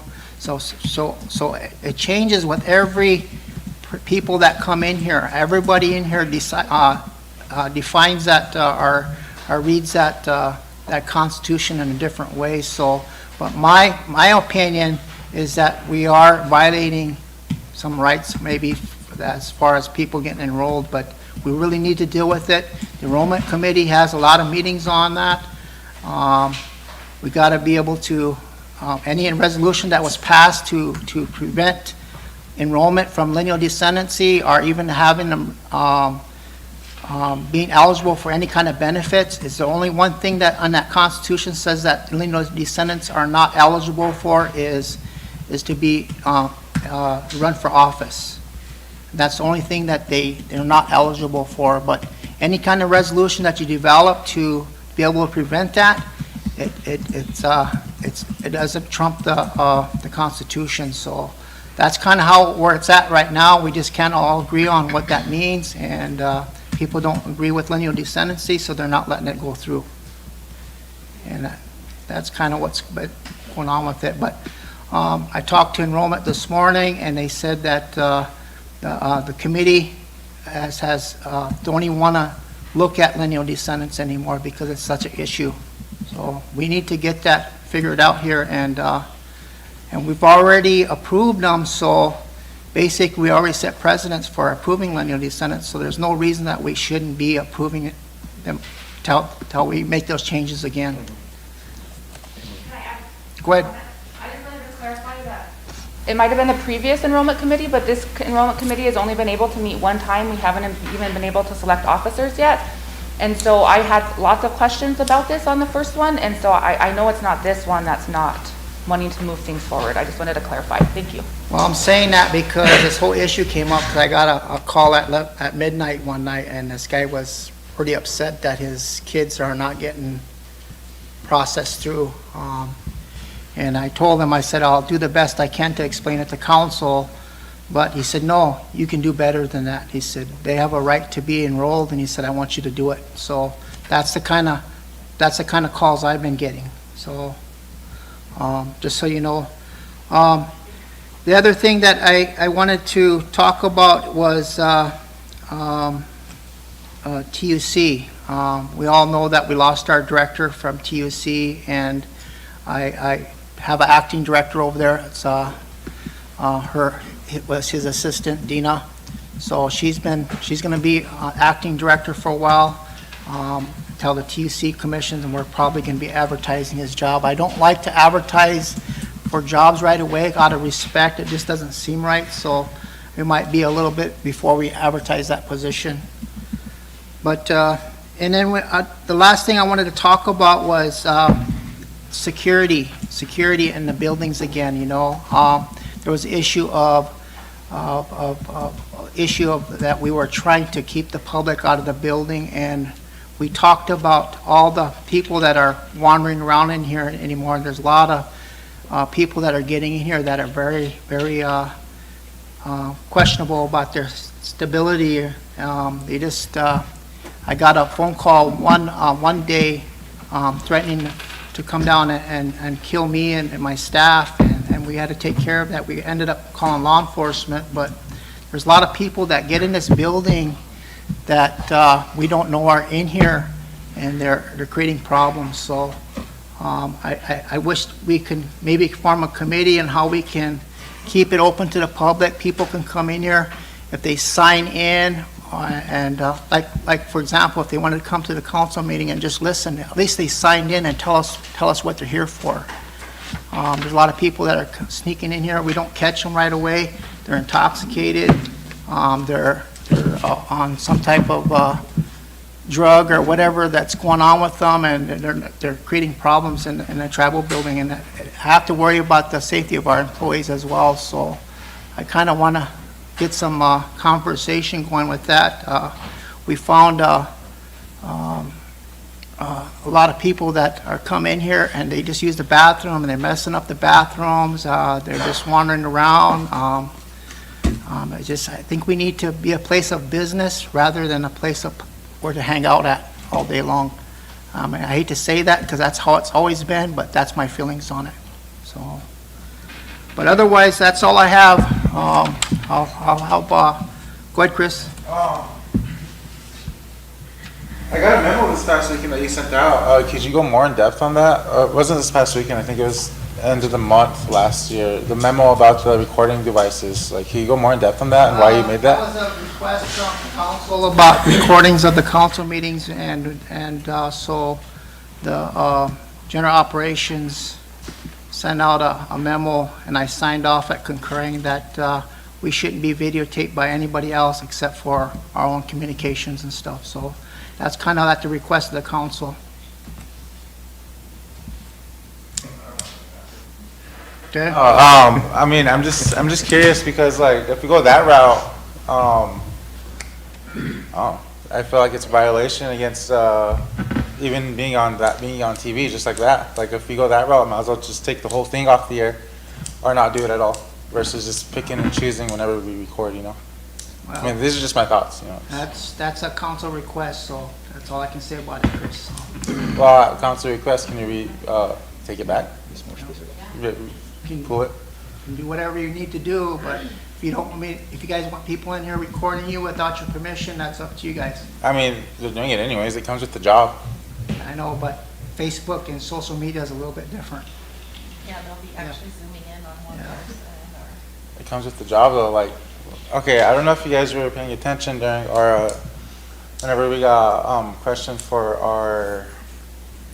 They're asking us questions whenever we came onto council on how would you react to these situations. You know, they're part of the job. Unfortunately, yeah, we should have privacy when it comes to living here. But I remember growing up, watching my grandfather, some person walking across this driveway just to get mad at my grandfather for something that he had nothing to do with. You know, these are the titles that we hold though. And unfortunately, it's gonna get hot. If you can't handle the heat, I don't know what to say. But I feel like it's the people's right to do that, you know. Imagine how the President of the United States feels. Imagine how all these other high officials feels. It just comes with the name of the game. That's how I feel though.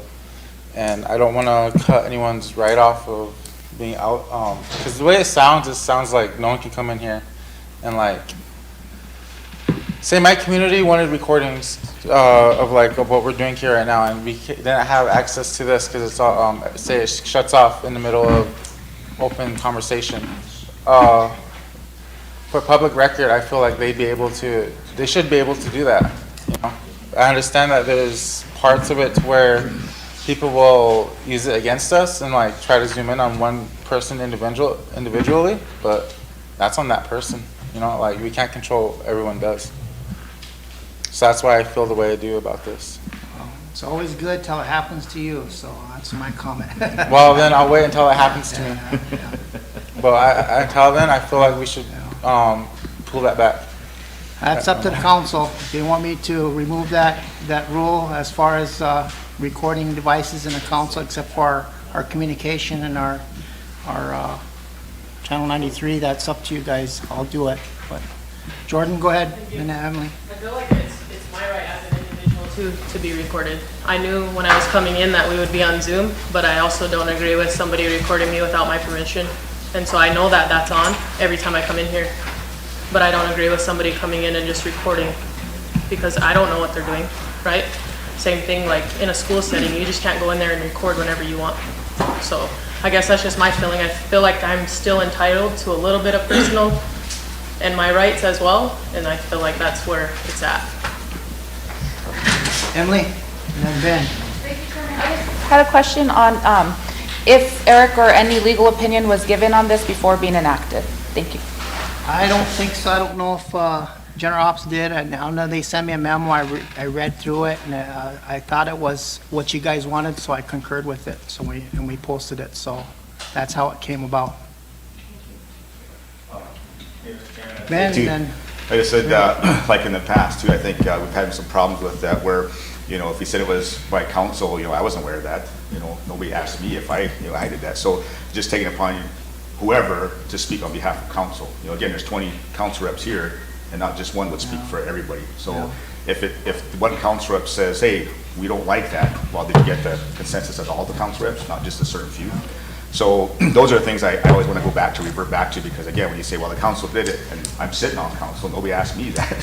So here I am, because they actually asked me that about that memo, and I said, I didn't know that. I don't know what's going on there. So anyway, that's just my take on it. And of course, I think during the election, there was a council rep here who was photoed, and saying he was sleeping throughout the day and stuff or something like that. So, I mean, again, it's going to happen. I guess if we try to prevent it, then it's going to even cause more chaos, I think. But that's just my take on it, my own personal take on it, is that we already know that we're on camera. We're supposed to be here as professionals anyways, So, I mean, I don't know. I guess if I'm picking my nose, I shouldn't be picking my nose when I'm here, So, and I know Emily had that a few times too, where they said, "Yeah, you're making expressions on camera," like, well, that's what's going to happen. So, but anyway, I just feel that in the future, if somebody was to talk on behalf of the council, that they get all our consensus before we make that decision. So, just to FYI, thank you. Go ahead, Ray. Yeah, I don't have a problem with anybody coming in here with any type of device. I feel like it comes with the job. I'm with them. I mean, we're on camera anyway. I feel like it comes with the job, and I guess for clarification, when we have honorings and stuff, they can't come in here and take pictures with? Oh, they can do that, I guess. That's a different story. I'm just talking about council meetings and stuff, But those honorings usually happen during council meetings, so, but I mean, I have no problem with resending it. I mean, if council wants to, but. Myla and Emily.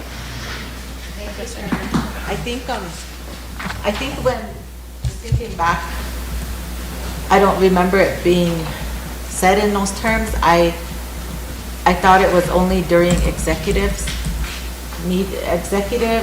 that we weren't going to have any devices, and we threw them in the bucket during that time. I don't have no issues with people coming in here. This belongs to the people. And, we do executives, and that's where stuff was going out.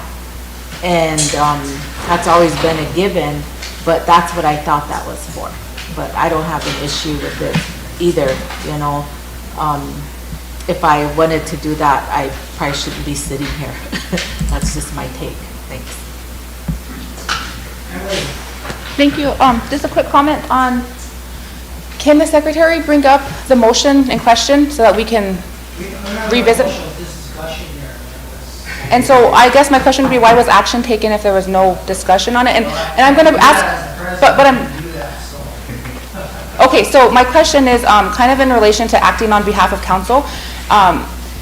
I had a question regarding our pay, because we got paid early. I was told we were going to get paid on the 1st and the 15th, and my last check was like on the 26th or 27th. So when I inquired about it, I was told, well, lots of council were running it early, so we just ran everybody's early. And so again, I'd like to know where these kind of things are being made up. so that I can be made aware that my own check is gonna be different than what it was That's normally. not And my, so- that wasn't my decision to make, so I don't. But no, I'm just using that as an example, because this is another thing where we discussed something and then action was taken where we didn't even know about it, and so it's kind of hard to say, this council wanted that, you put that on us, when really we didn't make a motion for that action, so just clarifying. Thank you. Micah? Going back to the no devices, was the, I guess the question is, was the intent behind it to like not be used in a malicious way? Or in a- Exactly. And if that's what it was, then maybe it should be Maybe revised. revised to state that. You can do that too. Maybe a big old sign on the door. Yeah. Because before people come in, that we're aware of it, or have a sergeant or let them know about it. I mean, I think that's fine. And a lot of that has been doing that. That's why this issue came up, because, you know, during an election time, it was pretty bad, you know. So, but I will take it down if that's what you want me to do, or revise it, whatever you guys want me to do. I just thought there would be more order to it, and if we want to be professional, we need to remain professional, and a lot of that can stuff be used against you, and it can hurt a lot of feelings down the road, so cause problems. Go ahead, Keith. Council, the reason why it was a lot of turmoil in the communities and for your safety, here we get a lot of threats and a lot of people upsetting. So that's the reason why that was displayed.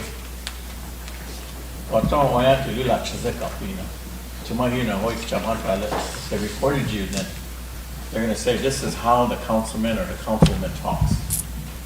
Do we appreciate it? Think about that. That's just for your safety purposes. Try to protect you here so we can go on through business.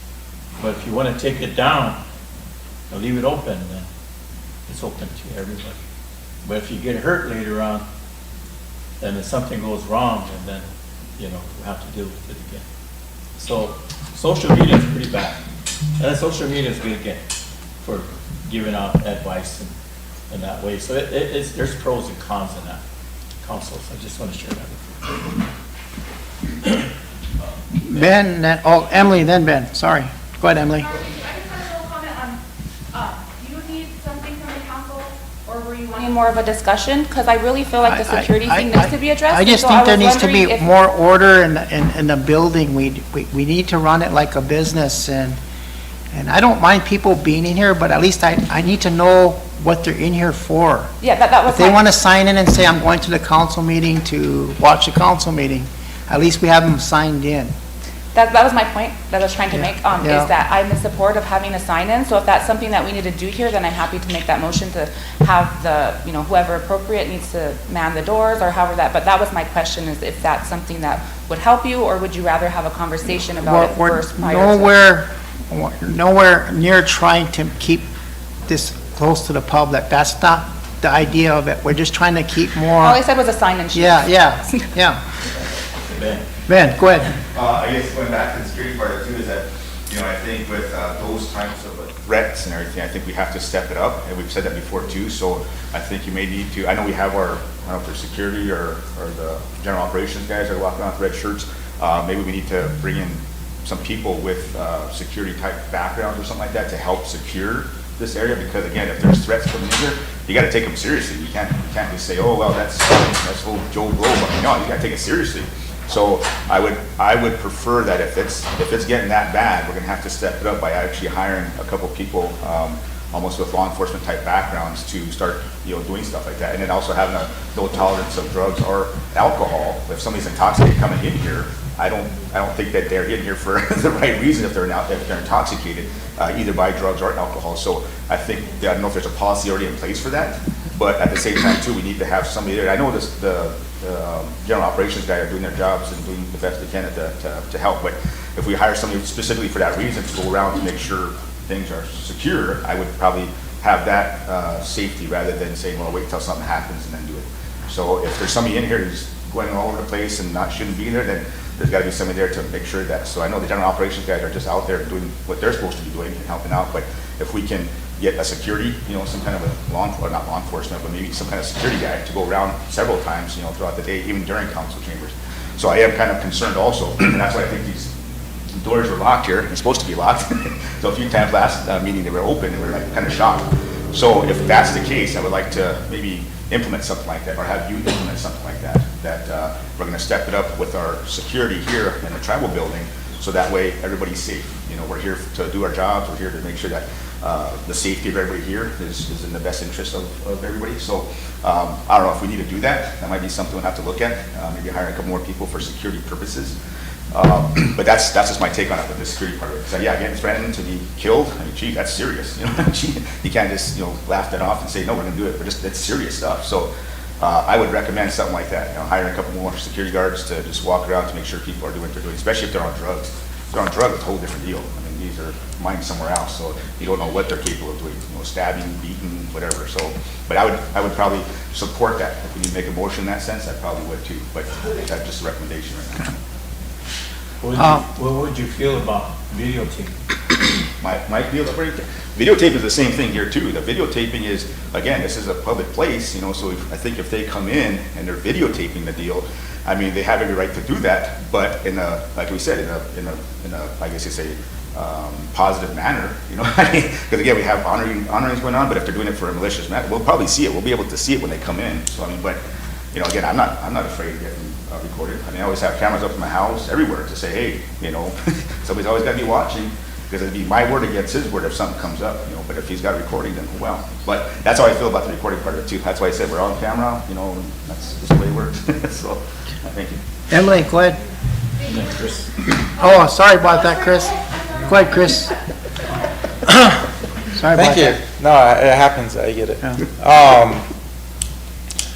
I do feel for that, the privacy part, I do get the malice part, because that is the intent of sometimes when people come in here, just to get an off angle of someone. But, maybe revise the thing, because I still strongly believe that it's the people's right to have being able to record public record on what's going on in here for whatever reason. But until it gets to the malice part, and this goes into my next part, the security part that we were talking, maybe, I don't mean to be rude when I say this, but maybe our sergeant of arms can actually be a sergeant of arms and maintain this room. Sit by these doors as you're supposed to in these constitutions and in our, as it states. And, question these people when they walk in, as it states in these, in your duties as sergeant of arms. I think that's something that I don't know why you're not doing, but it's something that you should probably start doing again if we're having these conversations, so that, whenever the time comes to apply for it again, that whoever applies for it will know that these are the duties of sergeant of arms versus, I don't know, sitting up there. Yeah. Emily? Thank you. The more I hear, I'm wondering if you might need. Like an official, some kind of a policy versus like a memo to enforce.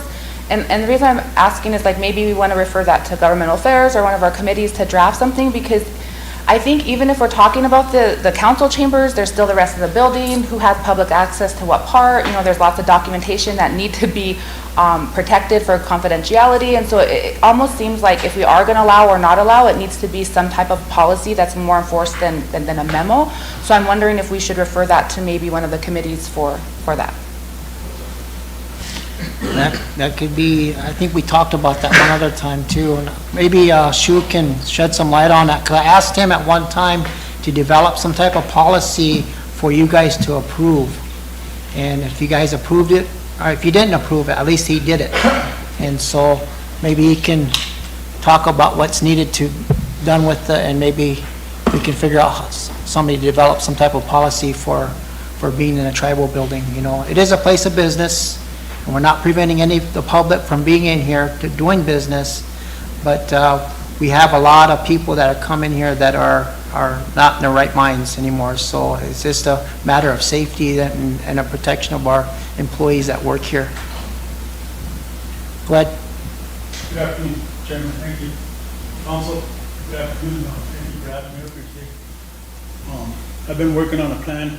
It's not all fully written down yet, but we do have a security bid from Midwest Alarms, who helps us with our 42 cameras that we have.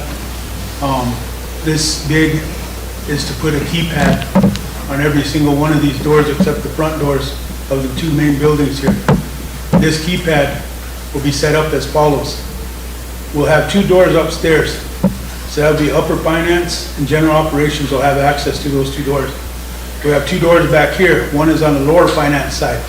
So lower finance and general operations will have access to that door. This door back here by Willie's. Willie, Eric, and whoever else wants to come in through that door, communications or whatever, they'll have access through this back door and general operations. Scott's doors, his staff will have access through them with their keypad, so they will remain locked all the time. And we will have access to this door here. Every single one of you guys will get your employee number, and you guys will have access to it along with general operations. In the next building, the enrollment door will be enrollment and general operations. The HR door will be HR and general operations. Downstairs will be EAP, what's the name down there? Prosecutors, TUC, and election. We'll have access to those bottom doors along with general operations. So this plan is currently going through, it's a $42,500 plan. The reason why it's so much is because we're gonna put a guard on these doors so nobody can pick their locks. As far as the privacy of you guys and protection of you guys, the reason why we put out that policy was I heard from, I'm not gonna mention no names, I want to cause no controversy, but we talked with a couple of you guys, and this thing, they can take any one of your words on that camera and misconstrue them. You know what I mean? Then it becomes malice. We don't need to put up with that all the time with people who are irate. All right? This place is done for your guys' business. This is here for you to handle our tribal business. This is where you guys come to get everything you need to get done here. And it's our job to protect you guys. The route you're talking about with a couple police officers would change the whole objective of general operations, because then we would have to change our policies and procedures to have armed guards. We do have security training, which we just took Rosebud Fair, the weekend before Rosebud Fair. Mescool Petit, who ran our JDC up here, puts on our trainings for us because he's gone through all those trainings, and he's certified to give us certification on that. So we do have some certificates and stuff. But yeah, we're working on it, and we're asking for you guys to be a little patient. And the reason why Midwest Alarms is going to be a sole source is because our whole computer system, our everything that we have is through them. And we have two, what are they called? Keypads upstairs already for finance. Fobs they're called. But those fobs have a tendency to burn out. We found that out. So studying further into it, we went to a keypad system. And we do have a keypad system with us.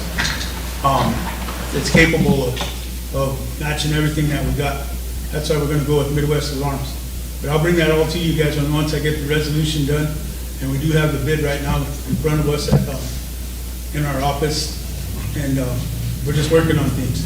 But yeah, we'll bring all this forward to you guys. And as far as security goes in here, with the keypads on each door, nobody can get in and out except employees. All right? So everybody has to funnel through the front door again. Once they funnel through the front door, we can have a sign-up sheet there. Ask them, have a table sitting there, and ask them what they're going to be doing here. That way we take care of their business if we have to. We do have a lot of incidents that have happened and occurred since we opened the doors. This is one thing that I wanted to talk to you guys about for your safety. I know you guys only come on your council days and stuff, but if you're here every day, you will see the amount of people that we have to deal with that are intoxicated and on drugs and not in the right mind. So we write down incident reports. We have them all on file if you want to look at them. And just yesterday, for fact, you know what I mean? We got called some belligerent names. I ain't gonna repeat them because we're on the air, but they're pretty foul. Had a guy trying to fight everybody that walked in and out. And just one everyday situations that we have here. So just to let you guys know, we're working on it. And we should get it done here within this month and be ready to go. So we'll bring it forward to you guys. And if you want to make any changes or if you want me to go through any one of the committees beforehand, please let me know. Thank you.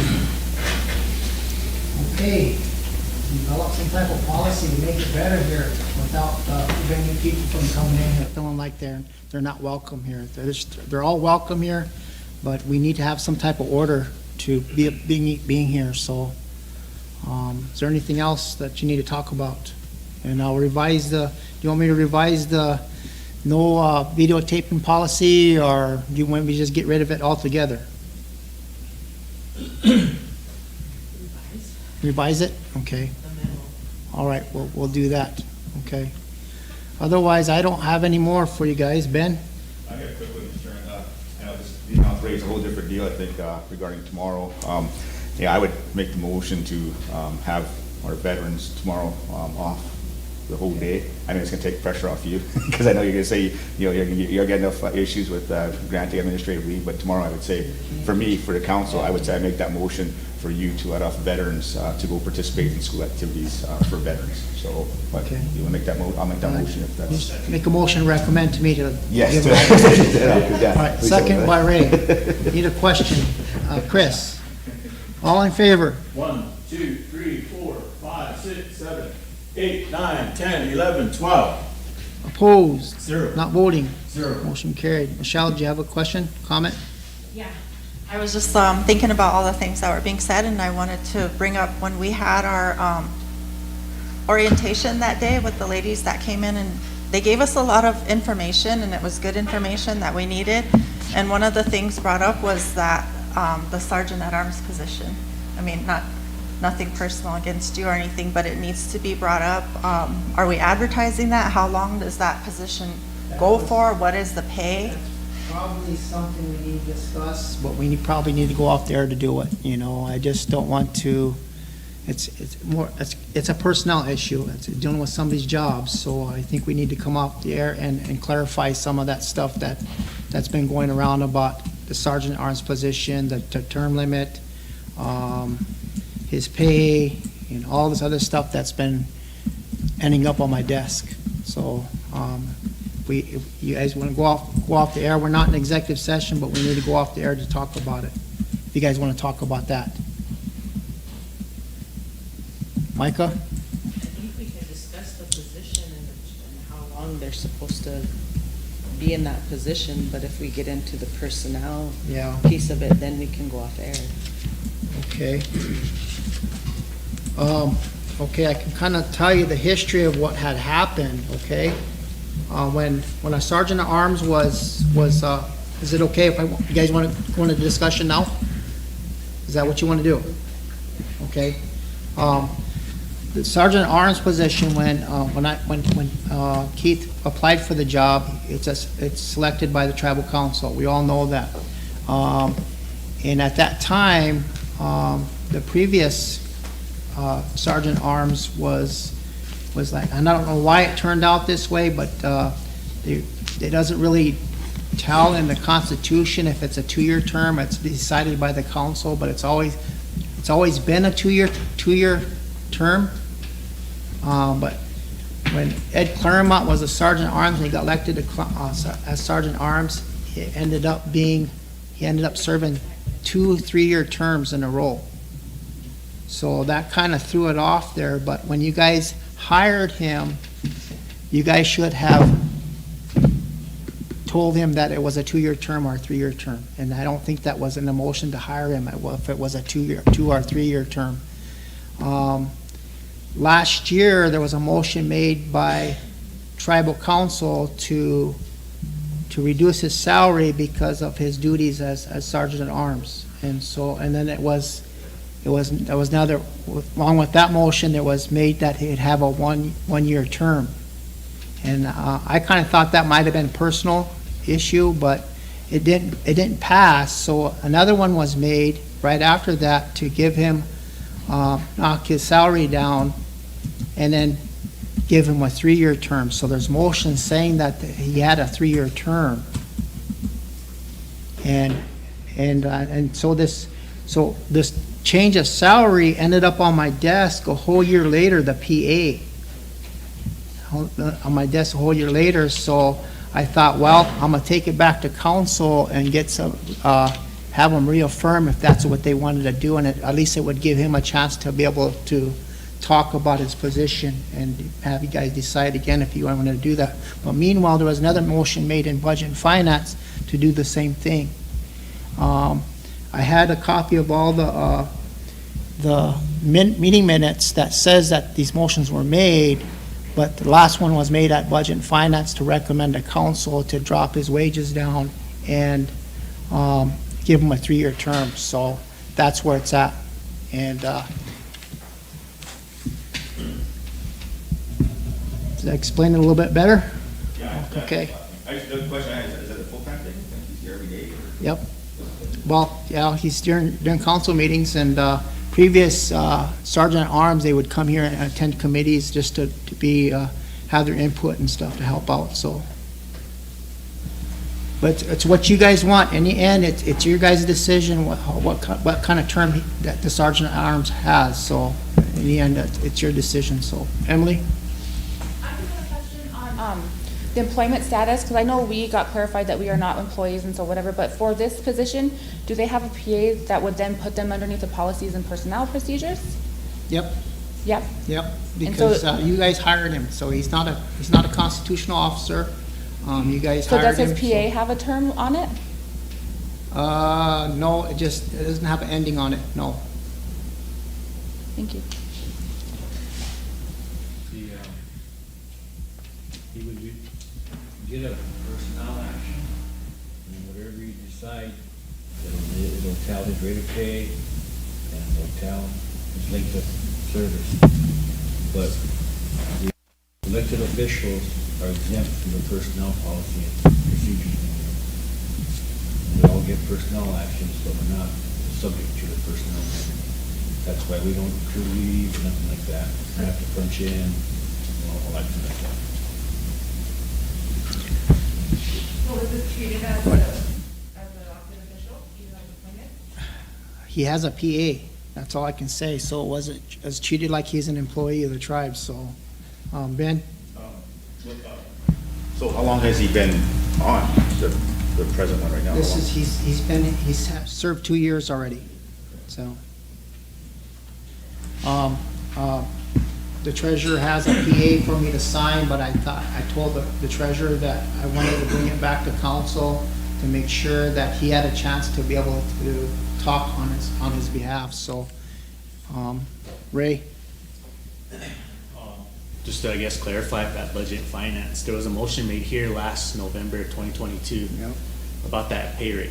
Right. So when it came to personnel committee and budget and finance, when we were doing budgets, it was never changed. So we just reaffirmed that motion from back in November. Is that the one that's sitting on your desk? The one from November 2022, it just made my desk a whole year later. Okay.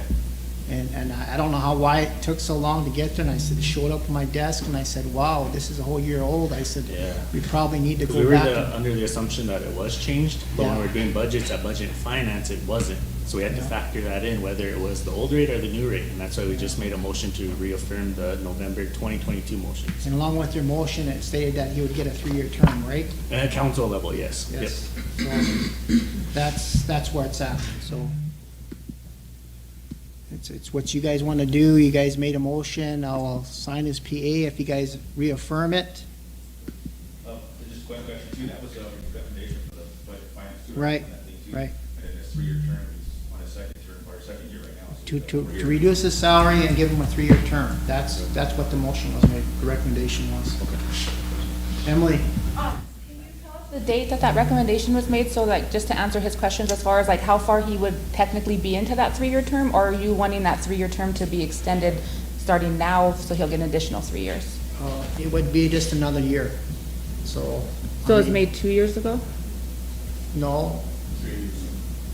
when he first got hired, they never told him what his term was. They just assumed that was like the previous sergeant arms that got a 3-year term. So it was never discussed when they hired him what his So term the limit motion that was made gave him an additional year, so technically he would be in his So after that, when third they year? decided to reduce his salary, that they said that they would reduce his salary but give him a 3-year term. So that's the motion that recommended from Budget and Finance. Could we maybe see that? Because I'm just a little bit confused on, like, does a 3-year term include the previous, like what he served up to that point? Or is it in addition to, or is it just saying from his start, we're gonna give him that 3-year term, so then he would have, this would be his last year? Okay, well, this would, Well, I was trying to find the minutes from last November, but I mean, at the end of the day, you can just rescind the motion and make a new one. Okay. I mean.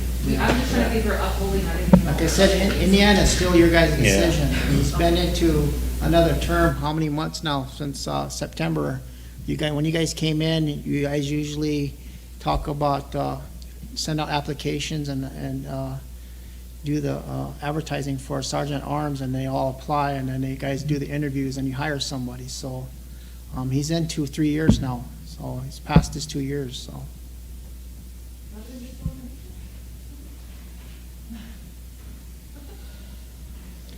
Okay, I know it's an issue out there, so it came up during our training, like Michelle said, so we have to deal with it.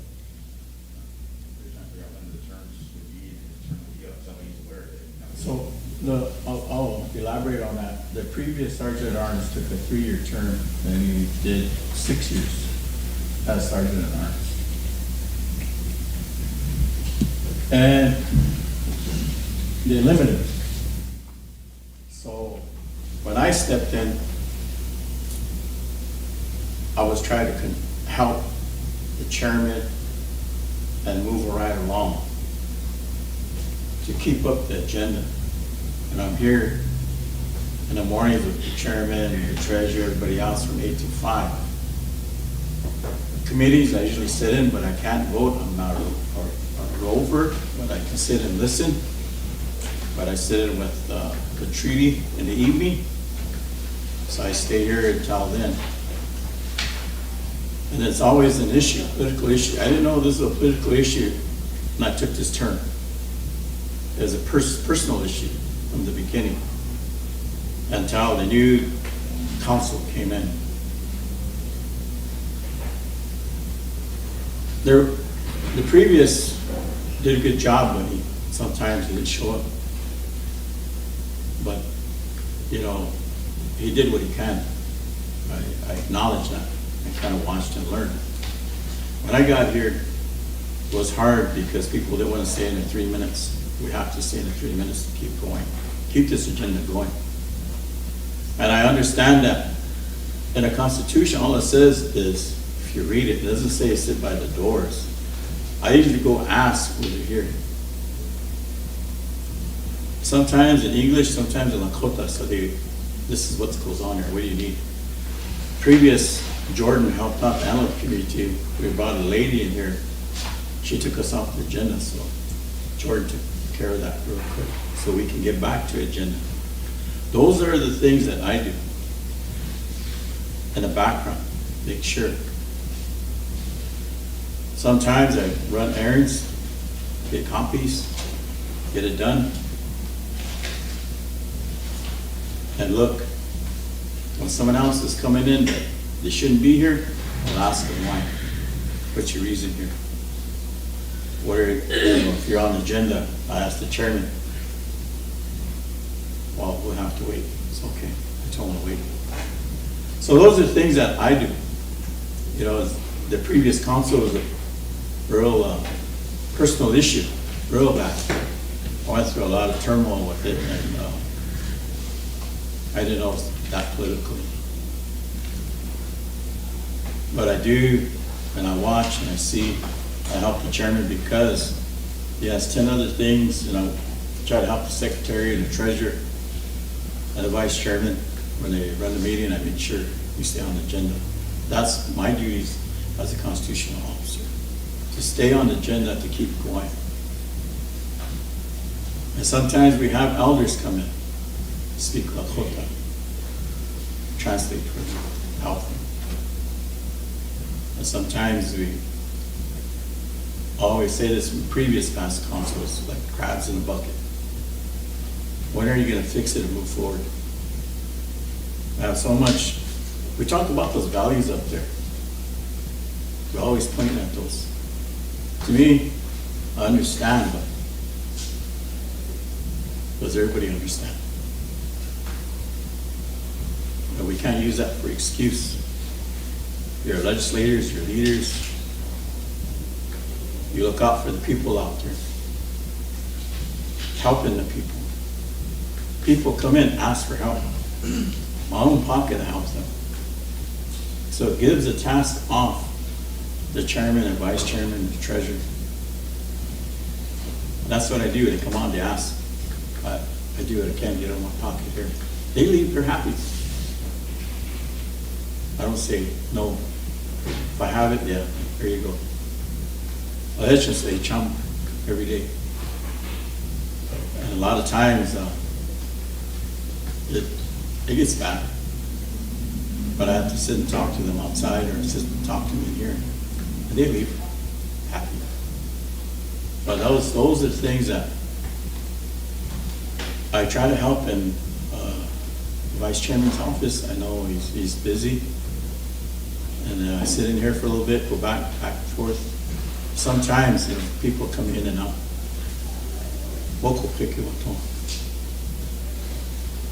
But that's why, it's the pay raise, it just went right along. Because whatever the council get, I get. They got approved here. It was a motion by Bucrit, council rep at that time. To get the same pay rate as a council. I think Steve at that time made a motion, was a second, that voted in the past. But it was always an issue, always an issue. Always say, fix it, move forward. But sometimes we go back. When we go back, then we drag everybody back. So whatever it is, we fix it, move forward. It's always been a 3-year term, a 6-year term, the previous sergeant at arms. I'll let you do. Chris, go ahead. First off, I'd like to apologize on behalf of the last Sergeant of Arms that prolonged his position.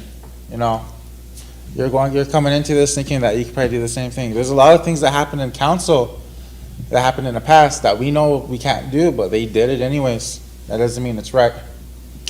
All day today I've been hearing the new council. One thing I know about the new council though is that we're trying to follow policies. That's the main thing, is just trying to follow policies so it's done in the right way. So that we're held accountable, so that we know what's going on, so that the people know what's going on. So that everyone out there knows what's going on. This should have been done right away, but it wasn't talked about because we didn't know. We didn't find out until this orientation. And, some colleagues have said that this is something that you should know before you even get in. But I challenge you, do you even know word for word the Constitution as a Sergeant of Arms is supposed to? We can have a discussion about that later. But one thing's for a fact, that going forward, we will make sure that there's something set in motion so that whatever happens next, we'll be ready for it. And I apologize to you because, this isn't, I'm pretty sure none of us are coming after you personally. It's just the position that you hold.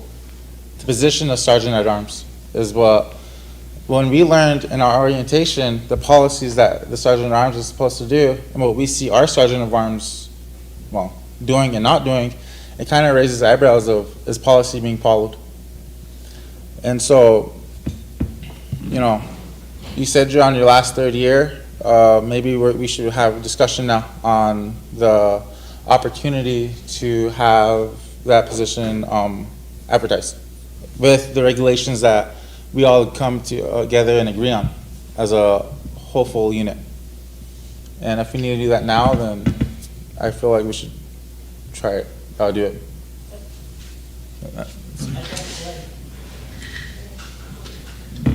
When I was elected, and when we hired Keith, I was under the impression that it was a one-year term. I don't think that we should have assumed that because pre-practice up to that point was 2-3-year terms. And I would like to correct you, Keith, that you are not a constitutional officer, and you aren't entitled to the things that tribal council gets. So I just want to make that clear. I do agree with some of the things that Chris stated earlier, because that has always been a question of what your duties are and what we have to answer to the public when those questions are asked to us. And it's more than, you know, just what you've been doing these last 2 years. And we've had difficulty prior to the last election trying to hold our sergeant at arms accountable to his duties. And so I just want to say that. I think that we need to reconsider the motions that were made in the last 2 years, the resolution that is in place, and discuss it. And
Nothing personal, nothing to that effect. It's just a duty. It's your job duty, and we have to find out what those terms are, all that type of stuff. That was brought up in our orientation, and that's the best orientation we've gotten. So I know of all the duties of our officers and also counselors. So, but that's what it's about.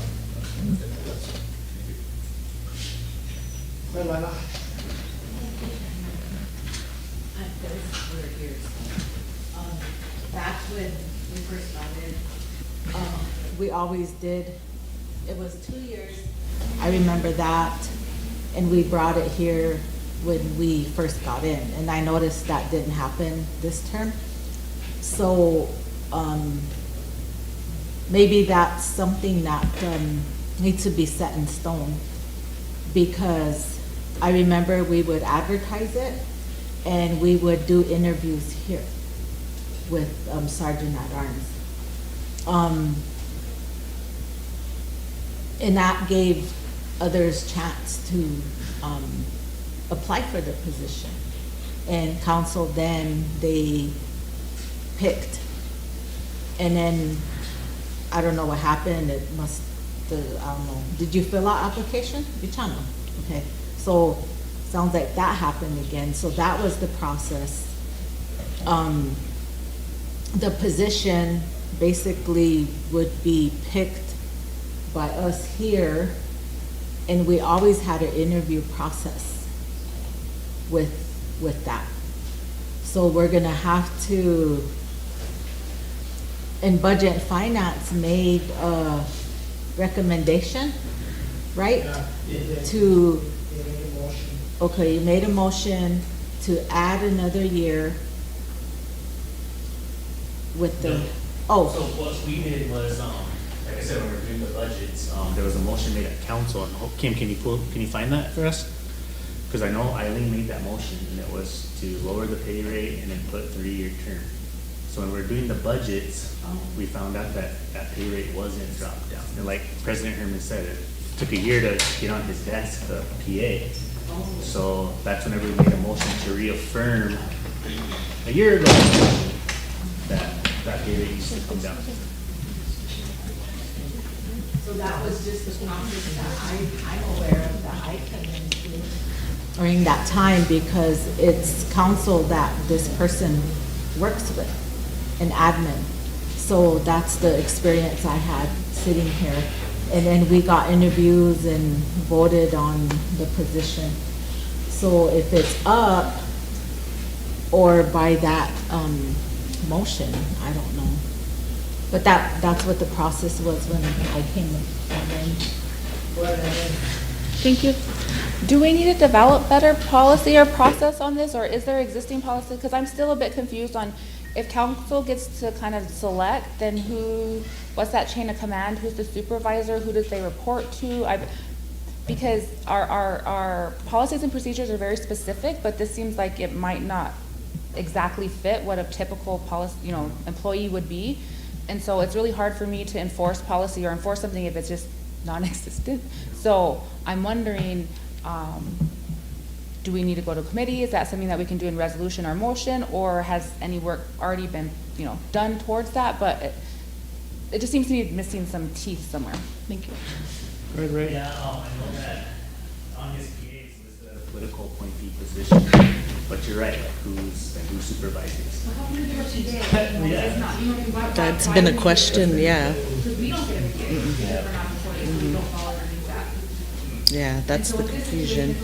And even with the pay scale, not the scale, but the timing of pay. If you're an employee, you're on a different pay, every 2 weeks, versus if you're on council, it's 2 times a month. So that doesn't really, I don't know. I have lots of questions on what are we enforcing, what are we following?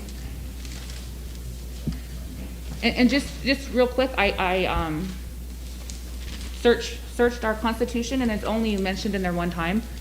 And all it says about that is the office of sergeant at arms shall be elected by the tribal council from within or without its members. So in my mind, that even says it doesn't have to be a tribal member. So anyway, there's lots of questions. Okay, I got the meeting minutes up here. Do you guys want to read? Do you guys want to hear the motions? Okay. It started off with a discussion on Sergeant at Arms position salary and term on August 29th of 2022. There's the minutes there in council. There was a motion made by Pamela Kilsenwater to approve Sergeant at Arms salary at $15 an hour with a 1-year term, second by Vanessa Red Hawk Thompson, question by Eileen Shaw. The vote was 3 in favor, 8 opposed, 1 not voting. The motion was defeated. So then there was another motion made right after that for a motion by Eileen Shaw to set Sergeant at Arms salary at $17 an hour with a 3-year term, second by Vanessa Red Hawk, question by Pamela Kilsenwater. The vote was 8 in favor, 3 opposed, and 2 not voting. Motion carried. So that set that there, but I didn't get the PA on my desk to change till a whole year later. So I think they got the word that this came later, so they went and reaffirmed that motion at a budget and finance meeting to do the same thing and recommend it back to council. So that's where it's at. So what's the previous motion, the minutes before that, when I got hired? I don't have it going back that far. They didn't go back that far for the motion made by Raymond Croigo to reduce Sergeant Arms salary. This is the latest one, October 3rd, 2023. Motion by Raymond Croigo to reduce Sergeant Arms salary from $26.86 to $17, effective October 1st, 2023, per tribal council motion on August 29th, 2022. Motion by Eileen Schott to set Sergeant Arms at $17 per hour with 3-year term, second by Vanessa Red Hawk Thompson, question by Pamela Kilsenwater. The vote was 8 in favor, 3 opposed. Basically, they just reaffirmed that motion that was made in August of 2022. So that's where it's at.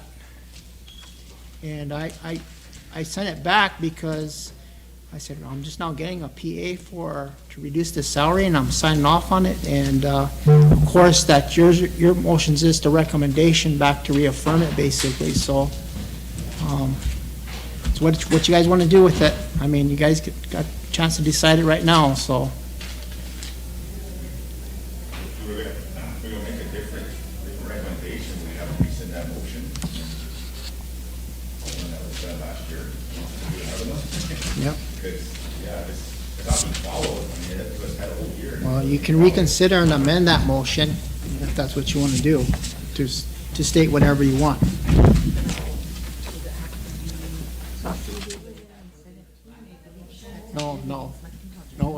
No, just a motion. You don't have to vote in favor of it or opposing it or whatever. You can reconsider it and re-vote.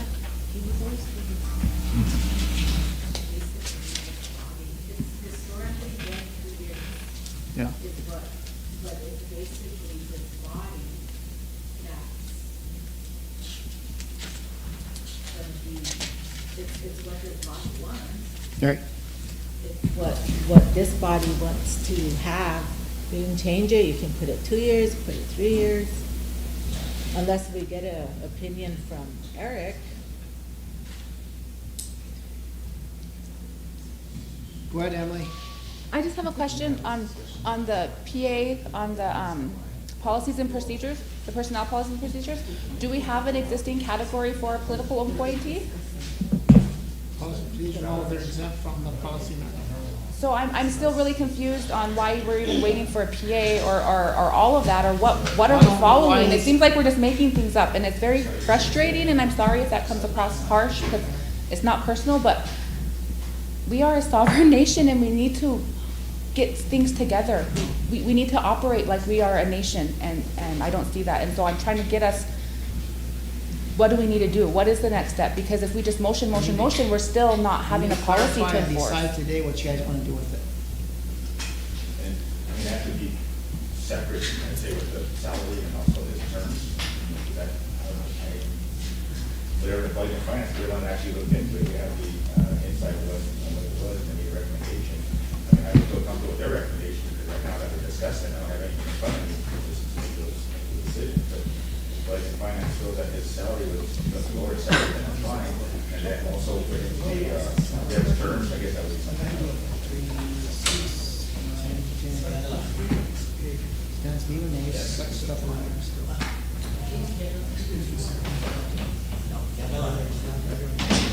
Being back in 3, 6, 9, 10, 11. You guys feel you want me to excuse the sergeant at arms for a few minutes where you discuss it and then make a decision? I mean, we've talked about it this whole Talked time about in it, front but of still, him. I don't know if you guys are comfortable with. You have to know too, you have to know what we're talking about here. Now it's the salary and the terms. Well, it's kind of is, what we're kind of on a fine line of keeping it on the air, so I was going to ask if we should take it off, but recommendation from Budget and Finance was to do what they originally intended to do on August 22nd. But that doesn't clear up the term limit, you know. And according to that training, it said that the 2 years is supposed to coincide with the treasurer and the secretary's terms as a 2-year term, but we threw it off and we let Ed Claremont do those 2 3-year terms. So it becomes a question now, so it's all Ed's fault. We'll just believe it. I know, I don't, maybe we just didn't do it because of the pandemic, you know, maybe we just didn't even deal with it, you know. I have PAs for 2 years. Well, they're 2 years. They're 2 years, but they were consecutive. They're consecutive. Well, he was in here for 6 years. Because he did 3 consecutive. 3 consecutive 2-year terms? Yep. Okay, well, there's your answer then. Well, I mean, then, So- go ahead. No. So would that position turn out as well, like theirs too? I think it should go back to going along with them, but does it turn out? Well, because as I say, because Keith was selected when the year I got elected, so it would have coincided with the secretary and the treasurer's terms, but for whatever reason, so far this year, we should be advertising it if we stuck to the 2 years right now. And we should be advertising because he would have already served his 2 years. So it didn't mess anything up if we want to stick to the 2-year terms to coincide with the secretary and the treasurer. Ben? Oh, Chris, go ahead, Chris. I agree with Micah. I make a motion to re-advertise Sergeant Lamar's position for, do we make it this upcoming election or do we do it now? Let's do it now. Do it Advertise. now. Re-advertise his position. For a 2-year term. Not re-advertise, but just to advertise it. To advertise for a 2-year term at what Budget and Finance recommended? Yeah. For that $15. $17. 2-year term at $17 an hour. Set the salary at $17 an hour. He needs a second. And then, oh, go ahead, second, then I have a comment. Can you get a second? Michelle? Go ahead, comment. And then maybe refer something to governmental affairs to work on how that'll flow. I really think we need some kind of policy regarding this position. It's a very important position. So it's It's set in stone for the next. just so we have something to fall back on, so Yeah. they know that they're protected by, you know, whatever, like, it's just, it's, yeah. It's too out in the air. Yeah. Okay, we've got a second. Any more discussion? Yeah, but like, he doesn't even have authority to have a PA, you know what I mean? We're making things up, and so I'd like to make sure that it's legal and it's protective and, you know, I don't know. So, we've got a second. How long are we gonna advertise? 2 weeks. 2 weeks. 2 weeks? Okay. Let's start the process. Is there any more discussion? So he'll just remain and keep working on Until we, it? till we Okay. hire somebody else and he can run again and put his application in again. I have a question before we go. Choose to do so. Good. What was Micah's suggestion to have, you know, another committee develop and draft that policy at the same time, or does that need to be a separate, motion? Probably a separate motion. Okay, I'll wait till after this one. Okay. Question by Ben.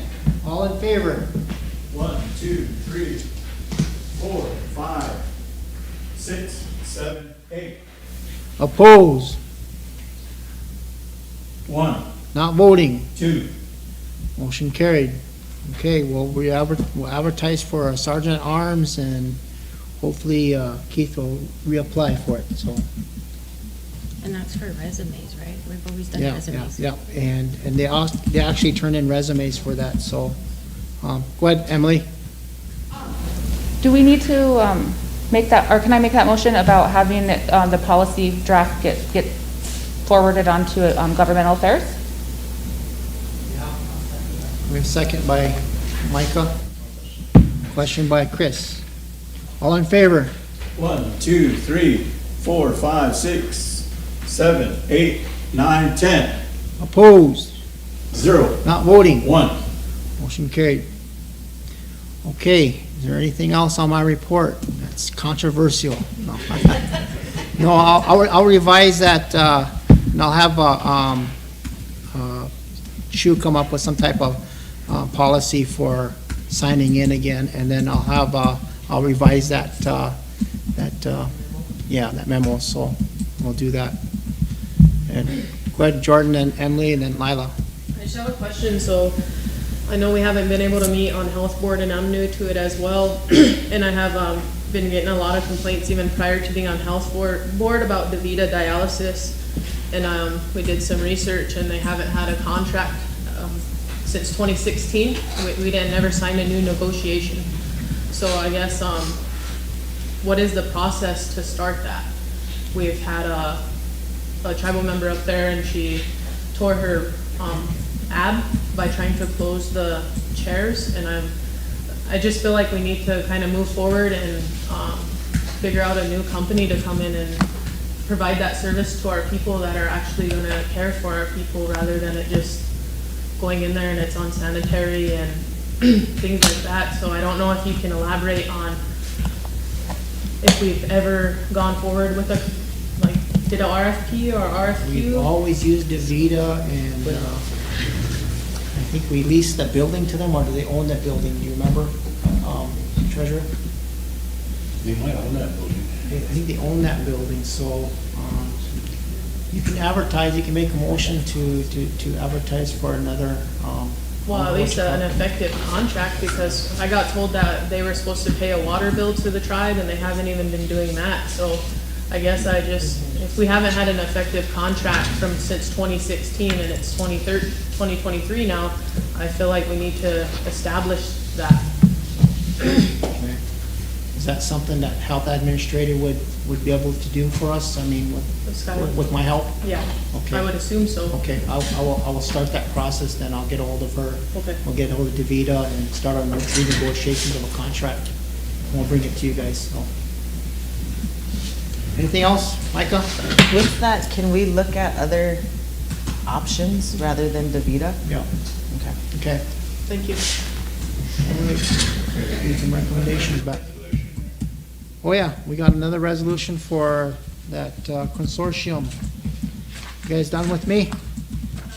Okay, go ahead, Lila. Just reading the emails, but I looked at different memos about the annex building. I've seen that. Different programs getting admin leave, and I did that because there's such a lot of construction over there. Yeah. They're requesting that to get off. It should be done with the hammer drill by at least tomorrow morning, so. okay, so they'll be okay, or do Yeah, we yeah. have to move them? No, they'll be okay by tomorrow. Oh, It's just that okay. because of the noise, it was just too loud over there, so I just told them to go ahead and I let one out, so I might as well do the rest of them that requested it, so. Oh, okay. And just to clarify with council, we asked for that room to be available to council, and I think it'll be okay if people need to go in that area and work. Okay. Yeah, so, I mean, I don't think any of us have really been in there anyway, but at least I'll be available to them. Okay, That's let's it. go on back to the consortium agreement. We got the resolution that was passed out to you guys. Does somebody want to, Do we need to approve your report? yes, if you would. Motion by Ray, second by Michelle, question by Ben. All in favor? 1, 2, 3, 4, 5, 6, 7, 8, 9, 10, 11.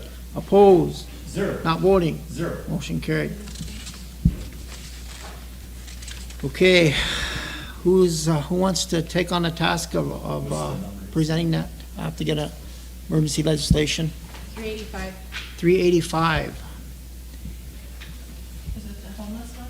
yeah. Are you volunteering to read it, or what? I have a question. Go ahead, Ray. So if it's emergency legislation and we don't have 2/3, can we even bring it on? 2/3. Yeah, I thought you had to get 2/3 approval for emergency Not legislation emergency from the, legislation, it's just a majority vote. Of who's in at the session. training.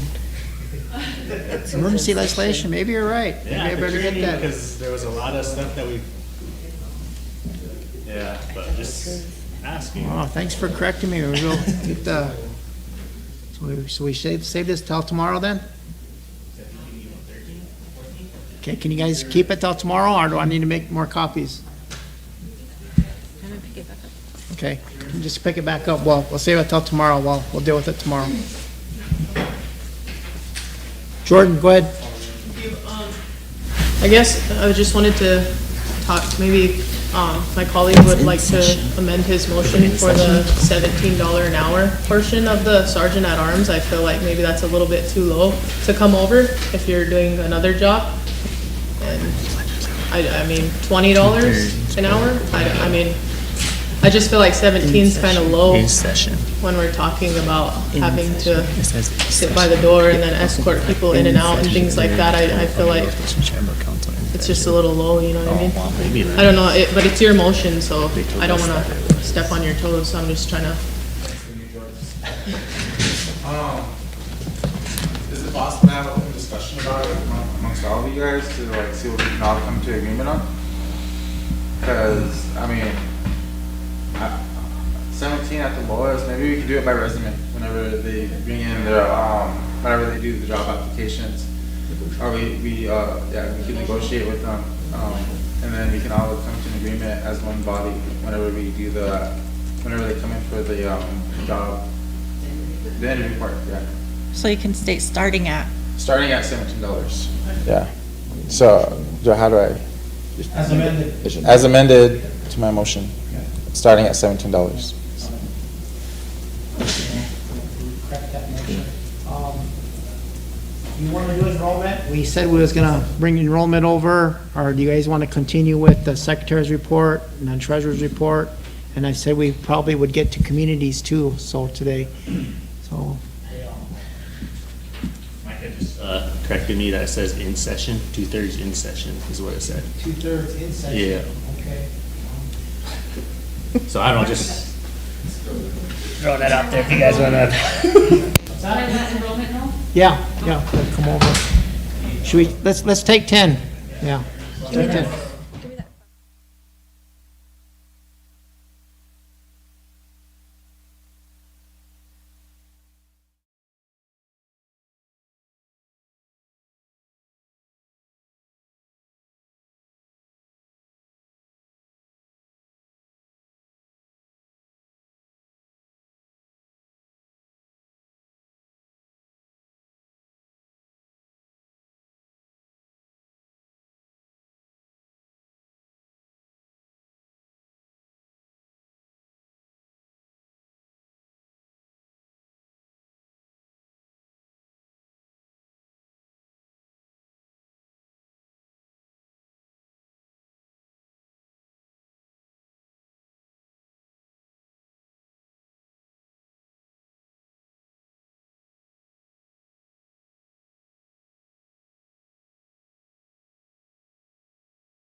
perform such duties as tribal council by resolution provided. Flip it over to the next page, you want to go by the ordinance. E, advise President's office any preliminary rules when requested.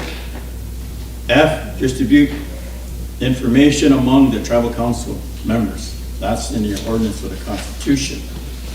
And then with this, by the Rosebud Sioux Tribe, amended by August 2018, 88-03, Section 3, definition terms, the Constitution officers shall remain by the President, Vice President, Secretary, Treasurer, Sergeant at Arms of the Rosebud Sioux Tribe. So I don't know where the information that comes from, but this is the ordinance. So you guys want to stay by the ordinance that says it right here. So, and it doesn't say how many years, but in the previously, it just went by you guys. It doesn't say sit by the door. I like to clarify that. Who said that anyway? Who said that you got to sit by the door? Because it says it right here in the Constitution. So that's the part. If you want to stay by the ordinance, here it is. If you want a copy of it, maybe you got a copy of it. Those are my duties. And I always explain from the past, Sergeant at Arms, this is my office. I maintain it. I can sit anywhere I want to. The previous Sergeant at Arms tell me all that. I can sit here, sit back there, let this meeting go out of chaos, let it get out of hand. But I used to sit up here to watch everything. And I go back and ask. But it wasn't for Julie Pino. She's the one that really taught me everything before she passed on. I thank her for that. So these are the ordinance. So thank you. Okay, recess till tomorrow, 10 a.m. Come